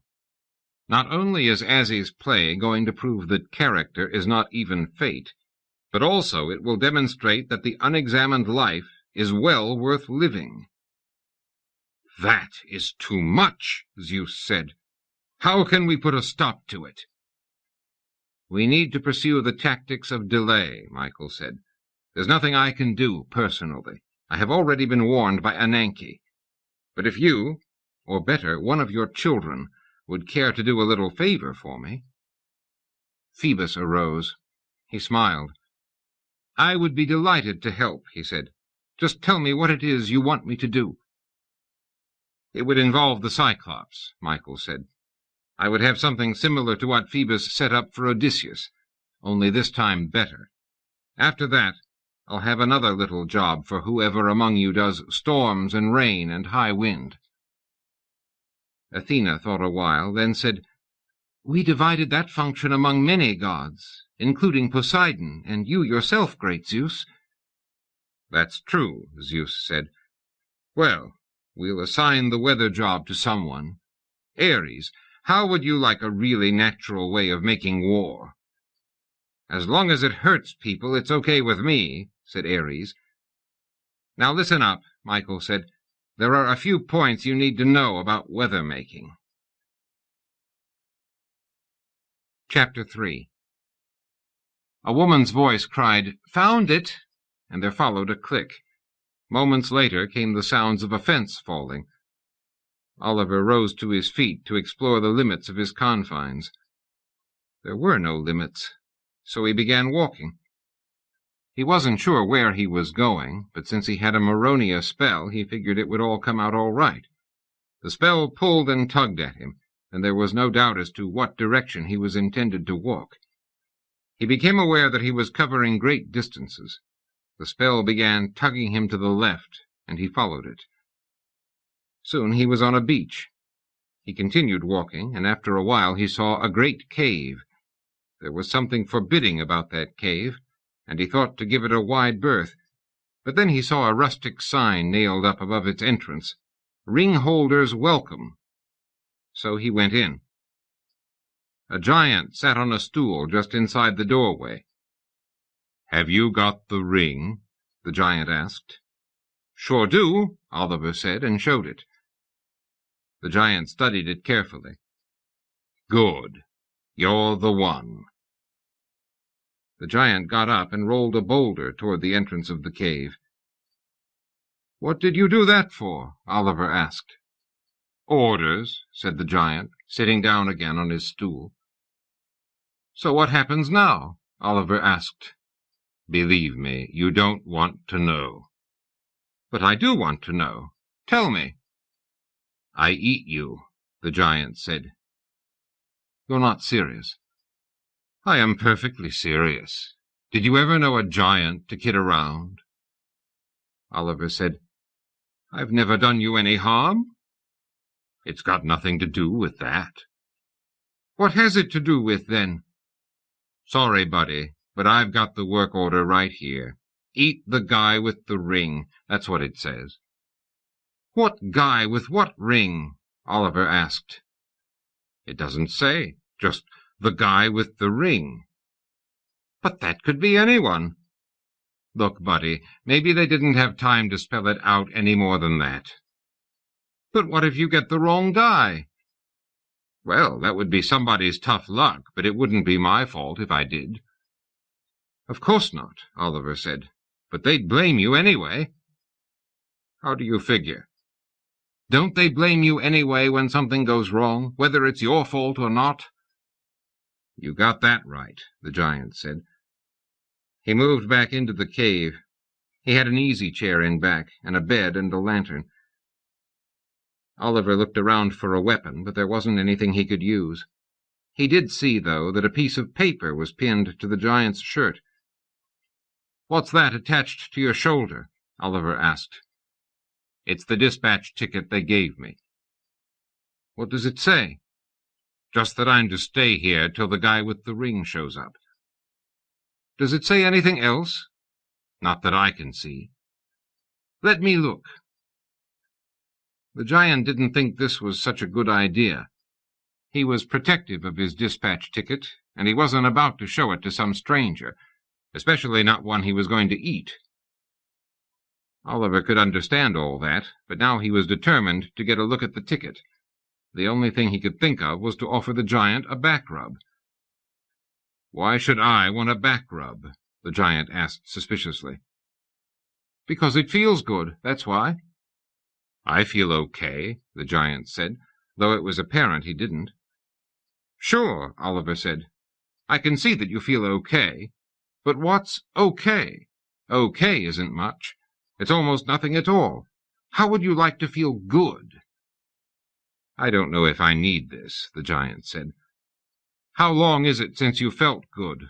I mean, really good. I guess it's been quite a while. Nobody cares how a giant feels. Nobody even thinks a giant has feelings. No one inquires about his health or his general state of mind. People think giants are stupid, but we're smart enough to know that people don't give a damn about us. You got that right, Oliver said. What about the back rub? Okay, the giant said. But do I gotta take off my shirt? Not if you don't want to. The giant lay down on the long slab of rock that he used for a bed. During the day he made it up into a couch with boulders that resembled pillows. Oliver pushed up the giant's shirt. He began to pound and knead the giant's back, gently at first, but then with more force as the giant complained he couldn't feel a thing. Oliver pounded and slapped and hammered, all the time trying to get a look at the ticket attached with a bronze staple to the left shoulder of the shirt. At last he was able to make out what was written on the ticket. This giant is vulnerable only under the left armpit, which is unarmored due to the need for ventilation. The giant should be careful not to let anything near this area. There was a manufacturer's mark under the writing, but it was blurred. So that was something, but not really enough, because Oliver had no idea how he was going to get at the giant's left armpit. Even the right one was inaccessible. A shadow crossed the cave door, and Oliver looked up. Standing there was a tall, well-dressed Italian-looking fellow. "Hi there, I'm Aretino," the man said. "Azzie sent me. If you're quite finished with your massage, do you think we could get back to work?" "Who's that?" the giant asked sleepily. "Don't be alarmed," Oliver said. "It's someone for me." "Tell him to go away. After the massage, I'm supposed to eat you." Oliver rolled his eyes and took his hand from the giant's back long enough to make an imploring gesture. Aretino now became aware of the giant. He walked slowly into the cave, keeping alert in case there were any more giants around. He whispered to Oliver, "Is he armored?" "Yes," said Oliver, "everywhere but his left armpit." "You're going to have to catch him stretching." "Sure, but how?" Aretino whispered, "Are there any grapes around?" "I'll ask," Oliver said, catching on at once. "Grapes? What do you want with grapes?" "Last meal before I die. It's the custom." "I never heard of it, but I guess we could find you some grapes. That was a pretty good massage." The giant heaved himself to his feet. "Come with me." He led Oliver outside. Quite near the cave was a very tall grape arbor. "I can't reach them," said Oliver. "Here, let me hand you down some." The giant stretched out his arm in a movement that exposed his armpit. Aretino threw Oliver his sword. Oliver caught it. The giant's arm was still up there, but it was the right arm. Oliver hesitated. "Go for it anyway," Aretino called out. Oliver gritted his teeth and plunged the sword into the giant's armpit. It was armored, just as he'd feared, but not very well armored. Aretino's sword passed into it. "Ouch! What did you do that for?"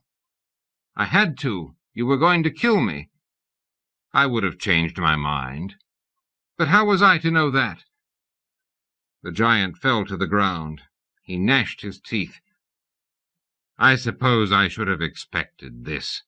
Who ever heard of giants winning? By the way, that candlestick you've been looking for, I've got it in the back of the cave." He gave a convulsive heave and was dead. "Quick," Aretino said, "get the candlestick." Oliver ran back into the cave and found the candlestick behind a boulder. Now he had the ring, the key, and the candlestick. He took 2 steps forward and recoiled. Aretino was gone. An entirely different man was standing in front of him. Chapter 4. "Who are you?" Oliver asked. "Your second in command, sir," the man said.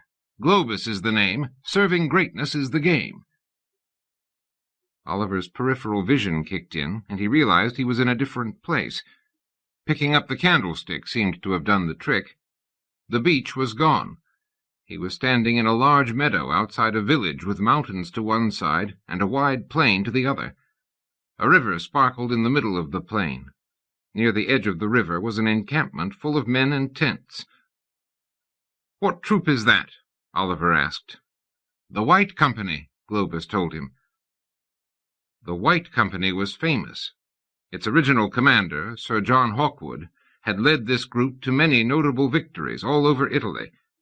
There were about 10,000 of them, fighting men from every corner of Europe, swarthy Lets, pixie-haired Poles, mustached Germans, Italians with rings in their ears, Frenchmen with marcelled hair, Scotsmen with tufted eyebrows. These troops were the finest, the merriest, the bloodthirstiest, yet also the most obedient to orders, of all the troops in the civilized, even in the uncivilized, world. "Where is Hawkwood?" Oliver asked, inquiring after the company's famous commander.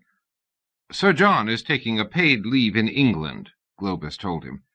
"He didn't want to go, but my master paid him a price he couldn't refuse." "Who is your master?" "I'll not name him directly," Globus said, "except to say that he's a hell of a good fellow. He bade me give you this." From his haversack, Globus took a long, slim instrument and handed it to Oliver. Oliver recognized it at once as a baton of command, such as a field marshal might carry. "This is your insignia of command," Globus said. "You will show this to the men, and they will follow you anywhere." "Where am I supposed to go?" "We are situated just now on the south side of the Alps." Globus pointed in a southerly direction. "It's a straight march down that way and along the river to Venice." "All I have to do is lead the men there?" Oliver asked. "That's it." Then let us go join the men, Oliver cried exultantly. Chapter 5. Oliver reached the purple tent that had been reserved for him. Inside, sitting on a camp stool and filing his nails with a little silver file, was none other than Azzie. "Hi, Chief," Oliver cried. "Welcome to your command, Field Marshal," Azzie said. "Is everything to your liking?" "It's wonderful," Oliver said. "You've gotten me a wonderful bunch of soldiers. I had a look at some of them as I came up here. Real toughs, aren't they? Anybody trying to stand against me is going to be very sorry. Is there anyone I have to fight, by the way?" "Of course. On your march south, which I expect you to begin immediately after we finish this briefing, you will encounter the berserkers of the Death's Head Brigade." "They sound tough. Do you really think I should start out fighting guys who are tough?" "They're not tough at all. I gave them that name because it sounds good to the press. Actually, they're a bunch of disenfranchised local peasants, farmers from the district, who have been put off their land for non-payment of the exorbitant taxes. They are armed only with axes and scythes, have no armor, no bows and arrows, not even proper lances. Also, there are only a couple of hundred of them, against your 10,000. Not only are these men poorly prepared, they are also guaranteed to betray their comrades and flee at the first clash of arms." "That sounds okay," Oliver said. "And then what?" "Then you'll march into Venice. We'll have the press prepared." "The press? Surely I haven't done anything to warrant torture." "You don't understand," Azzie said. "Press is our name for the various persons who make things known to other people. Painters, poets, scriveners, that sort of thing." "I don't know anything about that," Oliver said. "You'd better learn if you expect to become famous for your victories. How will you become legendary unless the writers write about you?" "I guess I thought it just happened," Oliver said. "Not at all. I've hired the finest poets and writers of the age, headed by the divine Aretino, to sing your praises.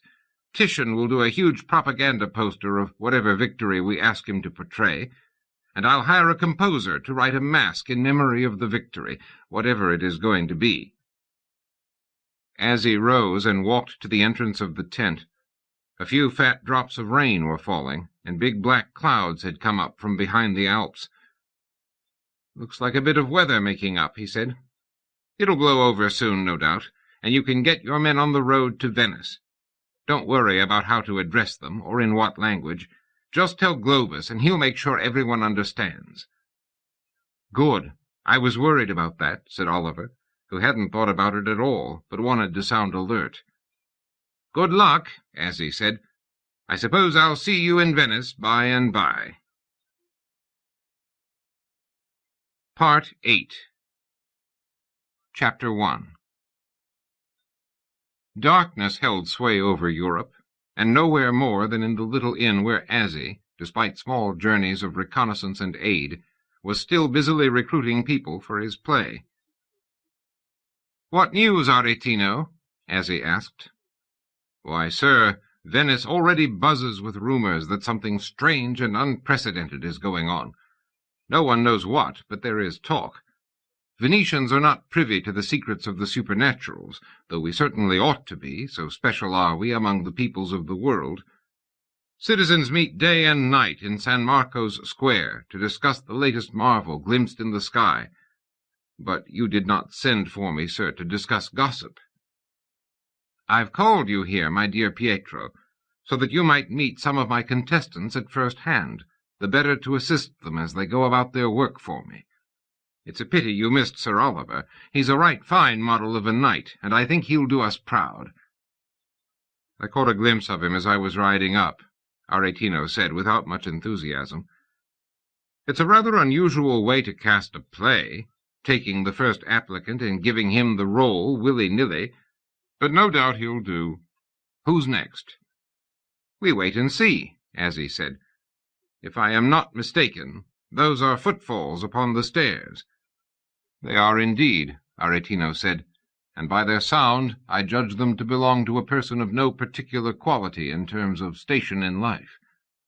"How can you say so? I'd love to know your secret of distant perceptions." Aretino smiled sagely. "You'll note that the boots make a scraping sound, even when heard through the material of a door and from the distance of half a corridor. That, sir, is the unmistakable sound of untanned leather. Since the sound is high-pitched, one must ascertain that the boots are stiff, and that the one rubbing against the other is like two pieces of metal rubbing together. No man of quality would wear such material, so it must belong to a poor man." "5 ducats if you're right," Azzie said. The sound of the boots stopped just outside the door. There was a knock. "Come in," said the red-headed demon. The door opened, and a man entered slowly, looking both ways as if unsure of his reception. He was a tall, yellow-headed fellow wearing a ragged shirt of homespun and boots of cowhide that looked as if they had been annealed to his legs. "I'll pay you later," Azzie said to Aretino. To the stranger he said, "I do not know you, sir. Are you part of our pilgrimage, or did you come upon us in the dark?" "In a corporeal sense, I'm one of the group," the stranger replied. "Yet in a spiritual sense I am not one of the party." "The fellow hath a pretty wit," Azzie said. "What is your name, fellow, and your station in life?" "They call me Morton Cornglow," the man said. "My regular occupation is grooming horses, but I was impressed into the job of valet to Sir Oliver, since I live in his ancestral village, and have always been handy with a currycomb. Thus I may fairly claim that I am one of you as far as the physical body is concerned, but a company is generally thought of as composed of like-minded members, and one does not include the dogs and cats who may stray along with them, nor the servants, who are no more than the animals, though perhaps a little more valuable. I must ask you at once, sir, does my lowly station in life bar me from participating in this event? Is your contest open only to nobles, or may a common man with dirt under his fingernails volunteer?" "In the spiritual world," Azzie said, "the distinctions men make between each other are meaningless. We think of you all as souls for the taking, wearing a temporary body and soon to give it up. But enough of that. Would you be one of our seekers of the candlesticks, Cornglow?" "I would indeed, Sir Demon," Cornglow said. "For though I am but a commoner, there is that which I desire. I would go to a bit of trouble to procure it." "Name your desire," Azzie said. "Before you joined our company, we took a side trip to visit the estates of Rodrigo Sforza. The gentles ate at high table, whereas common folk like myself sat in the kitchen. Through its open door we could view all of the proceedings, and there it was that I laid eyes upon Cresilda Sforza, wife of Lord Sforza himself. Sir, she is the loveliest of women, with hair of corn-silk yellow lying smooth upon a cheek of damask blush that would put shame to the angels. She hath a tiny waist, sir, and above it doth swell—" "That'll be enough," Azzie said. "Spare us the rest of your rustic pleasantries, and tell me what you want of the lady." "Why, that she should marry me, of course," Cornglow said. Aretino gave a great laugh and muffled it forthwith as a cough. Even Azzie had to smile, so ill-matched was the loutish and out-at-elbow Cornglow with any pretty noblewoman. "Well, sir," Azzie said, "you are not afraid to shoot high in your courting?" "A poor man can aspire to Helen of Troy if he so desires," said Cornglow, "and in his fancy she may well respond to him above all men, and find him more desirable than delectable Paris himself. In a dream, whatever you want can happen. And is this not a sort of a dream, Your Excellency?" "Yes, I suppose it is," Azzie said. "Well, sir, if we were to grant your wish, we'd have to have you ennobled in order that there be no impediment of station to the marriage ceremony." "I'd be willing," Cornglow said. "We'd also have to get Lady Cresilda's consent," Aretino pointed out. "Leave that to me when the time comes," Azzie said. "Well," It's a challenge, Cornglow, but I think we can swing it. Aretino frowned and said, "There's the fact that the lady is already married, my lord. That might stand as some impediment." "We have clerks in Rome to take care of details like that," Azzie said. He turned to Cornglow. "There are a few things you will have to do. Are you ready to go to a little trouble?" "Why, yes, sir, so long as it be not too strenuous. A man should not be taken out of his native temper, even by the most outrageous of good fortune, and my own native temper is of a laziness so extreme that did the world but know about it, they'd declare me a prodigy." "There's nothing too difficult ahead of you," Azzie promised. "I think we can dispense with the usual sword-fighting, since you were not educated to it." Azzie fished in his waistcoat pocket and found one of his magical keys. He handed it to Cornglow, who turned it over and over in his fingers. "You will go from here," Azzie said, "and the key will take you to a doorway. You will pass through it, and find a magic horse with a magic candlestick in his saddlebag. Mounting him, you will find your adventure, and at the end of it your Cresilda of the corn-silk hair." "Great," Cornglow said. "It is wonderful when good fortune comes easy like this." "Yes," Azzie said. "Ease of acquisition is one of the great things of this world, and a moral I hope to preach to men. Namely, good fortune comes easy, so why sweat it?" "It is a wonderful moral," Cornglow said. "I love this story." Clutching the key, he rushed out of the room. Azzie smiled benignly. "Another happy customer." "There's someone new at the door," said Aretino. Chapter 2. Mother Joanna sat in her room at the inn. She was more than a little afraid. Outside, in the hallways, she could hear occasional scuffling sounds. They might have come from anything, natural or supernatural, but Joanna suspected they emanated from pilgrims who had decided to take Sir Antonio up on his offer, and were on their way to his chambers. Despite her holy office, Joanna was not unacquainted with human desire. There were things she wanted for herself, and not being a moderate person, these desires burned in her immoderately. She was a political Mother Superior, not a religious one, and had looked upon her job much as the taking on of any other great enterprise. Her nunnery at Gravelines, with its 72 nuns and a host of servants and people to look after the animals, was an enterprise similar to that of a small town. Joanna had revelled in it from the very beginning. She might have been made for this. She had never been like other little girls, playing with dolls and dreaming of marriage. Even as a child she had been fond of giving orders to her birds and spaniels. "You sit there, and you there," scolding them while she gave them tea. This practice of giving orders had not left her when she grew to womanhood. Matters might have been different had she been beautiful, but she had taken after the Mortimer side of the family.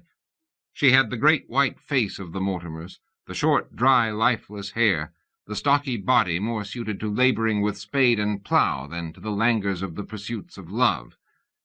She wanted to be rich and feared by all, and service in the church had seemed the way to get it. She was conventionally pious, but her piety ran afoul of her practicality, which told her that here was an opportunity to get what she wanted, rather than waiting forever until the Pope was induced to advance her to some larger nunnery. She thought, and she paced up and down her little room, taking note of her desires and asking herself which of them was paramount. Each time she heard a sound outside, she started. It seemed that all of the others were taking advantage of Sir Antonio's offer to give them their heart's desires. Soon the required 7 would be made up, and she would have no further chance. Finally, she decided to act. Mother Joanna crept out of her chamber and made her way silently down the inn's dark passageways. She climbed the stairs to the 2nd level and winced when they creaked. Coming at last to the door to Sir Antonio's room, she took her courage into her hands, reached up, and tapped lightly upon it.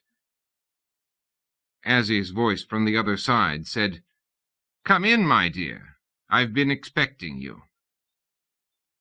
She had many questions. Azzie found her tiresome, but he managed to reassure her. When he came to inquire as to her heart's desire, however, he found her less than forthcoming.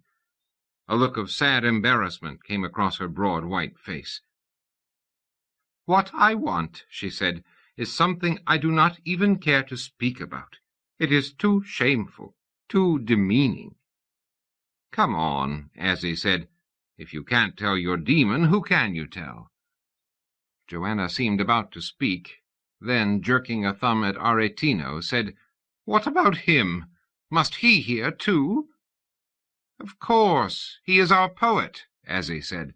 "How else can he record our adventures, save he be present? To make no record of these notable adventures were crime indeed, one that would condemn us to the vast unconsciousness of unrecorded life in which most people live out their lives. But Aretino will immortalize us, my dear. Our poet will take our exploits, no matter how slight they might seem, and weave them into deathless verse." "Well, Sir Demon, you persuade me," Joanna said. "I confess to you, then, that ever in my dreams I would be a great writer of wrong of the public sort, receiving all manner of adulation in ballads for my accomplishments. Something like a female Robin Hood, with lots of time in between exploits for hunting." "I'll figure out something," Azzie said. "We'll get started right away. Take this key." He told Mother Joanna what was coming up in the way of rings, doorways, magic candlesticks, and magic horses, and sent her on her way. "And now, Aretino," Azzie said, "I think we have time for a tankard of wine before the next supplicant. How do you think it's going so far?" "Frankly, sir, I have no idea. Plays are usually laid out beforehand, with everything made clear in advance. In this drama of yours all is muddy and uncertain. What does this fellow Cornglow stand for? Is he overweening pride, bucolic humour, unquenchable courage? And Mother Joanna, is she to be despised or pitied, or a little of both?" "It is confusing, isn't it?" Azzie said. "But very lifelike, I think you'll agree."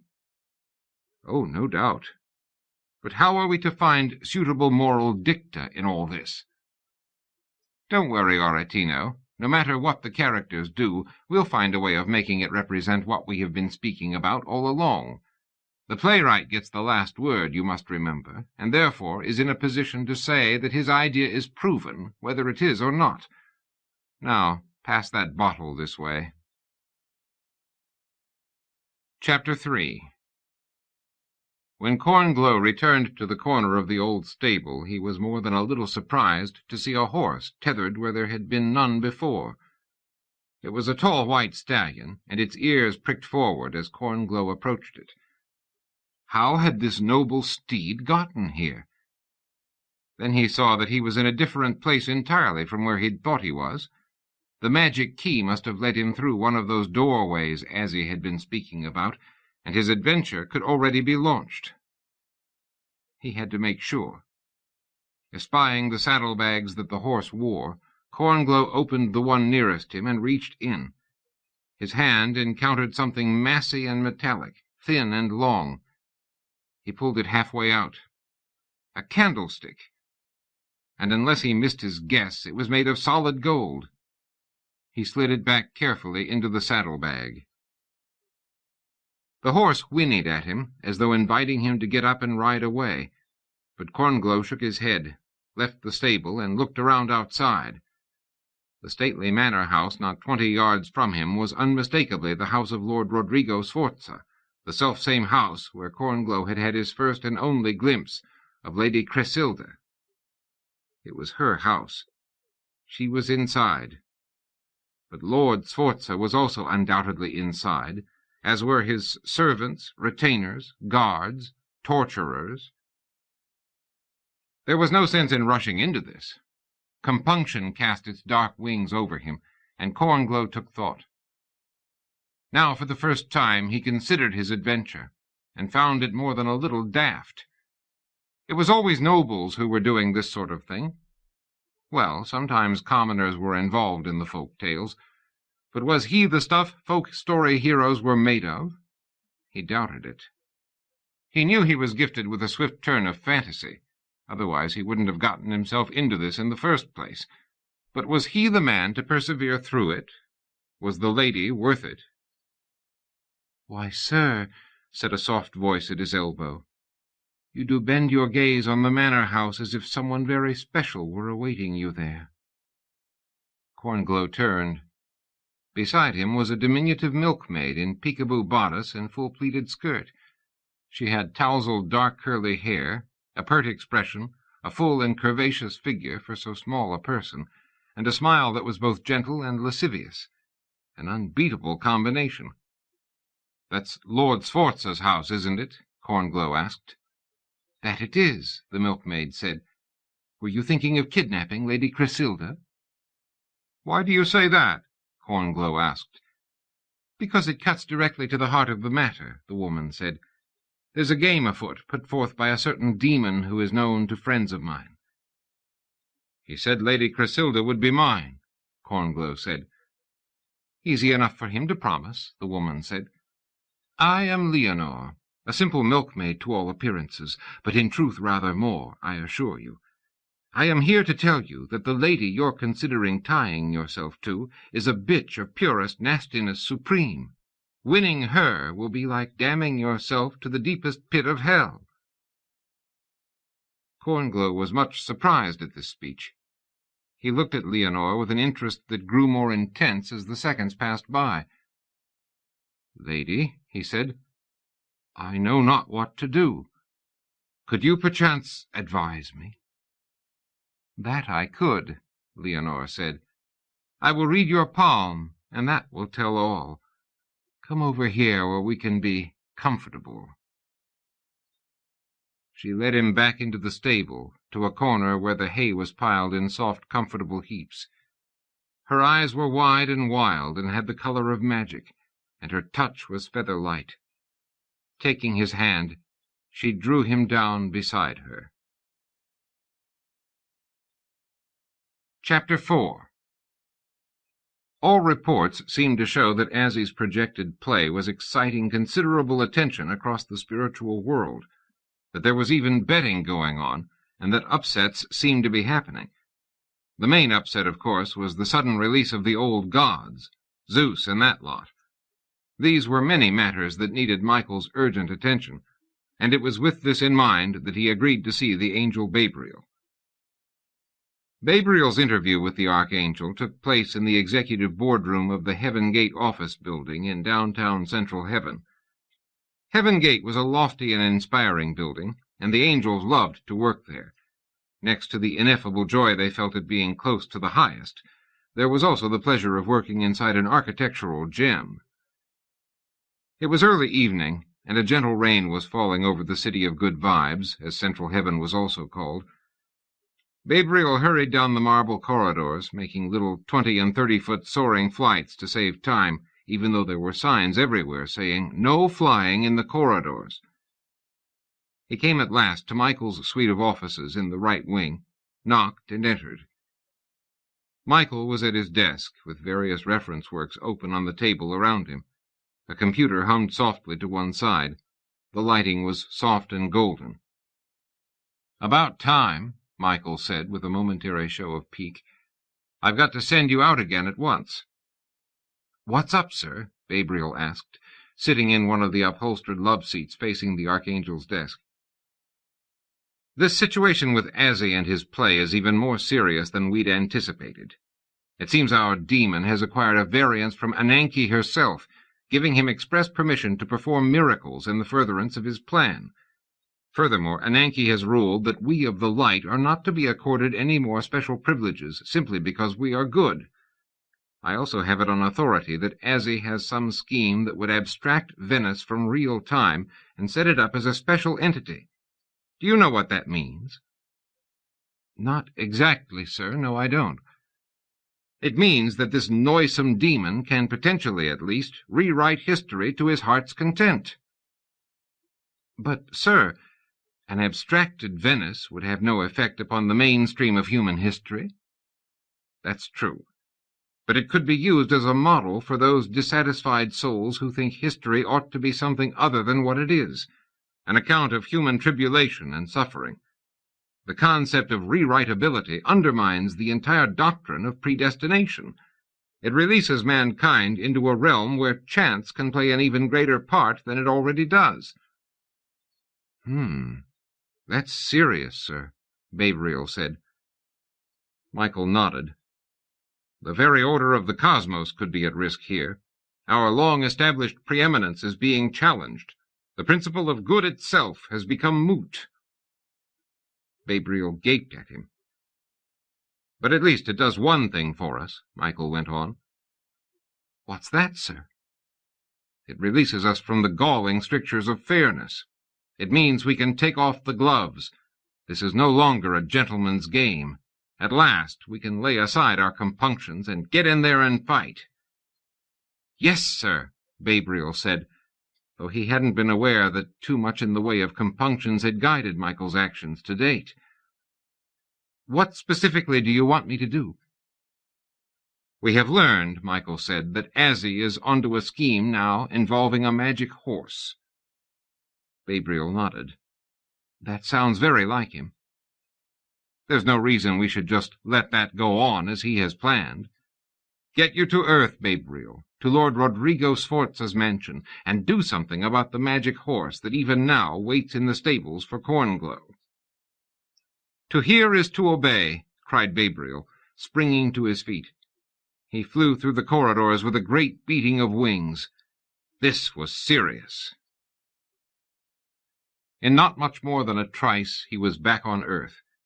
Taking but a moment to orient himself, he flapped his way to the manor house of the Sforzas and came down lightly in the courtyard. It was just past dawn, and the Count's household was still asleep. Gabriel looked around, then went to the stable. From within he heard the unmistakable sounds of a man and a maid, complete as it was with giggles and soft squishy noises. He heard a neighing sound, then found, tethered close by, a white stallion with finely wrought saddlebags. He soothed the noble steed and untied its reins. "Come with me, my beauty," he said. Chapter 5. Cornglow found himself lying on a pallet of straw, caught up in a tangle of arms and legs, only half of which were his. The sun was shining brightly through cracks in the half-finished walls of the stable, and a smell of straw, dung, and horses assailed his nostrils. He untangled himself from the woman with whom he had coupled in such abandon, hastily pulled on his clothes, and got to his feet. "Why such a rush?" Leonore asked, awakening. "Stay." No time, Cornglow said, stuffing his shirt into his breeches and his feet into his boots. "I'm supposed to be on an adventure." "Forget the adventure," Leonore said. "You and I have found each other. Why ask for more?" "No, I must not tarry. I must get on with it. Where is my magic horse?" Cornglow searched through the stable, but the horse was nowhere to be found. All he could locate was a small piebald donkey, tied to a half-paling. It brayed at him, its mouth open and its yellow teeth bared. Cornglow looked at it searchingly and said, "Has some enchantment so altered my steed? It must be. If I ride it away, no doubt it will change back in the due course of time." He untied the donkey and mounted. He kicked it hard in the ribs, making the creature amble into the courtyard. The animal didn't like the idea, but Cornglow urged it on. The donkey ambled across the chicken yard, past the kitchen garden, and all the way to the manor gate. "Hello there!" Cornglow shouted at the gate. A man's heavy voice from within called out, "Who is out there?" "One who would seek the hand of the Lady Chrysilda." A large balding man in shirt and pants and chef's toque came out. Scowling and unfriendly, he said, "Have you taken leave of your senses? The lady is married. Her husband cometh even now." The door opened further. Out stepped a tall nobleman in fine attire, stern-faced and haughty, with a rapier at his hip. "I am Rodrigo Sforza," he said in a voice that would have to be described as ominous. "What seems to be the trouble?" The cook bowed low and said, "This lout says he comes for the hand of Chrysilda, your lady wife." Sforza fixed Cornglow with a steely gaze. "Say you so, fellow?" Cornglow now perceived that something was wrong. His way was supposed to have been prepared for him. It was probably the loss of the magic horse that had put him in this strait. He turned and tried to prod the donkey to a gallop. It set its heels and bucked, throwing Cornglow violently to the ground. "Call my guards!" cried Sforza. His men came hurrying around the corner, buckling up their doublets and strapping on their swords. "To the dungeons with him!" cried Sforza. And so Cornglow soon found himself in a dark hole, his head ringing from numerous blows. Chapter 6. "Well, Morton," Azzie said, "this is a fine mess you've gotten yourself into." Cornglow sat up, blinking. 1 moment before he had been alone in Sforza's dungeon, nursing his bruised head and contemplating his unhappiness. The cell had been bare, with no more than a scattering of mouldy straw on its earthen floor, and there had been little Cornglow could do to make himself comfortable. But now he was outside again. Cornglow was getting awfully tired of all these sudden moves, and the strange wave-like motions they involved tended to upset his stomach. Azzie was standing before him, splendid in a blood-red cloak and soft leather boots. "Your Excellency!" Cornglow cried. "I'm so glad to see you." "Are you indeed? I'm afraid I must tell you, you have compromised your adventure before it even got properly started.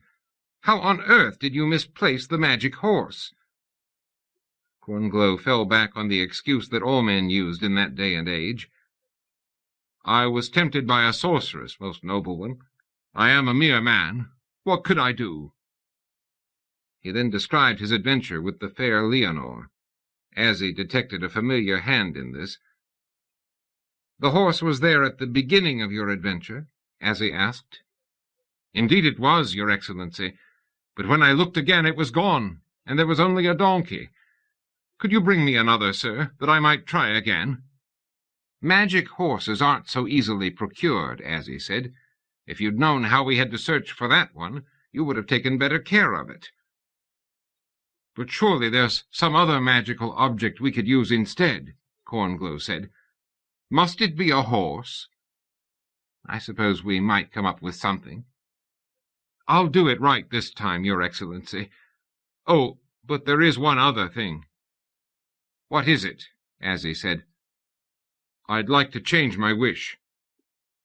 Azzie stared at him. "What are you talking about?" "I had asked for the hand of the fair Chrysilda in marriage, but I've since reconsidered. She's apt to hold it against me because I'm not gently bred. But fair Leonore suits me to a T. I'd like her as my prize."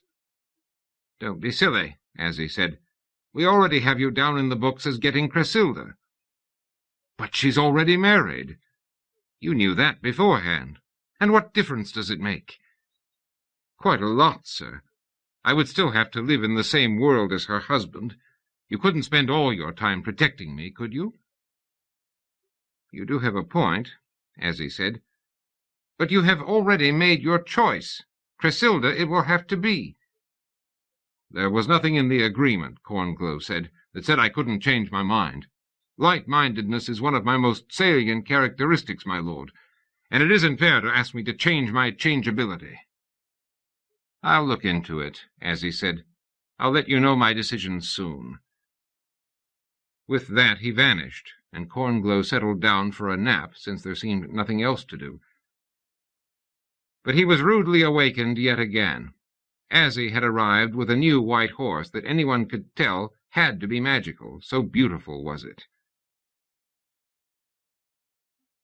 An interview with Leonore had confirmed what Azzie had suspected all along. She was not a woman of earth at all, but rather a large elf disguising herself as a human being. Elves are mean-spirited, she told Azzie. Since I am taller than most of them, they laugh at me for being a giantess, and none will marry me. As a human woman I am considered petite, and I am much beloved. If I marry a human, it is certain I will greatly outlive my husband, but I'll show him a good time while he's on earth. Just then Cornglow rode up on the magic horse. The elf girl was suddenly shy, and who would not be when the powers of evil had suddenly intervened to ensure one's happiness? "My lord," Leonore said to Azzie, "I know our happiness was not your intention or concern, but I thank you for it anyhow. What do you require of my man?" "Simply that he take you and get promptly to Venice," Azzie said. "I have a great deal for you to do once you're there, and I don't know if I'll have time to devise any adventures for you along the way." "We will go directly, as you wish," Leonore said. "I will get Cornglow to stick to business." And so the lovers departed, both mounted on the magic horse, on the high road toward Venice. Azzie shook his head as he watched them go. Things weren't working out at all as he had expected. None of the actors seemed to be doing what they were supposed to. It's what came, he supposed, of not having their lines written out for them. Chapter 7. Lady Cresilda sat in her carved rosewood chair in the deep bay window of her second-floor sitting-room, a needlepoint tapestry on her lap. She was pricking out the Judgment of Paris in rose and lavender, but her mind was elsewhere. Presently she put down her work and sighed and looked out the open window. Her ash-blonde hair was pulled straight back and framed her face like a dove's wing. Her small features were pensive.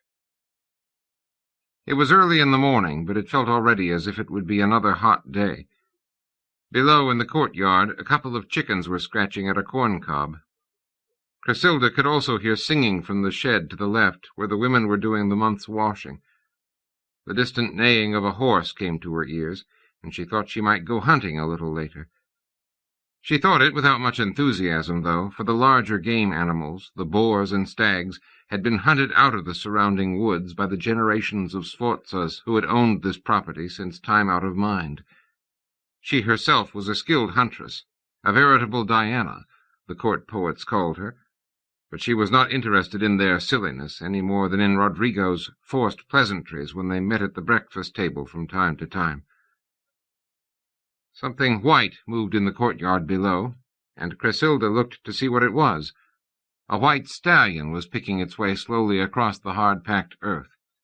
It moved alertly, its proud head held high, nostrils flared. For a moment it seemed as if the shimmering outline of a winged man moved at its head, leading it. She stared at it, perplexed. She could remember no such horse in the Sforza stables, and she knew every one of them, from the newborn colts to the old war horses put out to pasture. She also knew most of the better horses in the area, and this steed was none of them. There was no sign of a rider about. Where could this steed have come from, with its glowing white mane and its uncanny eye? This horse was magic. She ran to the stairs, hurrying down them, through the big dusty receiving rooms, and out into the courtyard. The white horse had come up to the door. It seemed to recognize her, and nodded its noble head as she approached. Cresilda stroked its velvety nose. The stallion whinnied and nodded its head. "What are you trying to tell me?" Cresilda asked. She opened the saddle-bag closest to her, hoping to find a clue to the animal's ownership. Within, she found a tall candlestick that to all appearances was made of purest red gold. A note was inside, written on parchment and rolled into a screw. She straightened it out and read, "Follow me and wish for what you will. It will be granted." Her wish! It had been many years since she had even thought of it. Could this noble steed be the means of accomplishing that dream? Had it been sent by heaven itself? Or was it, perchance, a gift from hell? She cared not. She vaulted into the saddle. The stallion shivered, laid back its ears, then calmed to her touch. "Take me to whoever sent you," Chrysilda said. "I would get to the bottom of this, no matter where it takes me." The horse broke into a smart trot. Chapter 8. A war horse? You say my lady departed on a war horse? Lord Sforza was said to be a little slow on the uptake, but he understood horses, and he understood people riding away on them, especially his wife. The court thaumaturge went through it all again. "Yes, my lord, it was a horse such as no one has seen before in these parts. Pure white it was, noble of aspect, fiery of manner. My lady Chrysilda saw it, and without a moment's hesitation she vaulted to the saddle. We know not where she has gone." "You saw all this yourself?" "With my very own eyes, lord." "Do you think it was a magic horse?" "I do not know," the thaumaturge said, "but I can find out." The interview was taking place in his alchemist's studio in the high tower. The thaumaturge lost no time stoking up the fire under his alembic. When it was roaring, he poured in various powders, and the fire flared up green and then purple. He watched carefully as variously colored smokes arose. Then he turned to Sforza. "My spirit familiars signal me that it was indeed a magic horse. We have probably seen the last of our Lady Chrysilda, for ladies who ride away on magic horses rarely return, and if they do, to be frank, sir, there's no living with them." "Damnation!" Sforza said. "You can lodge a complaint through my familiars, sir. There may still be a chance of getting her back." "I don't want her back," Sforza said. "I'm more than happy to be rid of her. She's no fun any more. I'm glad Chrysilda is gone. What annoys me is that she got the magic horse. They don't come around very often, do they?" "Very seldom," he admitted. "And she had to grab it. Maybe this horse was meant for me. How dare she take the only magic horse that's been seen in these parts since time immemorial?" The thaumaturge spoke soft words, but Sforza would not be consoled. He stamped out of the tower and down to the manor-house. He was a scholar, in his own view anyhow, and it galled him that a matter as interesting as this had come and gone before he'd had a chance even to see it. What irked him most, though, was that magic horses usually carry with them the fulfillment of a wish, and he had missed that, too. It was a chance that would never come again. Believing so, he was utterly flabbergasted when, an hour later, he went down to his stables to loiter. He saw there was another white horse there, one he had never seen before. It was a stallion, and it was white. Though not quite as imposing as he thought a magic horse ought to be, it looked enough like a magic horse for him.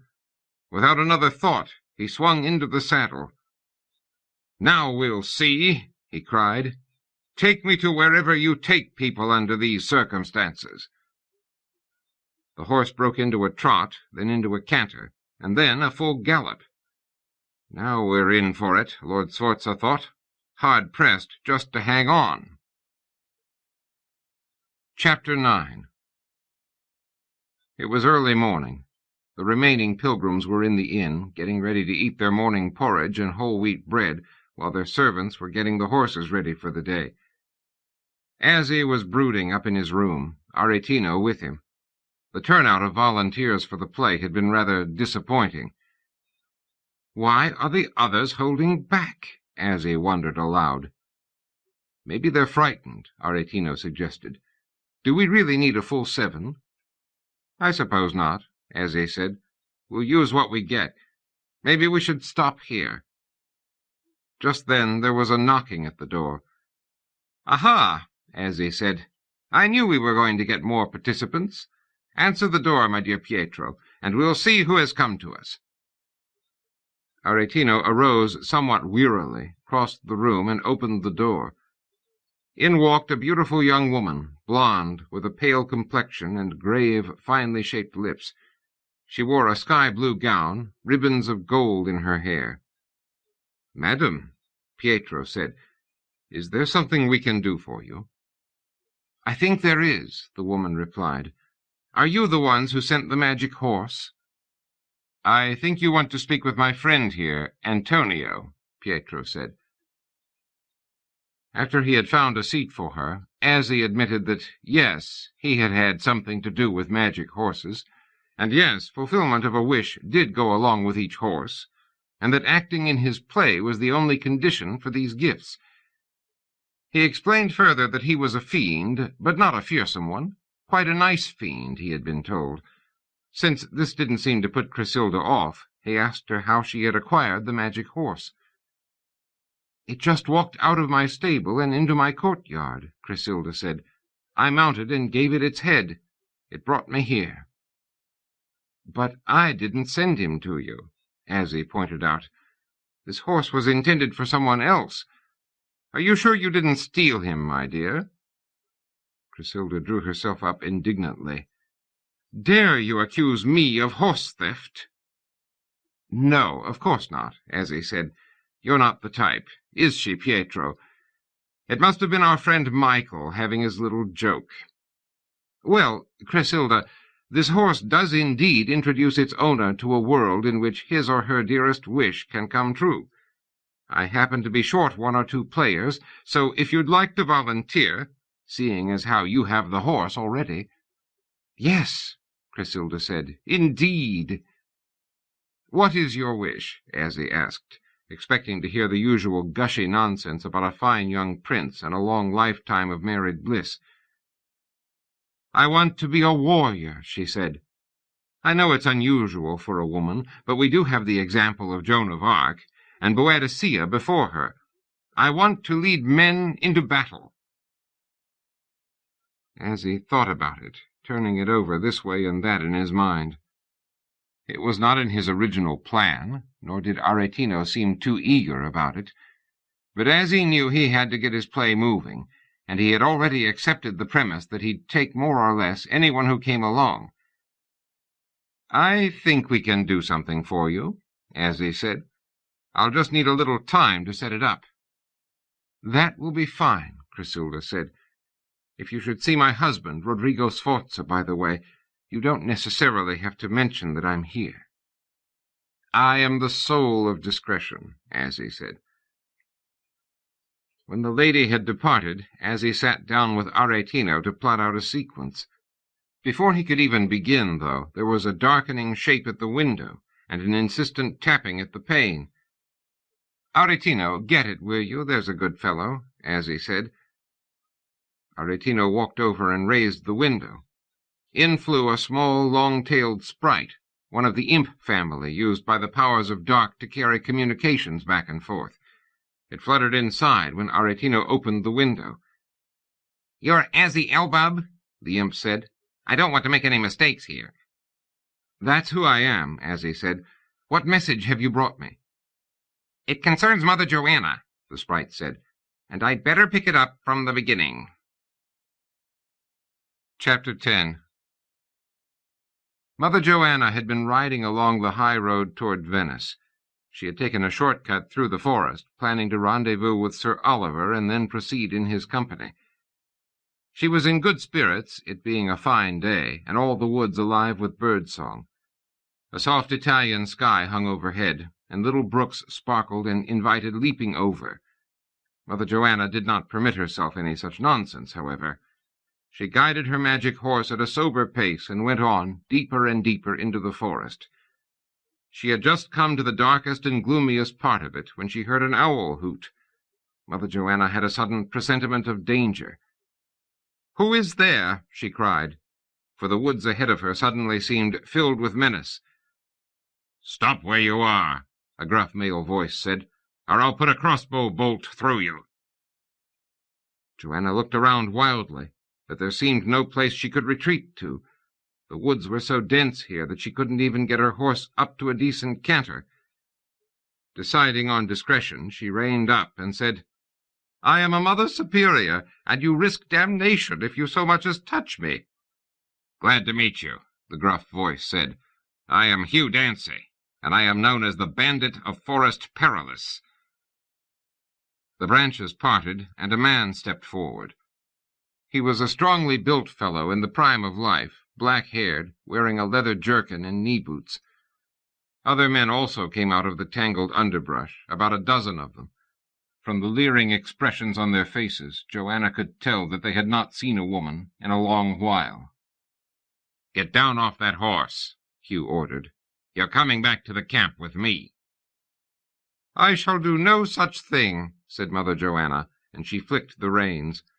Her magic horse took 2 slow ambling steps forward, then stopped when Hugh seized it by the bridle. "Get down," Hugh repeated, "or I'll pull you down." "What do you intend?" "To make an honest woman out of you," Hugh said. "We hold not with your churchly celibacy. We'll have you married by the end of the day to one of us." Joanna dismounted. "Over my dead body," she said quietly. "It matters not how," Hugh said, just as a loud crashing sound emanated from the brush. The men blanched, casting frightened glances in all directions. The sounds grew louder as something seemed to draw nearer. "Ah, we're done for," one of them cried. "'Tis the great wild boar," shouted another. "Doomed," said a third. Mother Joanna leaped from her saddle to the ground. It was not only with hawks that she had hunted. Snatching a spear from one of the bandits, she faced herself in the direction of the crashing sounds. Moments later, an enormous black boar burst from the brush into the clearing. She positioned herself before it, ramming the butt of the spear deep into the earth. "Come on, you stupid pig," she called. "We dine on pork chops tonight." It rushed toward her, and she leaned heavily upon the spear. It impaled itself, and lay flowing blood amid snuffles, twitches, and grunts. After a time it grunted its last grunt and expired. Placing her foot upon the carcass, she wrenched the spear free and turned toward Hugh. "We were talking of dead bodies," she said. He drew back, as did the others. "We were thinking of such a delightful pastime as this," he said. "We do hope you will join us for dinner shortly." "Aye," cried the men as they set to butchering the boar. "Perhaps I shall," she said. "Thou art a veritable Diana," Hugh said, "and thou shalt be treated as such." Chapter 11. Azzie was annoyed at the news. He was just about to ride off to rescue Mother Joanna when there was another sound at the inn door, and in came Rodrigo Sforza. "Are you the one who sends out magic horses?" Sforza asked boldly. "What if I am?" Azzie asked. "I've got one. I want a wish granted." "It's not quite as easy as that," Azzie said. "There's some work you have to do first." "I am quite prepared for that.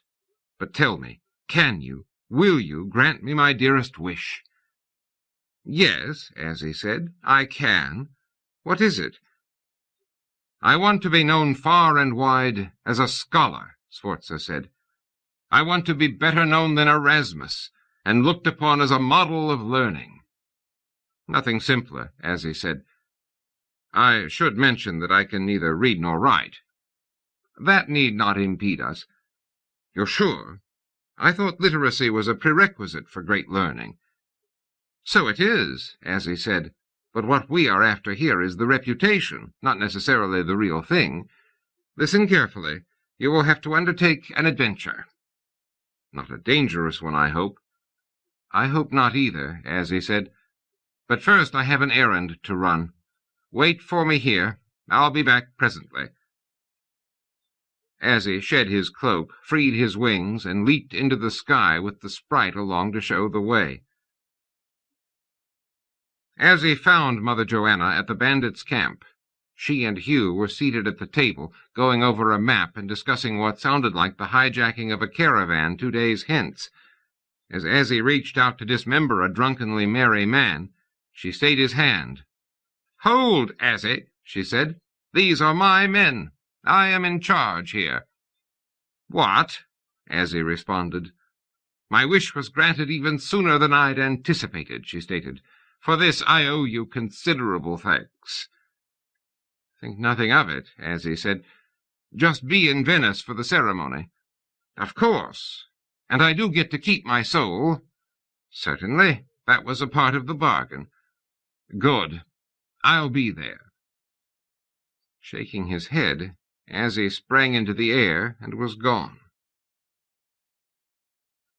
Part 9. Chapter 1. The first hint that the Hellenic gods had broken out of afterglow en masse came at 01332 Universal Sidereal Time, when the chief of demonic studies at Hell's Brimstonic University noted that one of his subalterns had failed to return from an expedition. The subaltern's assistant reported that a pack of loose deities had seized the researcher while he was poking around old bones at an archaeological dig near Mount Olympus. The chief called the Limbo Underworld prison to see if anything had happened recently. "Hello, who am I talking to?" "Cicero, keeper of the Unwanted Deities sector of the Limbo Life Forms Penitentiary." "I'm inquiring about the old gods of Greece, Zeus and that lot. Are they still safely under lock and key?" "I'm sorry to say there's just been a breakout. They're free." "When do you expect them to be rounded up?" "I'm afraid it's not so easy. These old Greek gods are quite powerful, you know. It's going to take some action on Ananke's part to pin them up again." "Thanks. I'll be in touch." Chapter 2. "Back in the real cosmos," Phoebus cried. "I could bend down and kiss the earth," Hephaestus said. The first thing they did was have a celebration, a reunion dinner roasting Zeus. They sang "For He's a Jolly Good Fellow." They did comic imitations of his elaborate and portentous style. They sacrificed the usual animals and got the blood all over everything, because servants, not the gods themselves, usually did the dirty work of sacrifice. They got drunk and acted in a bawdy fashion. Zeus rapped on the table for attention. "I want to thank you all. It was very good of you to put on this celebration for me. 3 cheers for Zeus!" "Thank you, thank you. Now then, on to something a bit more serious. I've been looking into what we might do with ourselves now that we're out of Afterglow. I'm talking about all of us together." "Do something together," said Athena. "But we never do anything together." "We need to this time," Zeus said firmly. "Lack of cohesiveness is what brought on our defeat the last time. We're not going to make that mistake again. We need a project we can all work on, something that will serve our common good.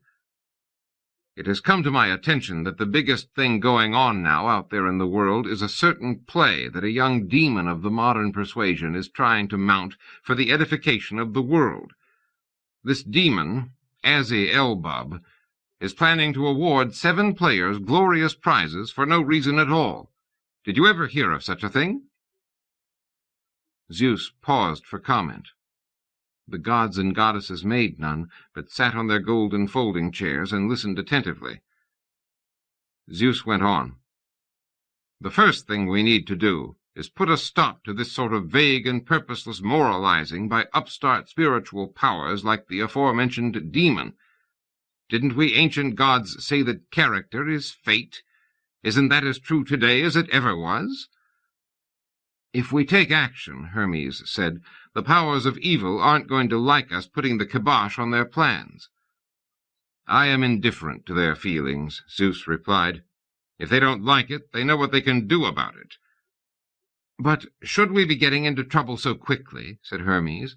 "Wouldn't it be better to arbitrate? I'm sure we can find something to arbitrate. Meanwhile, perhaps we should lie low, or even hide." "That would do no good at all," Zeus said. "The others, the powers of light and dark, will try to put us back on the Limbo Reservation. Anyway, where would we go? There's no place in the universe where we can hide. The powers that be are going to come for us sooner or later.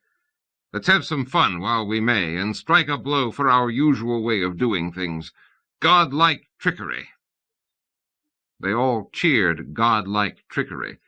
It was a hallowed doctrine among them. They gazed far out from Olympus and saw Sir Oliver's troop riding through some low hills.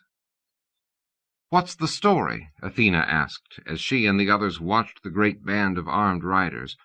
Hordes of pilgrims, too, seemed to have joined the host. "What happens when they reach Venice?" Hermes asked. "Their leader gets what he most desires," Zeus told them. "Maybe, by extension, they do, too." "Well, we can't have that happen, can we?" Athena demanded. Zeus laughed and summoned the various wind gods, Zephyrus and Boreas among them.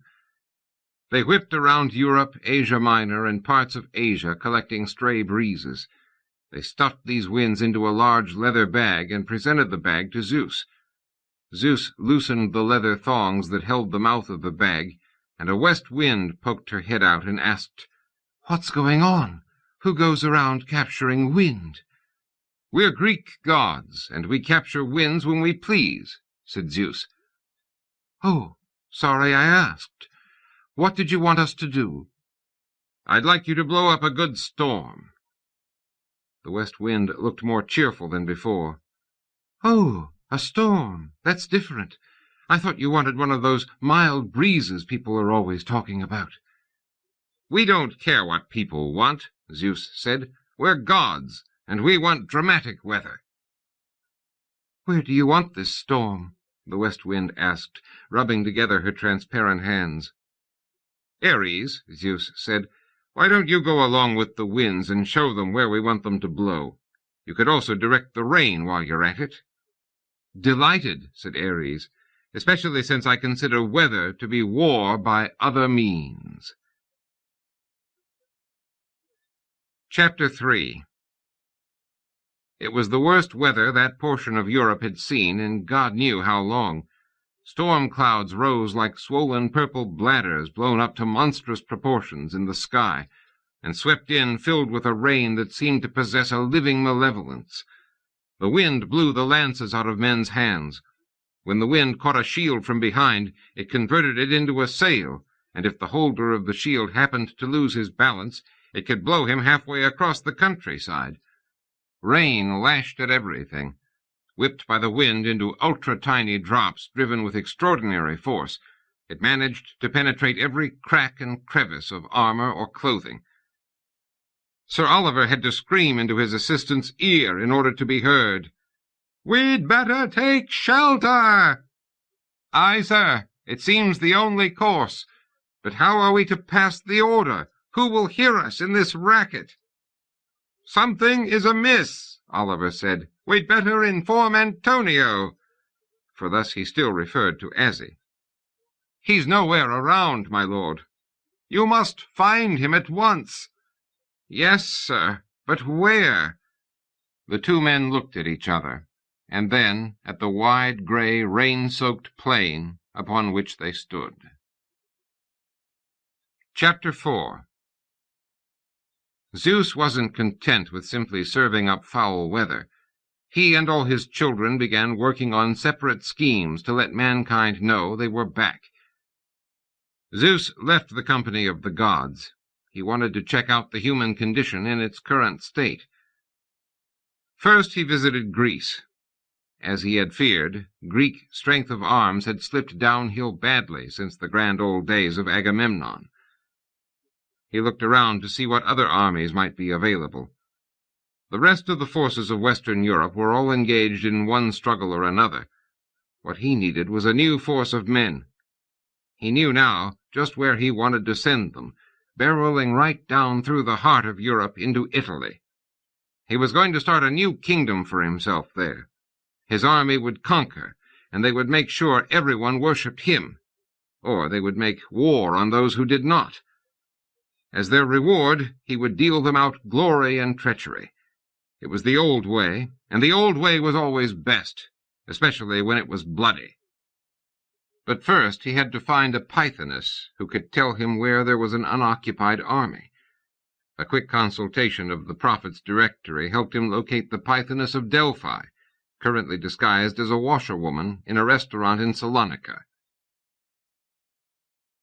In Salonika he withdrew the cloud of darkness into a large bladder and corked it so that it would be ready if he wanted to use it again. Then he went to the central agora and inquired for the washerwoman on the main baths. A fish merchant pointed the way. Zeus went past the ruined Colosseum and the decayed horse-racing ground, and there she was, a careworn old lady with her large tortoise shell that washerwomen used for wash-buckets. The Pythoness had to take a disguise and do her prophesying in secret, because the church didn't allow Pythonesses to continue in their familiar trade. Even owning a constrictor-type snake was against the law, as tending toward forbidden magical practices in the old outlawed style.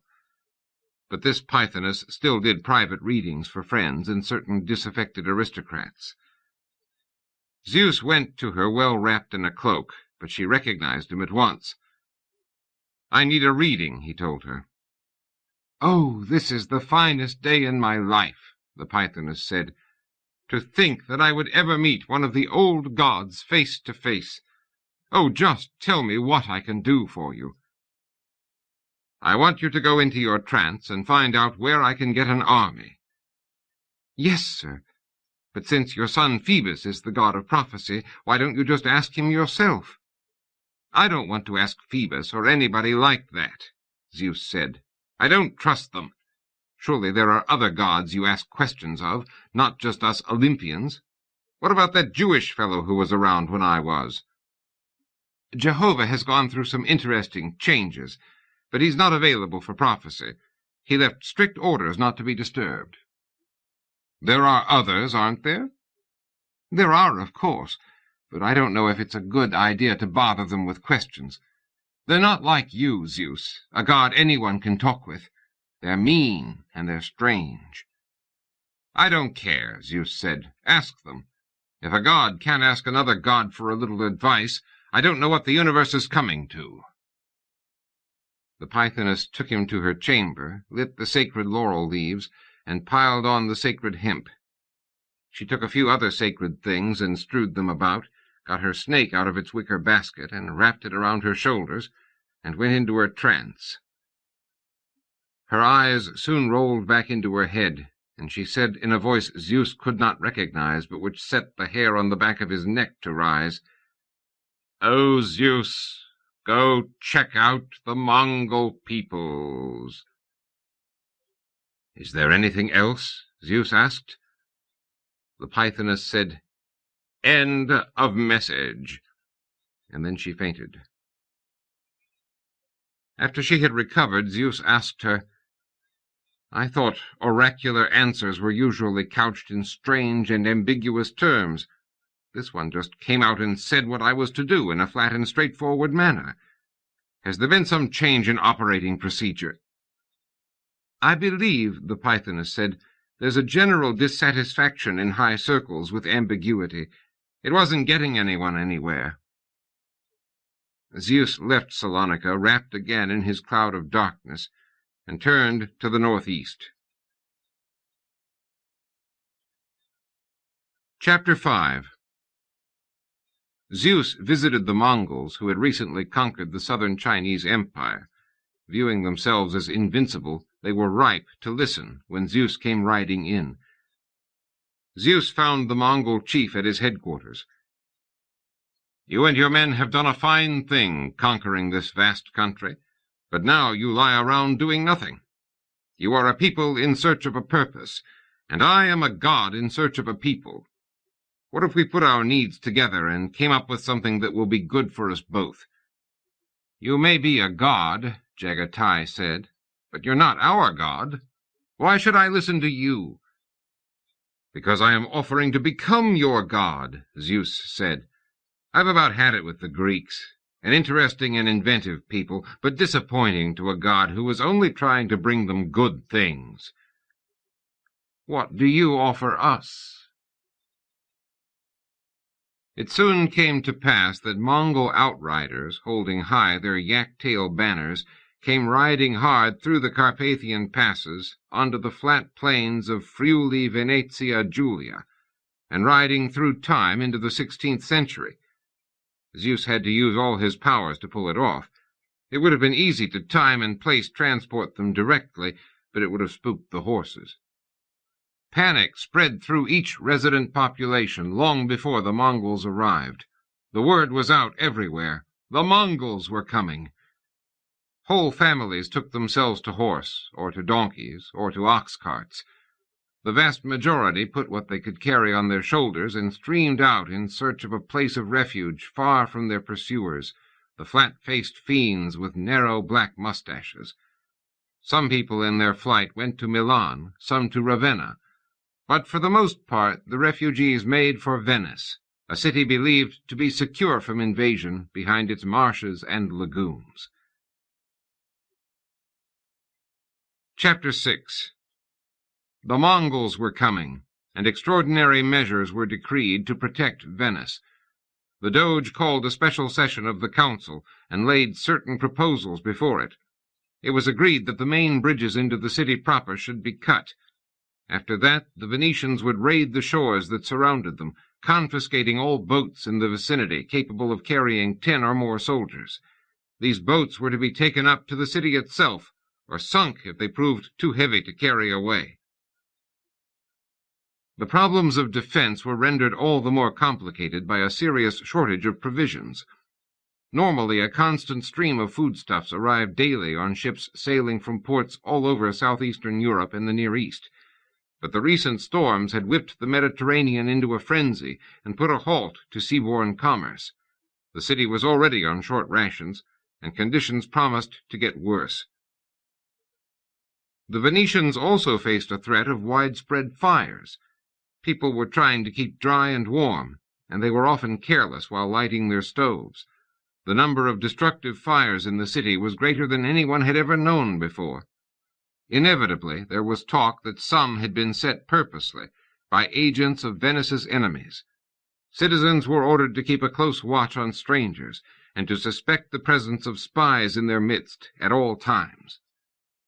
The rain came down in an incessant chatter that was like moist wind gods talking to each other with loose windows for tongues. Droplets dribbled off mantels and cornices and anything else that ended in a point. The wind drove the rain and broke big drops into little drops.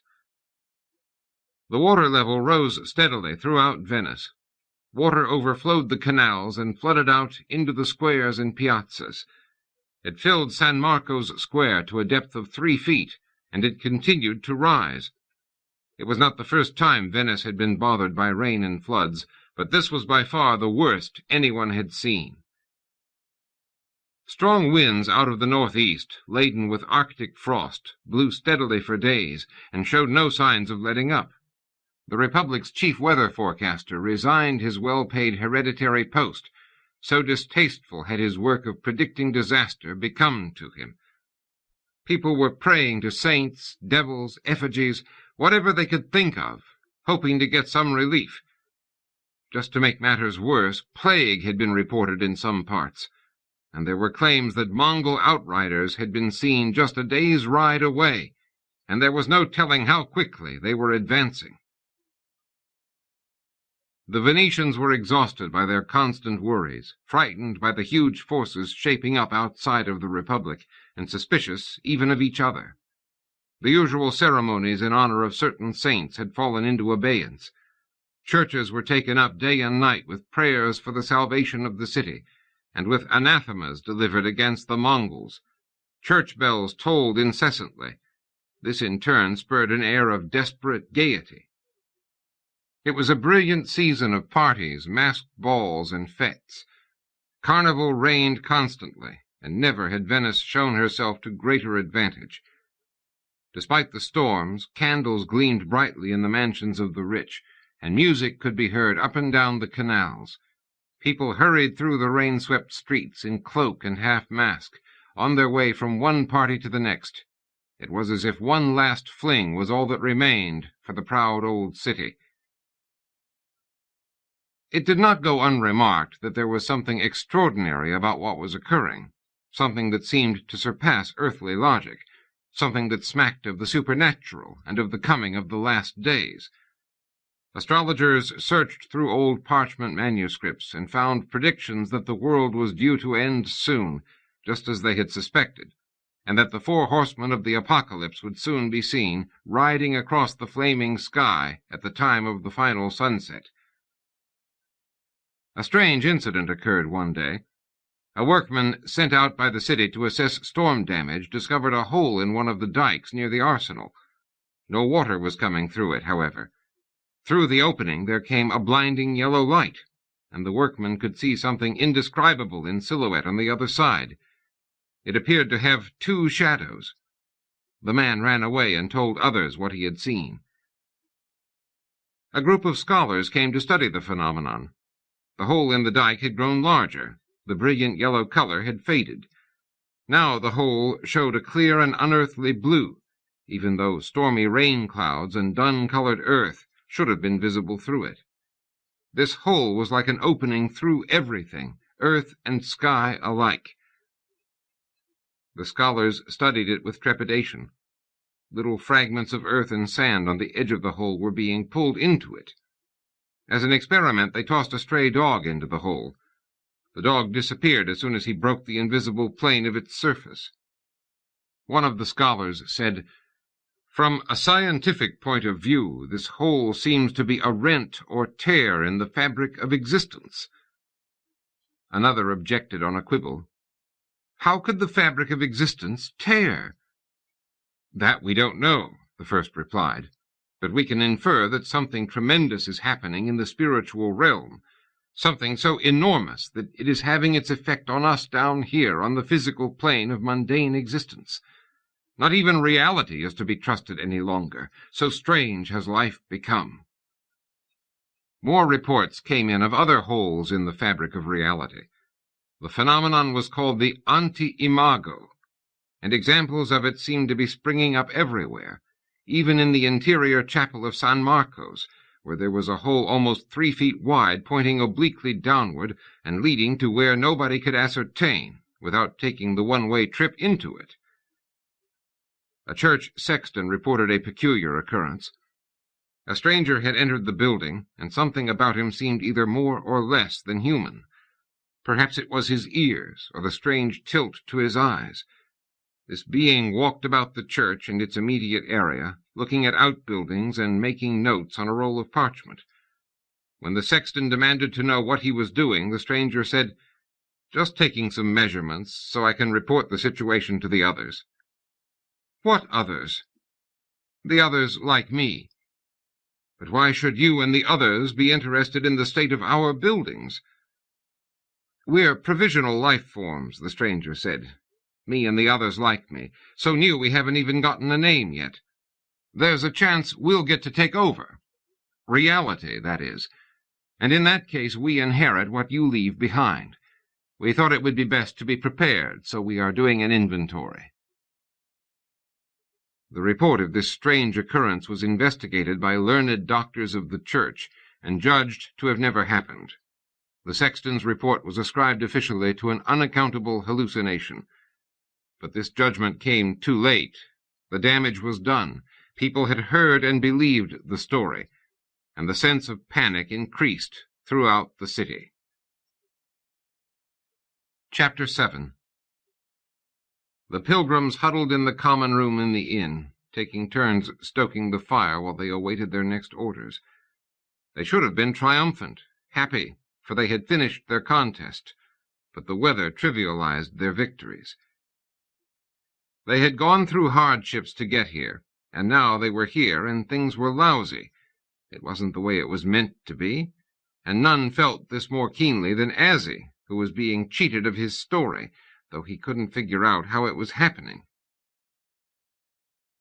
That evening, as Azzie sat near the fire and tried to think what to do next, there was a rap at the inn door. The landlord called out, "We are full up. Please go elsewhere." "You have someone within I would talk with," a pleasing female voice called out. "Edith," Azzie called out, "is that you?" He gestured peremptorily to the landlord, who threw back the door with bad grace. A few buckets full of rain blew in, and with them came a beautiful black-haired woman whose features were balanced between the angelic and the demonic, making her look very appealing indeed. She wore a simple yellow dress covered with appliqued violets, and over it a sky-blue cloak with a silver lining, a saucy red wimple about her head. "Azzie," she cried, crossing the room, "are you all right? "Of course," Azzie said. "Your concern touches me. Have you perhaps changed your mind about a spot of dalliance?" "Same old Azzie," Edith said with a chuckle. "I came here because I believe in fairness in all matters, especially those concerning good and bad. I think someone is doing you a disservice." Edith then told how she had been captured by Hermes Trismegistus, who had given her to a mortal named Westfall. She told how she had been shut up in Pandora's box, and how with Zeus' help she had escaped. "I know you think of Hermes as a friend," Edith said, "but it seems he is plotting against you. The rest of the Olympians may be in on it, too." "There's nothing much they can do from Afterglow," Azzie said. "But the old gods are no longer in Afterglow. They've escaped, and I'm afraid I'm responsible, albeit unwittingly." "It could be those guys who are screwing everything up," Azzie said. "I had thought it was all Michael's doing. You know how he opposes even my smallest triumph. But what's going on is beyond him. Someone has stirred up the Mongols, Edith." "I don't understand why the Olympians are opposing you," Edith said. "What difference does it make to them if you put on your immorality play?" "The gods have a vested interest in morality," Azzie said, "but for others, not themselves. This interference of theirs is something else, I think. It wouldn't surprise me if this were the old god's bid to return to power." Chapter 8. The weather was simply no longer to be tolerated. Azzie roused himself and looked into it.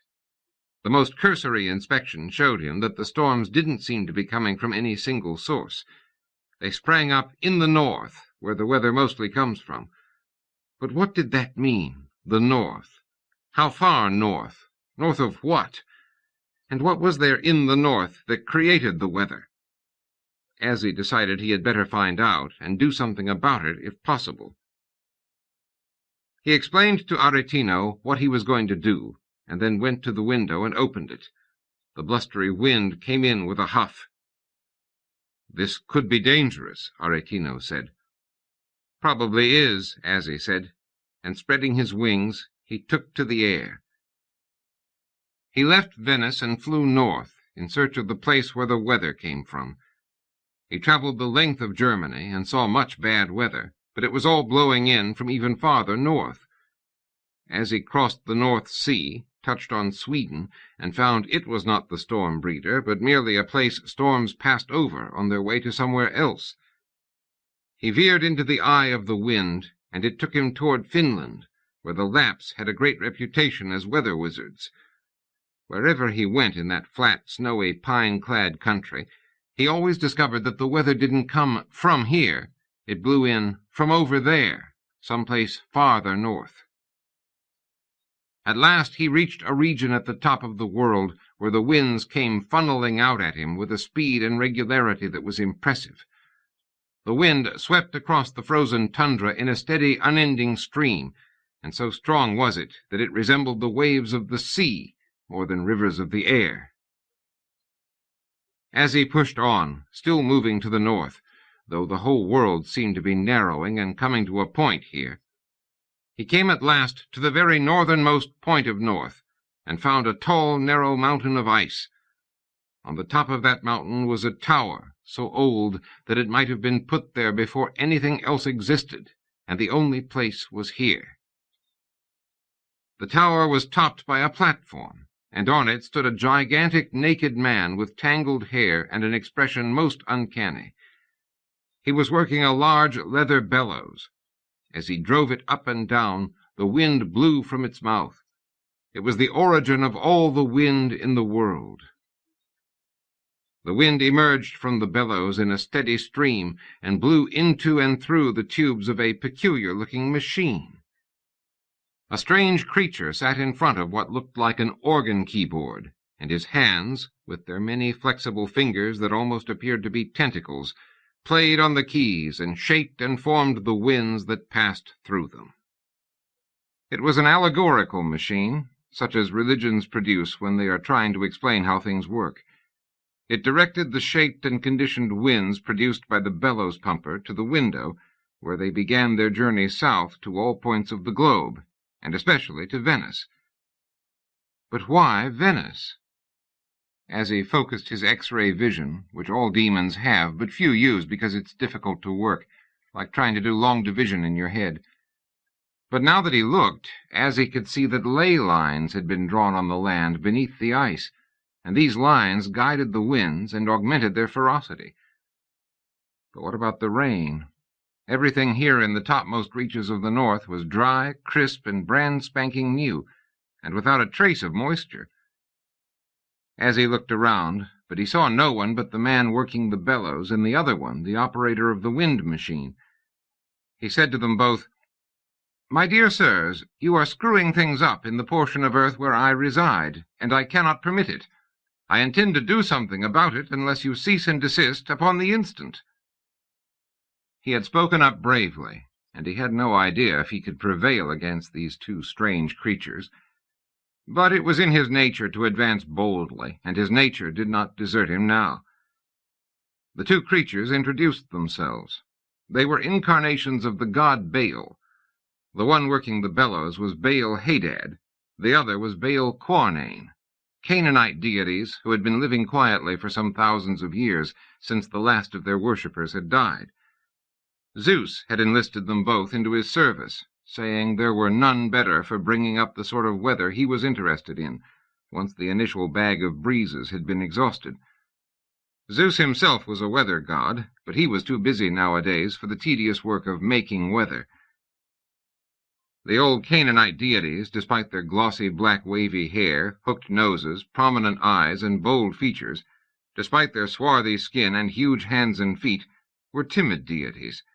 When Azzie told them he was angry and ready to call down a lot of trouble on their heads, both were willing to desist. "We can stop the wind," said Baal Hadad, "but the rain isn't up to us. We have nothing to do with it. All we send out of here is pure wind." "Do you know who's sending the rain?" Azzie asked. They both shrugged. "Then it'll wait," Azzie said. "I have to get back. It's about time for the ceremony." Chapter 9. Aretino made sure all was in readiness at the inn. Then he went up to Azzie's room. Azzie wore a green dressing gown with golden dragons embroidered over it. He was seated at a table and bent over a parchment, a quill pen in his hand. He did not even look up. "Come in," he said. Aretino entered. "Not dressed yet? My dear Lord Demon, the ceremony is soon to begin." "Plenty of time," Azzie said. "I'm a bit winded, and my outfit is all laid out in the other room. Come help me, Aretino. I have to decide who to award prizes to. First, is everyone present?" "They're all here," Aretino said, and poured himself a glass of wine. He was feeling very good. This play was going to send his already great reputation sky high. He would be more famous than Dante, better known than Virgil, maybe even surpass Homer. It was a high moment of his life, and he suspected no trouble when there came a knock at the door. It was an imp messenger from Ananke. "She wants you," the messenger said, "and she's mad." The Palace of Justice, where Ananke held sway, was a Brobdingnagian place sculpted from blocks of stone larger than entire pyramids on earth. Despite its size, the palace was built with classic proportions observed entirely throughout. The columns in front were thicker than a gaggle of elephants. The grounds were beautifully landscaped, too. On the well-trimmed lawn, sitting on a red-checked blanket near a white gazebo, with a tea service spread out around her, was Ananke. This time there was no question what she looked like. It is known that Ananke can take many forms. One of those forms, the indescribable, is the one she takes when she wants to discourage flatterers. It is a mode of being that literally resists description. The most one can say is that Ananke looked nothing like a steam shovel. She had chosen this mode of appearance for the occasion. As soon as Azzie was in her presence, Ananke said to him, "Too much with the magic horses already." What do you mean? Azzie said. You were warned, boy-chick, Ananke said. Magic is not a panacea for all that ails your ambition. You can't use magic to solve everything. It is against the nature of things to assume that matters can go in any but their customary ways whenever you please to ask them to. I've never seen you in a state like this, Azzie said. You'd be mad, too, if you saw the entire cosmos threatened. But how did that happen? Azzie asked. It was the magic horses, Ananke said. Magic candlesticks were all right, but when you invoked magic horses, too, you simply stretched the fabric of credulity too far. What do you mean, the fabric of credulity? Azzie asked. I've never heard you talk like this. Tell him, Otto, Ananke said. Otto, a spirit who, for reasons known best to himself, wears the disguise of a fat, middle-aged German with a heavy white mustache and thick glasses, stepped out from behind a tree. Do you think the universe can stand an endless amount of tampering? He asked. You've been playing with the meta-machinery, whether you know it or not. You've been throwing a spanner in the works. He doesn't seem to understand, Ananke said. Is something going wrong? Azzie asked. Ja, something's going wrong with the very nature of things, Otto said. The nature of things? Surely it's not as bad as all that. You heard me. The structure of the universe has become deranged, due in no small measure to you and your magic horses. I know what I'm talking about. I've been servicing this universe since time out of mind. I never heard of a maintenance man for the universe, Azzie said. Stands to reason, don't it? If you're going to have a universe at all, you need someone to take care of it, and that can't be the one who runs it. She has a lot of other stuff to do, and maintenance is a specialty in itself and doesn't need to be connected with anything else. You did bring in those magic horses, didn't you? I suppose I did, Azzie said. But what of it? What's wrong with magic horses? You used too many of them, that's what's wrong. Do you really expect you can clutter up the landscape with all the magic horses you want to use, all to provide easy explanations for stuff you're too lazy to work out beforehand?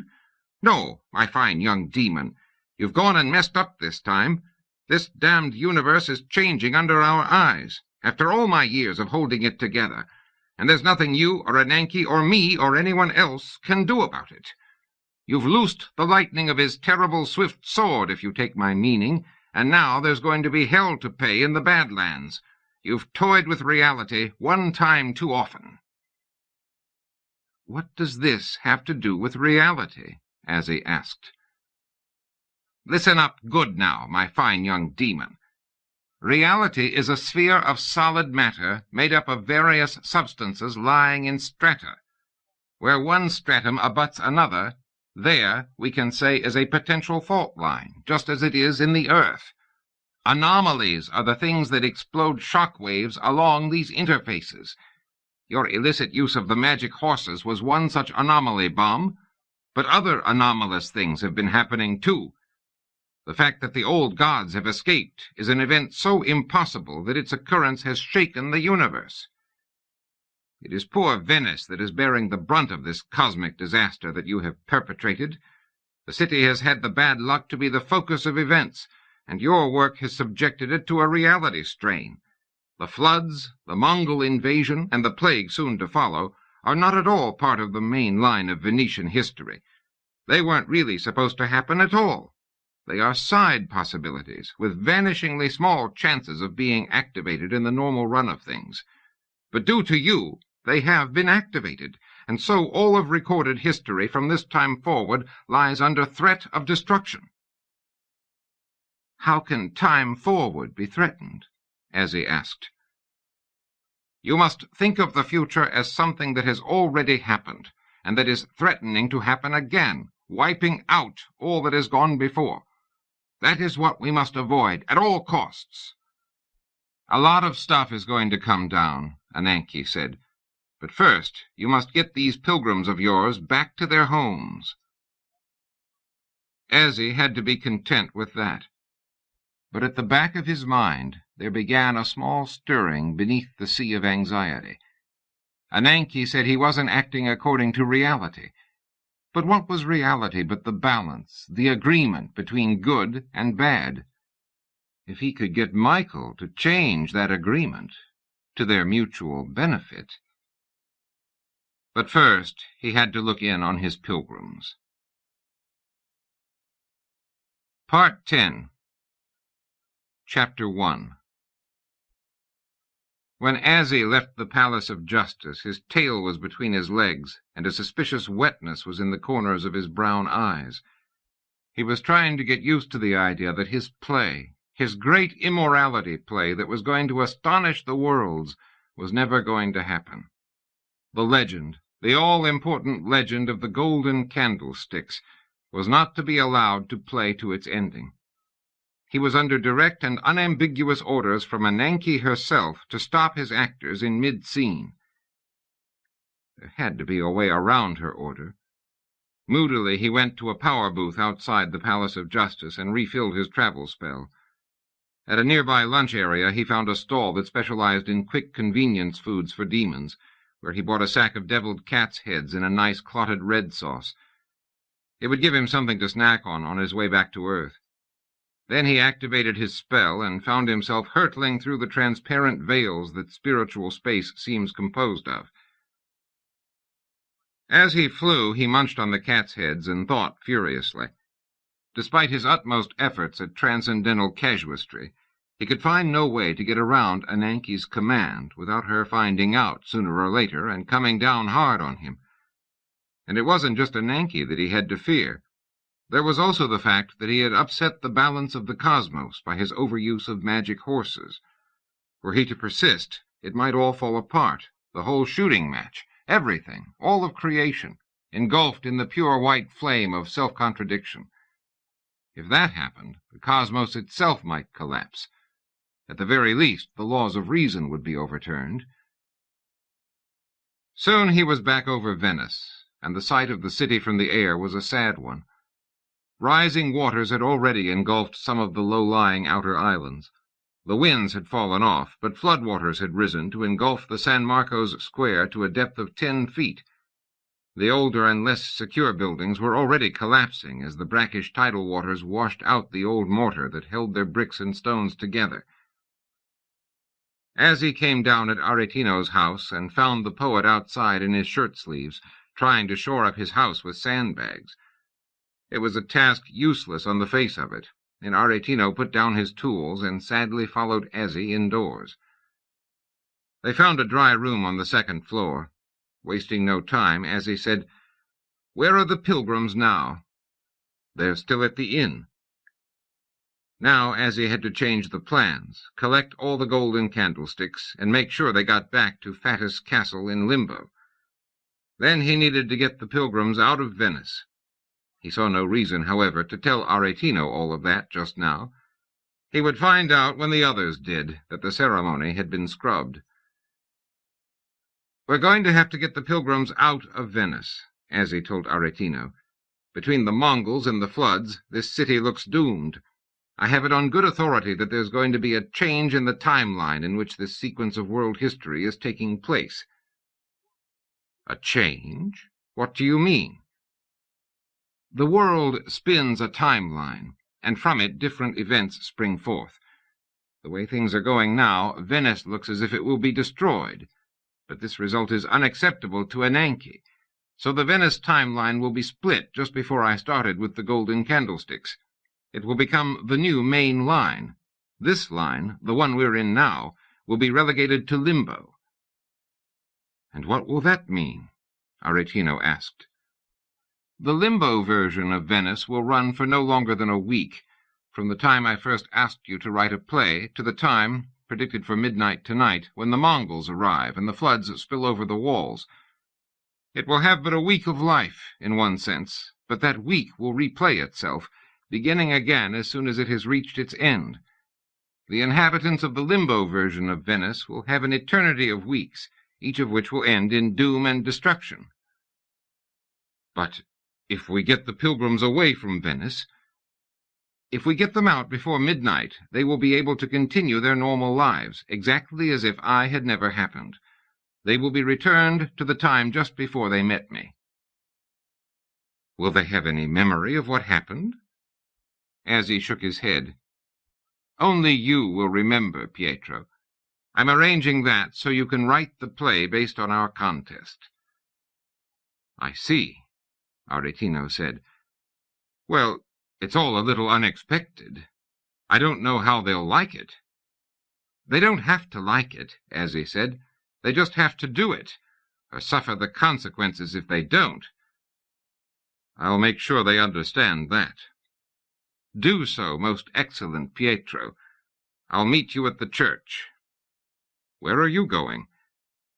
"I've got one more idea," Azzie said, "that just might save this whole thing." Chapter 2. Azzie passed quickly into the Ptolemaic system with its crystal spheres and stars fixed in their orbits. It always cheered him to see the orderly recession of the stars and the fixed planes of existence. He hurried on until he reached the visitor's gate that lets into heaven. This is the only entrance that visitors are supposed to use, and there are severe penalties for anyone, human or demon, trying to enter by any of the angels' gates. The visitor's gate was a literal gate of bronze, 100 feet high and set in marble. The approach to it was thick with fleecy little white clouds, and angelic voices in the air sang songs of hallelujah. In front of the gate were a table and chair made of mahogany, and seated at the table was a balding, oldish man with a long white beard, dressed in a white satin sheet. He wore a name tag that read, "St. Zacharias at your service. Have a holy day." As he didn't know him, but usually it was one of the lesser saints who pulled this duty.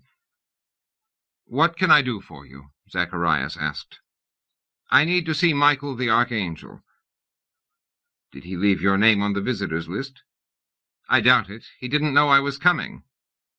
"In that case, my dear sir, I'm very much afraid—" "Look," Azzie said, "this is an urgent matter. Just send my name in to him.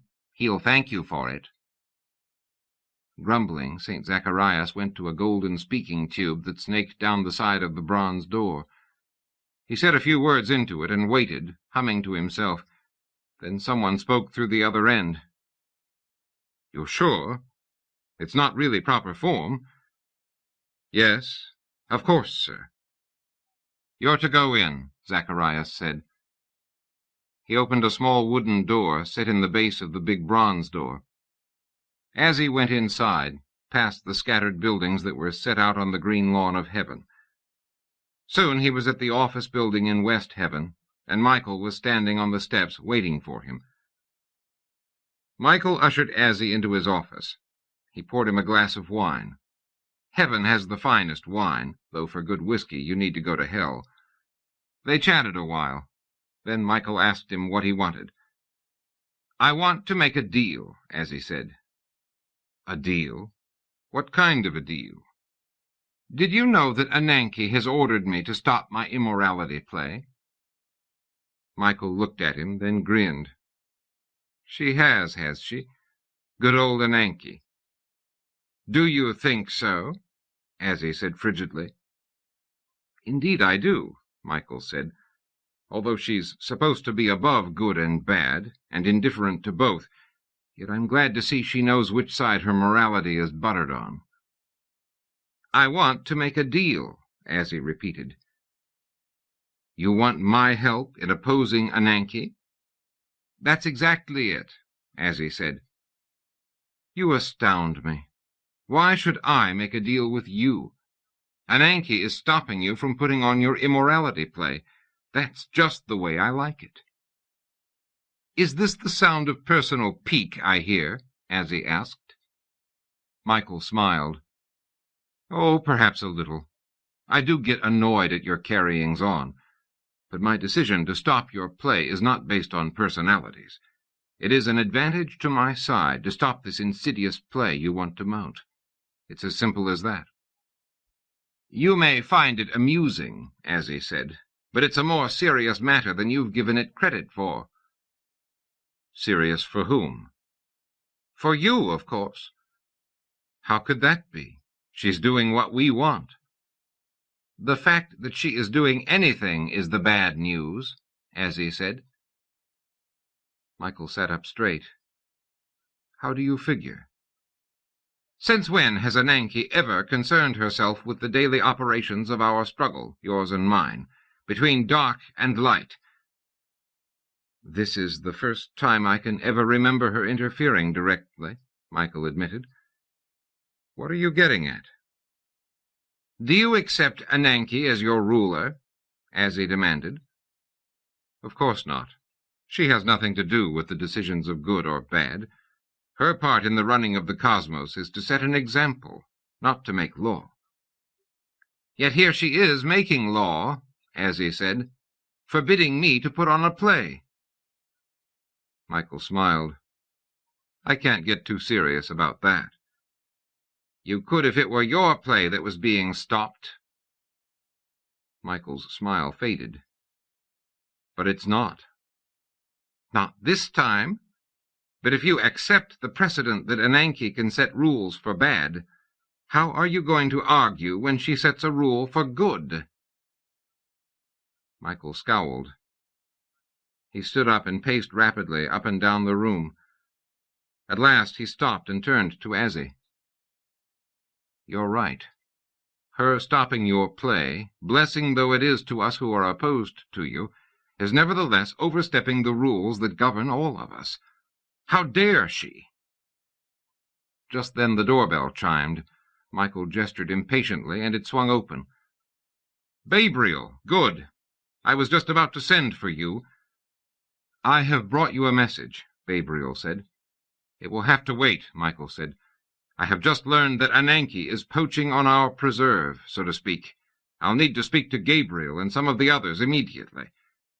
Yes, sir. They want to speak to you, too. They do? That's why they sent the message, sir. They did? But what do they want? They didn't tell me, sir. Wait here, Michael said. You mean me? Gabriel asked. Both of you. He strode out of the room. Soon Michael returned. He was subdued, and he didn't meet Azzie's eye. I'm afraid I'm not going to be allowed to interfere in this matter regarding Ananke. But what about the point I made? About the potential abrogation of your own power? I'm afraid that is not the main concern, Michael said. Then what is? The preservation of the cosmos, Michael said. That's what's at stake, the Supreme Council tells me. Michael, there's a matter of freedom involved here, said Azzie. The freedom of good and bad to act according to the dictates of their reason, held back only by natural law, not by the arbitrary rule of Ananke. I don't like it either, Michael said, but there it is. Give up your play, Azzie. You're outgunned and overruled. I doubt if even your own Council of Evil would back you in this. We'll just see about it, Azzie said, and he made a striking exit. Chapter 3. The pilgrims were still inside the inn when Azzie returned to Venice. Rodrigo and Cresilda sat together in one corner. Although they weren't talking to one another, each was the only person of sufficient rank for the other to be comfortable with. As usual, Cornglow and Leonore were oblivious to everyone else. Puss and Quentin played cat's cradle with a bit of string. Mother Joanna tended to a bit of knitting, while Sir Oliver put a high polish on the jeweled hilt of his ceremonial sword, the one he intended to wear for the ceremony. Azzie began briskly enough. I'm afraid we've got a bit of trouble. Our play has been cancelled, but let me thank you for all the work you've done. You've all handled your candlesticks extremely well. Sir Oliver said, Antonio, what is happening? Are we to get our wishes or not? I have my acceptance speech all ready. We need to begin. The others piped in with their remonstrances. Azzie silenced them with a gesture. I don't know how to tell you this, but the highest possible source has commanded me to strike this production. There'll be no ceremony of the golden candlesticks." "But what's gone wrong?" Mother Joanna asked. "It seems we've broken some silly old natural law." Mother Joanna looked puzzled. "But people break natural laws all the time. What of it?" "Usually it doesn't matter at all," Azzie said. "This time, though, I'm afraid we've been caught out. I'm told that my use of the magic horses was overzealous." "Surely all that can be taken care of later," Sir Oliver said. "For now we're eager to go on." "And I am eager to have you do so," Azzie said. "But alas, it cannot be. Aretino will now pass among you and gather up the candlesticks." Sullenly, Aretino walked among them, accepting the candlesticks they reluctantly handed over. "We're going to have to get out of here," Azzie said. "Venice is doomed. We must leave at once." "So soon?" said Mother Joanna. "I haven't even started visiting the famous shrines." "If you don't want this place to be your shrine, you'll do as I say," Azzie said. "You must all follow Aretino. Pietro, do you hear? We must get these people off the islands of Venice." "Easier said than done," Aretino grumbled, "but I'll do what I can." He put the stacked candlesticks in a corner near the altar. "Now, what do you want me to do with them?" Azzie was about to answer when he felt a tug at his sleeve. He looked down. It was Quentin, with Puss beside him. "Please, sir," said Quentin, "I've learned all my lines to say for this ceremony. Puss and I thought them up together, and we both learned them." "That's very nice, children," Azzie said.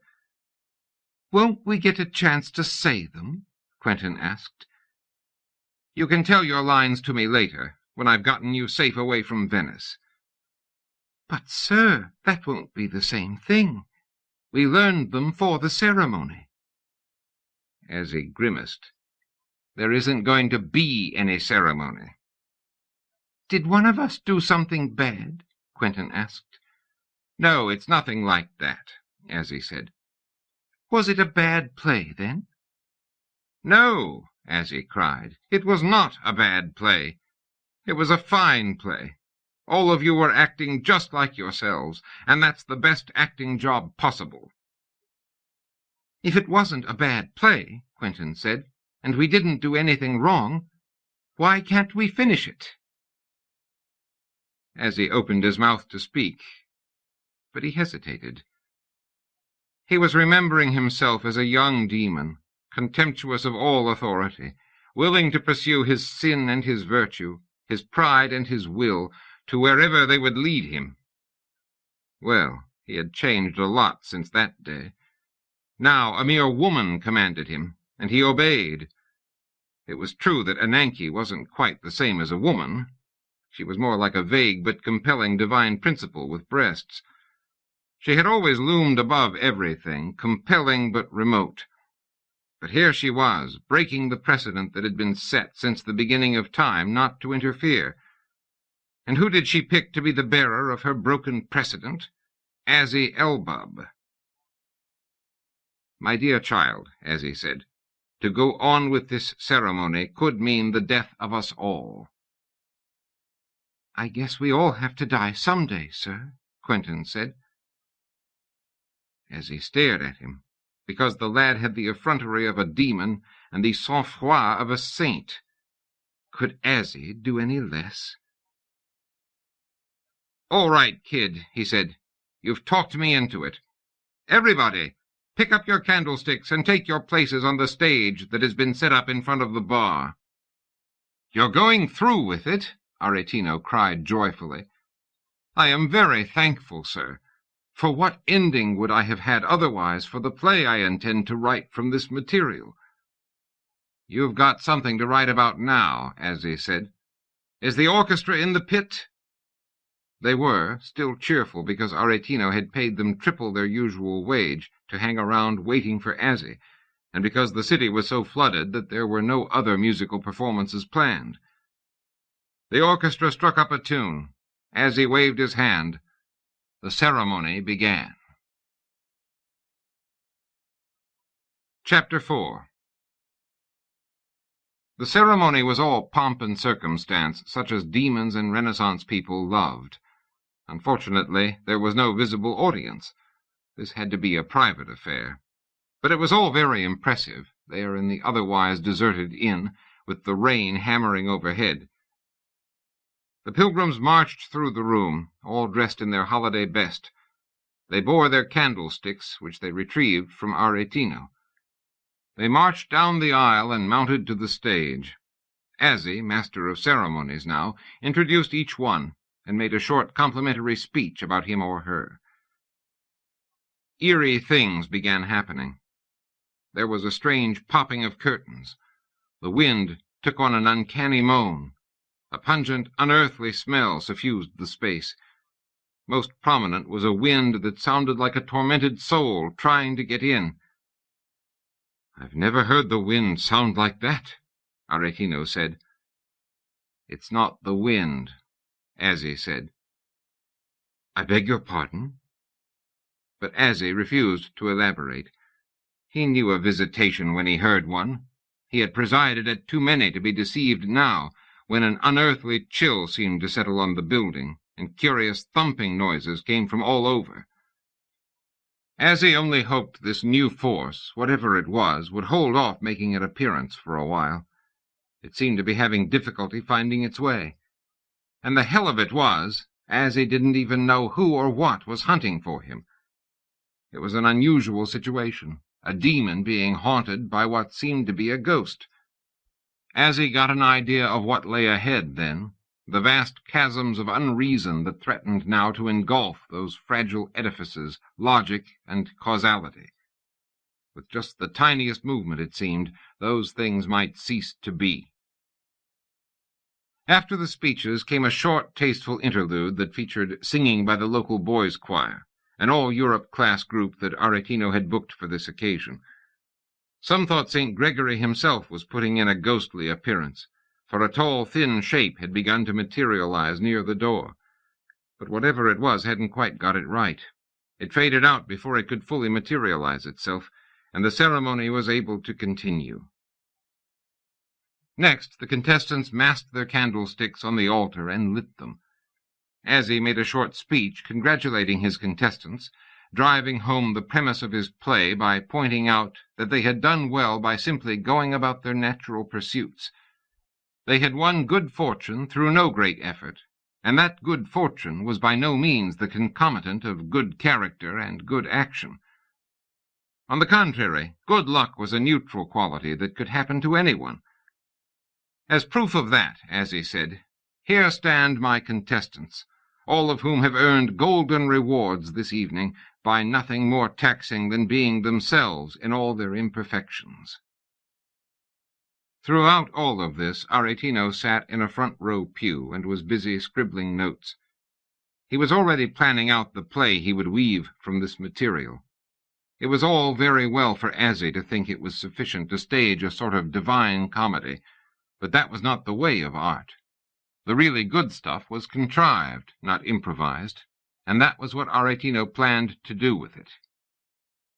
Aretino was so busy writing that he didn't realize the ceremony was over until the pilgrims were all around him, pounding him on the back and asking if he'd liked their speeches. Aretino curbed his natural acerbity and declared that they all had done well. "And now," as he said, "it's time to get out of here. You won't need your candlesticks any longer. Just pile them in the corner there, and I'll call up a minor miracle to get them back to Limbo. Aretino, are you ready to lead these people to safety?" "Indeed I am," Aretino said. "If it's possible to get off this island, I'll find a way. Are you not going to accompany us?" "I intend to," as he said, "but I may be delayed along the way by circumstances beyond my control. If that should happen, you know what to do, Pietro. Get these people to safety." "And what of you?" "I'll do what I can to keep myself alive," as he said. Perseverance in our own self-interests is a faculty highly developed in us demons. Azzie, Aretino, and the little troop of pilgrims went forth into the stormy night of the doom that was falling upon Venice. Chapter 5. They left the inn and hurried out into the storm. The streets were filled with people trying to flee the city. The water was now waist-high and still rising.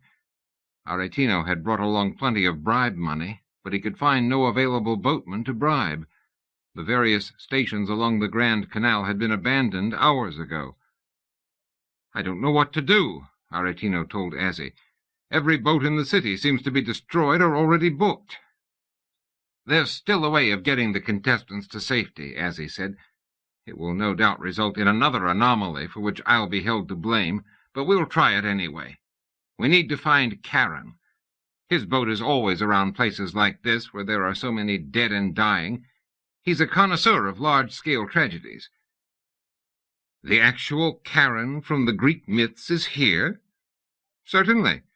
Somehow he's been able to continue ferrying people all through the Christian era. That's an anomaly, too, but one they can't blame on me." "Will he take living people? I thought Karen's boat was only for the other kind." "I know him pretty well. We've done business together. I think he'll make an exception, this being an emergency of the sort he likes." "Where do we find him?"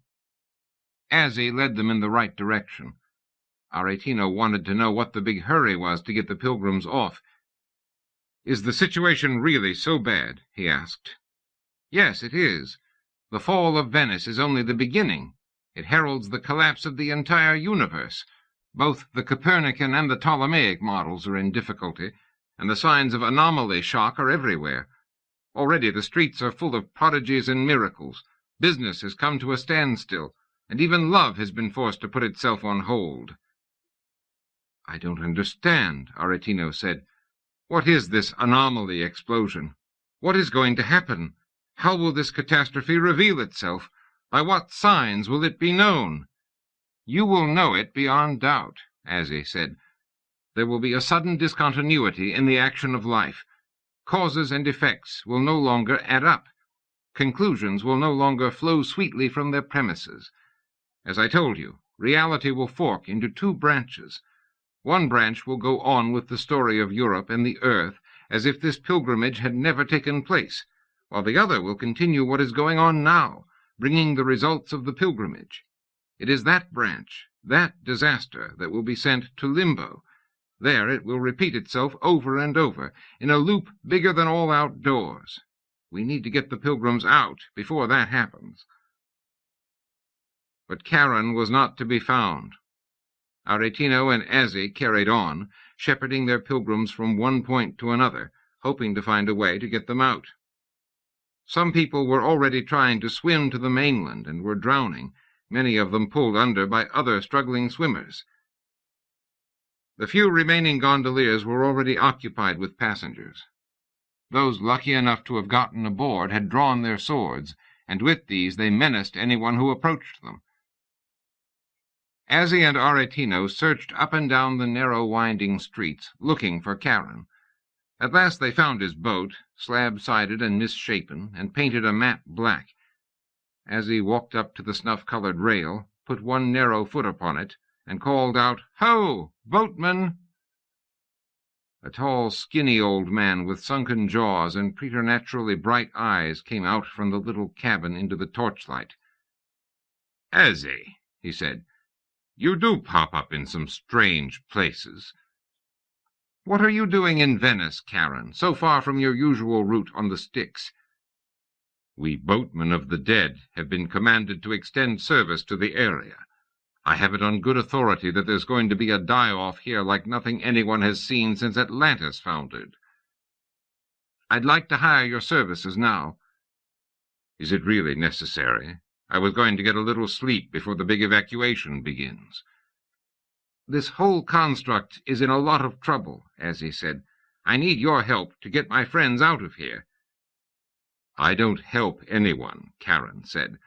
"I have my own rounds. There are plenty of deceased people still to ferry to the land of the dead." You don't seem to appreciate the seriousness of the position." "It's not serious for me," Karen said. "However death comes, that's a matter for the upper world. In the kingdom of the dead, all is serene." "That's what I'm trying to get across to you. It's not going to be that way for long, not even in the kingdom of the dead. Didn't it ever occur to you that even death can die?" "Death? Die? What a ridiculous notion." "My dear fellow, if God can die, then death can die too, and very painfully. I'm trying to tell you the whole construct is in trouble.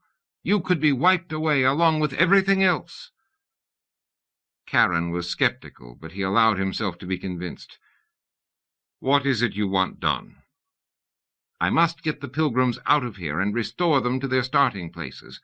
Only with that done will Ananke have a chance to get everything back to normal again." Karen was capable of moving with speed when he wanted to. Once the pilgrims were aboard, he directed the boat, standing at the rear with the tiller under his arm, a cloaked scarecrow figure. The crazy old boat picked up speed, powered by the arms of the dead rowers who sat out of sight in the hold. Fires burned on all sides in the beleaguered city, shooting ghastly reds and yellows up into the blue-black skies. The boat crossed the arm of the bay, and soon they were gliding through reeds and marshes. Everything looked strange. Karen had taken a shortcut through a watery connection that joined one world to another. "Is this how it was at the beginning?" Aretino asked. "I wasn't there right at the beginning," Karen told him, "but close to it. This is how the world looked when there was no physical law and all was magic. There was a time before everything, when magic ruled, when reason was not. We visit it still in our dreams, that world of long ago. Certain landscapes elicit memories of that world. It is of the place older than God, older than creation, the world before the creation of the universe." In the stern, Aretino had been going over the list of pilgrims to make sure they were all accounted for. He soon found 2 or 3 wily Venetians who had taken advantage of the general confusion to get a ride to the mainland. That was all right. There was enough room for a few more, especially since Cornglow and Leonore were nowhere to be found. Aretino asked if anyone had seen them. No one had since the ceremony with the candlesticks. Everyone else was aboard the boat. Everyone except Azzie, who stood on the pier and unfastened the ship's line. "I can't find Cornglow or Leonore," Aretino called to Azzie. "We can't wait any longer," Karen said. "Death keeps to a strict schedule." "Go ahead without them," Azzie said. "But what about you?" Aretino asked. "There is that which will detain me," Azzie said. It was then that Aretino noticed the shadow at Azzie's back, which seemed to be gripping him by the neck. Azzie threw the line aboard. Karen's houseboat moved away from the shore and began to gain way as the oars of the dead dipped into the waters. "Is there nothing we can do for you?" Aretino called out. "No," Azzie replied. "Just keep going. Get away from here." He watched the houseboat glide into the shadowy waters until it vanished among reeds and marshes near to the other shore. The pilgrims made themselves as comfortable as they could, crowded in among dead rowers who were not the most congenial companions. "Hello," Puss said to the gaunt, cowled figure who sat on the bench beside her. "Hello, little lady," answered that individual. It was a woman.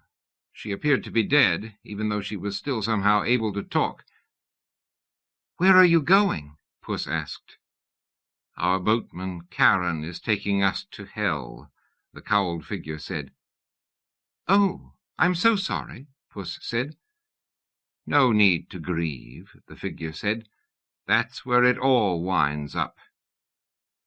"Even me?" said Puss. "Even you. But you needn't worry. It won't take place for quite some time." Quentin, on the other side, asked, "Is there anything to eat on this boat?" "Nothing good. the cowled figure replied. "What we have is bitter." "I'd really like something sweet," Quentin said. "Be patient," Puss said. "Nobody gets to eat on the boat of the dead without forfeiting their lives. I think I see the shore ahead." "Oh, all right," Quentin said. He wished he were still acting as messenger to the spirits. That had been fun. Part 11. Chapter 1. Venice seemed doomed now. There might be a way Azzie could still save it, though. He would have to go to the backstage universe, where the cosmic machinery was stored, in that part of the cosmos where symbology rules. To get there, he would need to follow a set of instructions he had never used before, instructions he had thought he would never have to use. But now was the time. He found a sheltered place under a balustrade and made a complex gesture. A disembodied voice, one of the guardians of the way, said to him, "Are you sure you want to do this?" "I am," Azzie said, and disappeared. Azzie reappeared in a small waiting room. There was a long padded sofa against one wall, 2 chairs on the other. A big lamp cast a mellow glow over a stack of magazines on a nearby end table. Before the third wall was a receptionist, clad in a toga, sitting in front of what looked like an office intercom. The receptionist looked for all the world like a woman, except that she had an alligator's head on her shoulders. The sight of her convinced Azzie that he was indeed in the place where realism held no sway, and where symbology ruled the world. "What can we do for you, sir?" the receptionist asked. "I'm here to inspect the symbolic machinery," Azzie said. "Go right in. You were expected." Azzie passed through a door into a space that had the dismaying qualities of being both enclosed and endless, a universal plenum filled with innumerable contents. It seemed to be a factory, or a derisive 3-dimensional comment on one, for its volume was interminable to the eye. This place beyond space and time seemed entirely filled with machinery, with an endless variety of cogwheels and spindles, with belts to drive them, all of them apparently suspended in mid-air and working away with a zinging, hissing, clanging sound. The machines were piled up endlessly in all directions, separated by narrow catwalks. On one of these catwalks was a tall, gaunt man wearing gray coveralls with a thin white stripe and a peaked cap of a similar material. He moved along with his oil can, making sure the machinery ran with a minimum of friction. "What's going on here?" Azzie asked. "Here, all of Earth's time is compressed into a single narrow strip and passed through rollers, and it comes out here, a broad, gossamer-thin tapestry." The old man showed him the broad rollers where the timelines were woven into a tapestry that represented and in some sense was the history of the cosmos up to that moment. Azzie examined it and found a botched place. "What about this?" he asked. "Ah, that's where Venice was destroyed," the old man said. "The city was one of the principal threads in the fabric of civilization, you see, and so there'll be a bit of a discontinuity in the cultural aspect of the space-time fabric until another city takes up its place. Or perhaps the whole tapestry will lose luster for loss of one of its finest parts. It's difficult to predict the effect of a major fallout like this." "Seems a pity to leave it at that," Azzie said. He examined the threads that made up the warp. "Look, if we go back and pull out this one strand, Venice would be all right." He had found the strand where he had begun his golden candlestick game with the pilgrims, the point at which Venice's doom had been sealed. It was necessary to withdraw that action from the skein of causality in order to undo the cosmic damage. "My dear young demon, you know very well we can't mess with the skeins of time. I agree it would be easy, but I would not recommend it." "What if I did it anyhow?" "Try it and find out." "Are you going to stop me?" The old man shook his head. "My duty is not to stop anything, My task is solely to watch the spinning of the tapestry. As he reached out and with a firm motion pulled out the thread that marked his meeting with the pilgrims. The thread lit with sudden fire as it tore loose. He could see the result immediately on the slow-moving web of tapestry, which repaired itself at once. Venice was restored. It was as easy as that. Azzie turned to go, but he stopped when an icy finger tapped him on the back. He looked around. The watchman was gone. An ominous voice said, "Azzie Elbub." "Yes? Who's there?" "Call me Nameless. It seems you've gone and done it again." "Done what?" "Produced another unacceptable anomaly." "Well, what's that to you?" "I'm the Anomaly Eater," Nameless said. "I'm the special circumstance that arises in the maw of the universe when things get too hairy. I'm the one Ananke was trying to warn you about. Through your actions, you have called me into being." "I'm sorry to hear that," Azzie said. "I didn't mean to awaken you from your sleep of uncreation. What about if I promise never to produce another anomaly?"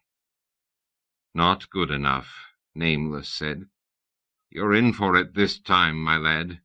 You've fooled around with the universal machinery once too often.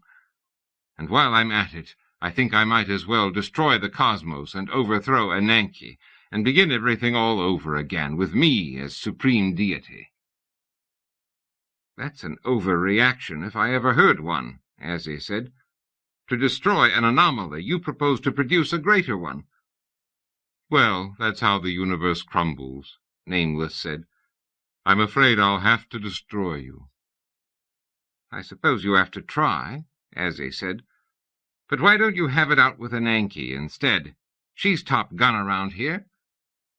"That's not the way I do business," Nameless said. "I'll start with you. After I've eaten your soul and washed it down with your body, I'll think about who to take on next. That's my agenda."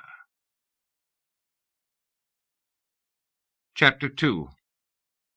Nameless waved what might have been an arm. Before he even had a chance to say goodbye to the watchman, Azzie found himself transported to an outdoor cafe table in a city whose architecture made it look very much like Rome. Azzie was impressed by the transition, which Nameless had effected without any visible apparatus, but he was careful not to show his admiration.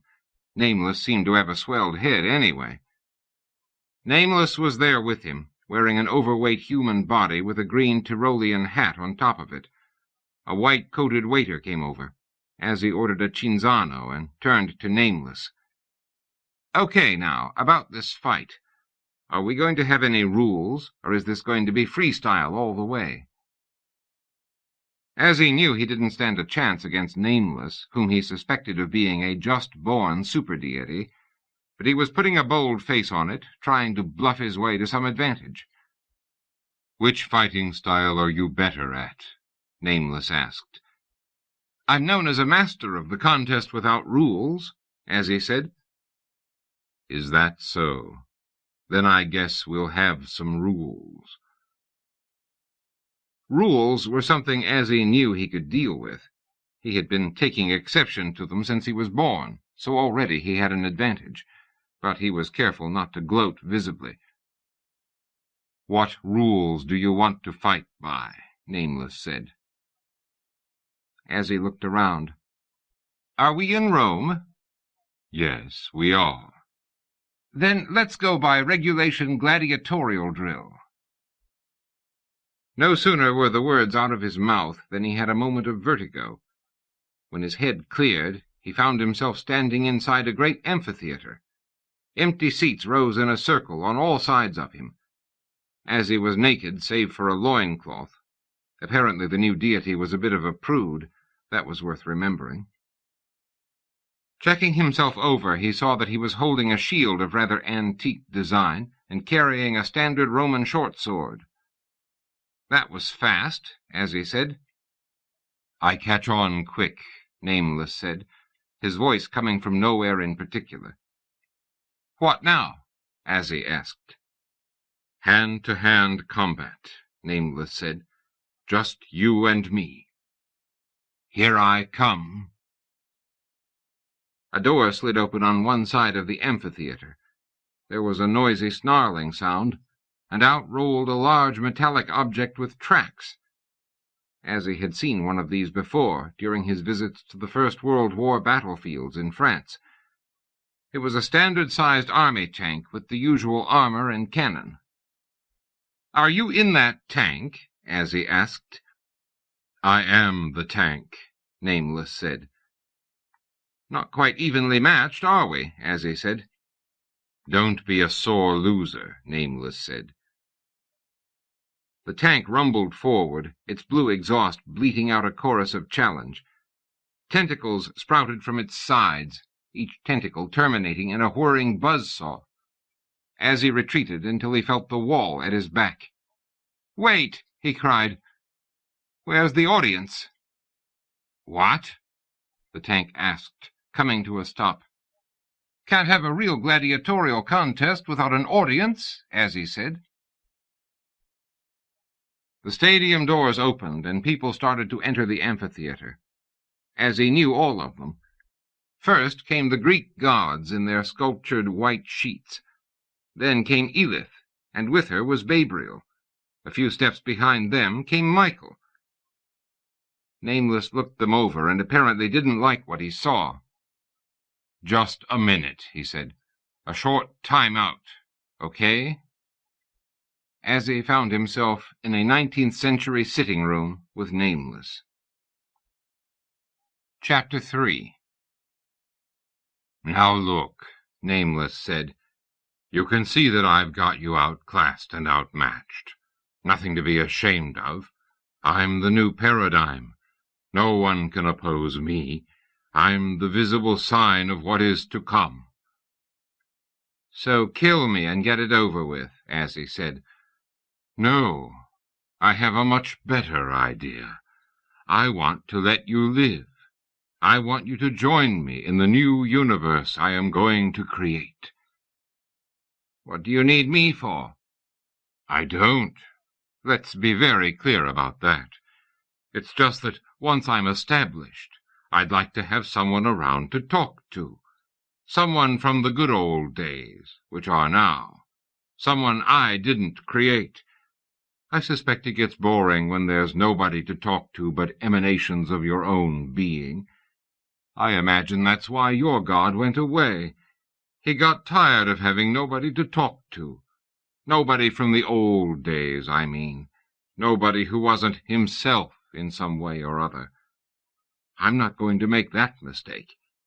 You're another point of view, and I can make use of that, so I'd like you to stay on with me." Azzie was hesitant.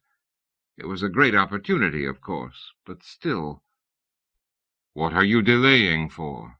I can defeat you utterly, and rather easily, but now I'm giving you a chance to come to my side.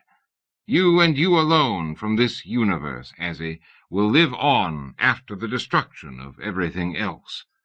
We'll sweep them all away. Gods, devils, humans, nature, fate, chance, the whole works. We'll start all over with a jollier cast of characters. You can help me plan it out. We can have it any way we want. You'll be in at the creation of a new universe. You'll be one of its founding fathers. Can't say fairer than that, can I?" "But everybody else?"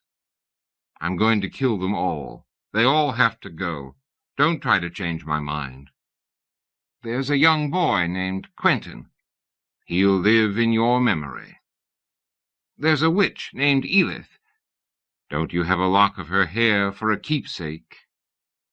"Can't you keep her alive?" Azzie asked. "And the boy, too? Take the rest."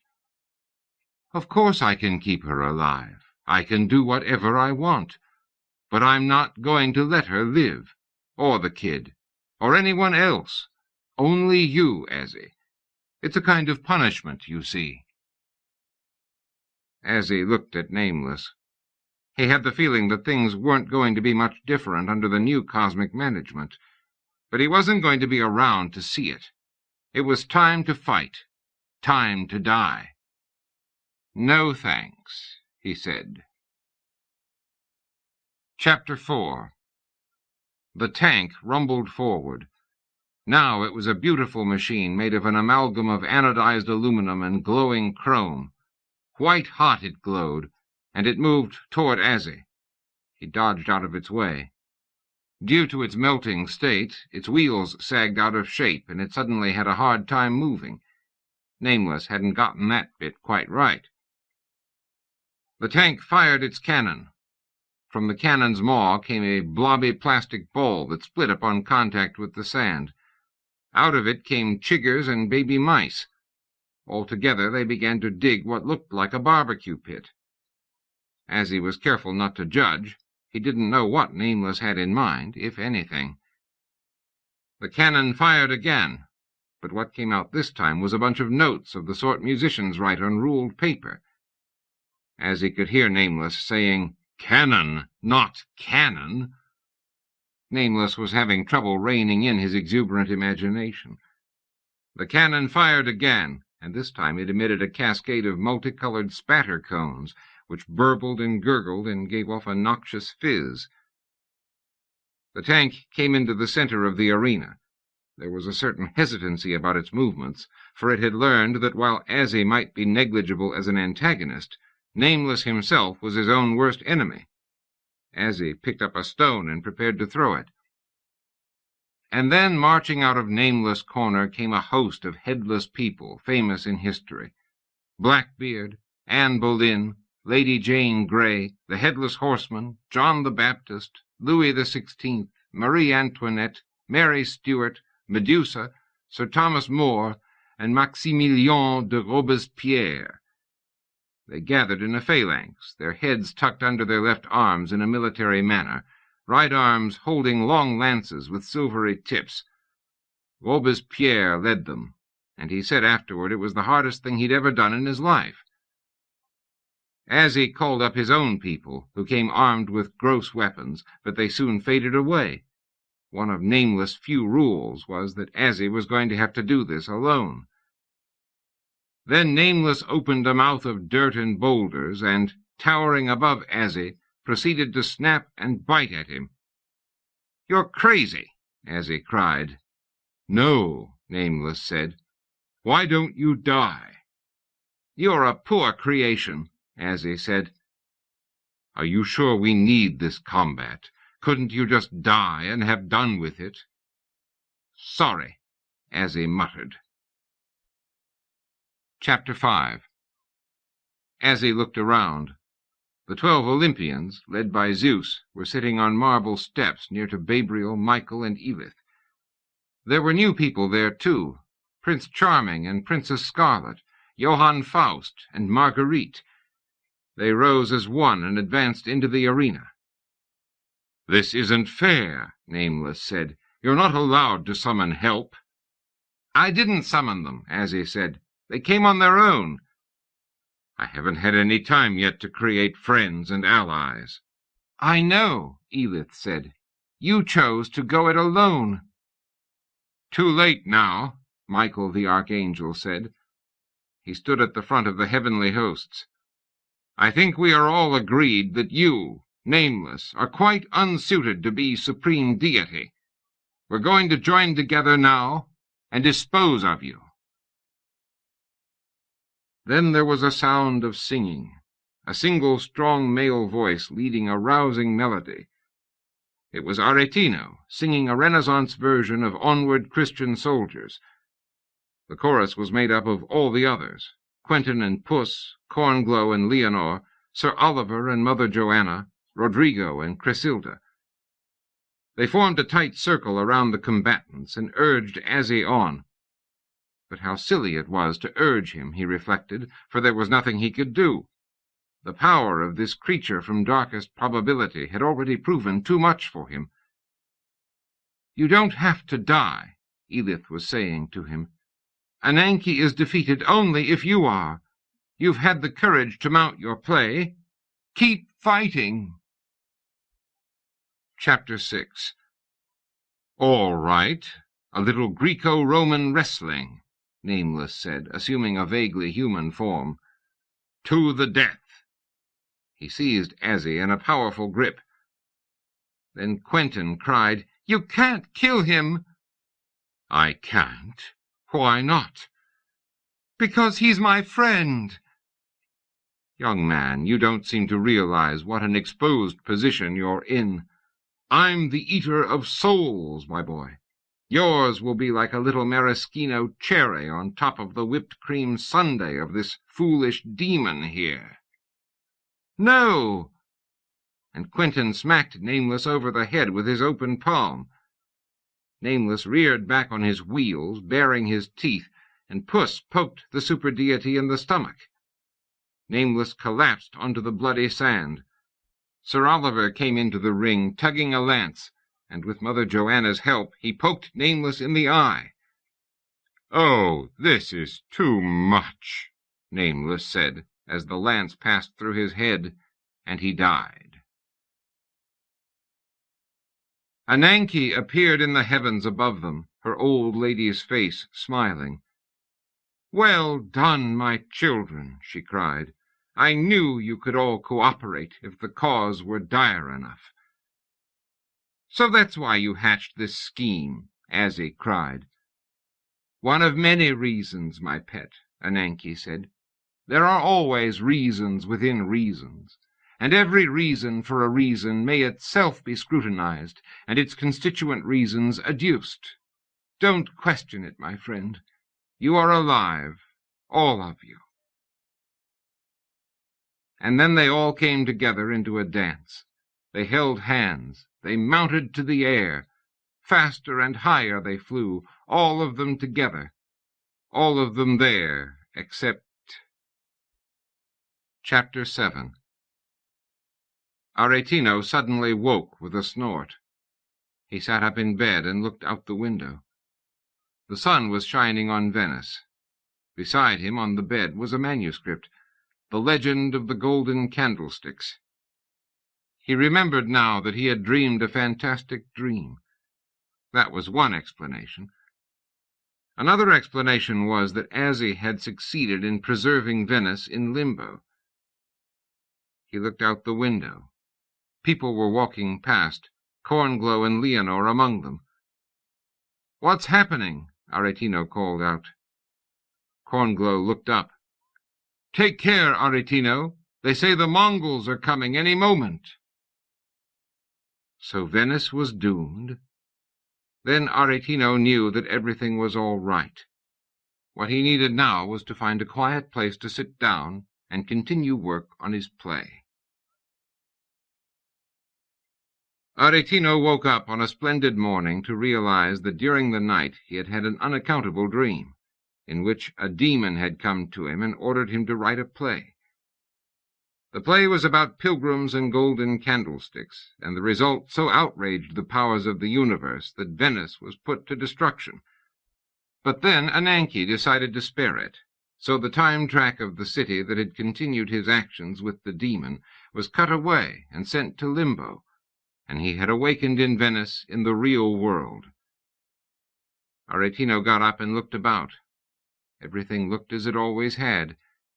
He wondered what was happening to that other Venice, the one in limbo.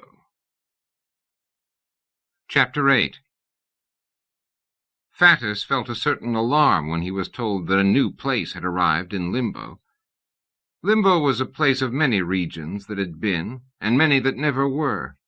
The garden of the Hesperides was here, and Arthur's court of Camelot, and the lost city of Lys. The new place was Venice, the Venice of catastrophes, and he went for a walk in this place and marveled at its beauty. The people didn't know it was all fading out, dying, to be renewed again each day. He walked and walked through scenes of death and dying, and he felt it all very lively. Each day it would start anew. He wished he could tell people that there was no reason ever to fear, because in the morning it would all start again. But the people wouldn't listen to him. and so lived forever in a state of alarm, starting each day afresh. Fatis came to the lovers, Cornglow and Leonore. It was refreshing to find two for whom life and the love of each other was a continual revelation and a constant delight. "Go and teach the others," he told them, but they only laughed at him. "It is simple how to live," they said. "Each can do it. There is nothing to teach." Fatis returned to his castle and mused over his old things, and wondered what might happen next. Chapter 9. In Venice, the one in limbo, Cornglow and Leonore talked about Aretino. "I wonder if he'll ever write his play." "Perhaps he will, but not the real one, this one, the one in which we die every night and are reborn every morning. I hope you're not afraid of death, my love." "Perhaps a little, but we'll be alive again tomorrow, will we not?" "That is my belief. But death now will feel like death while it is happening." "Must we die now?" "All of Venice dies tonight. There is a clatter of hooves, horsemen in the city, Mongols. Cornglow fights valiantly, but he is run through with a lance. The Mongols try to seize Leonore, but she is too quick for them. The Mongol isn't born who can move faster than an elf's daughter. She runs out into the street and plunges into the water, swimming away from the city. The waves are high, walls are falling, and Venice is on fire. She watches for a moment, but she can stay afloat no longer. This is dying for the first time, and though it is difficult, she knows just how to do it. Her head slides beneath the waves. Chapter 10. Azzie felt a giant hand tightening over him. Then there was blackness. When he awoke, a cool hand was on his brow. He opened his eyes. "Edith, what are you doing here? I didn't know demons and witches had any life after death." "As it happens, you and I are still alive." Azzie looked around. He was at the Friendly Inn in Limbo, a place of neutrality for spirits bad and good. "What happened to the universe?" "Thanks to you, Ananke was able to save it. We should all be grateful to you, though I'm afraid you're going to find a lot of people angry. The Council of Evil is considering issuing you a reprimand for starting the whole thing in the first place. But I still care for you. Always will, I'm afraid." He took her hand. "Daughter of darkness," he said, smiling weakly, "we are of a kind." Nodding, she smiled and squeezed his hand. "I know," she said. End of A Farce to be Reckoned With by Roger Zelazny and Robert Sheckley.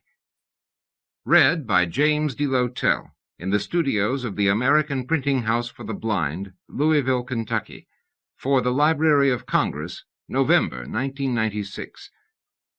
For special distribution as authorized by Act of Congress under Public Law 89-522, with the permission of the copyright holder and the publisher. Bantam Books, 1540 Broadway, New York, New York, 10036. End of book.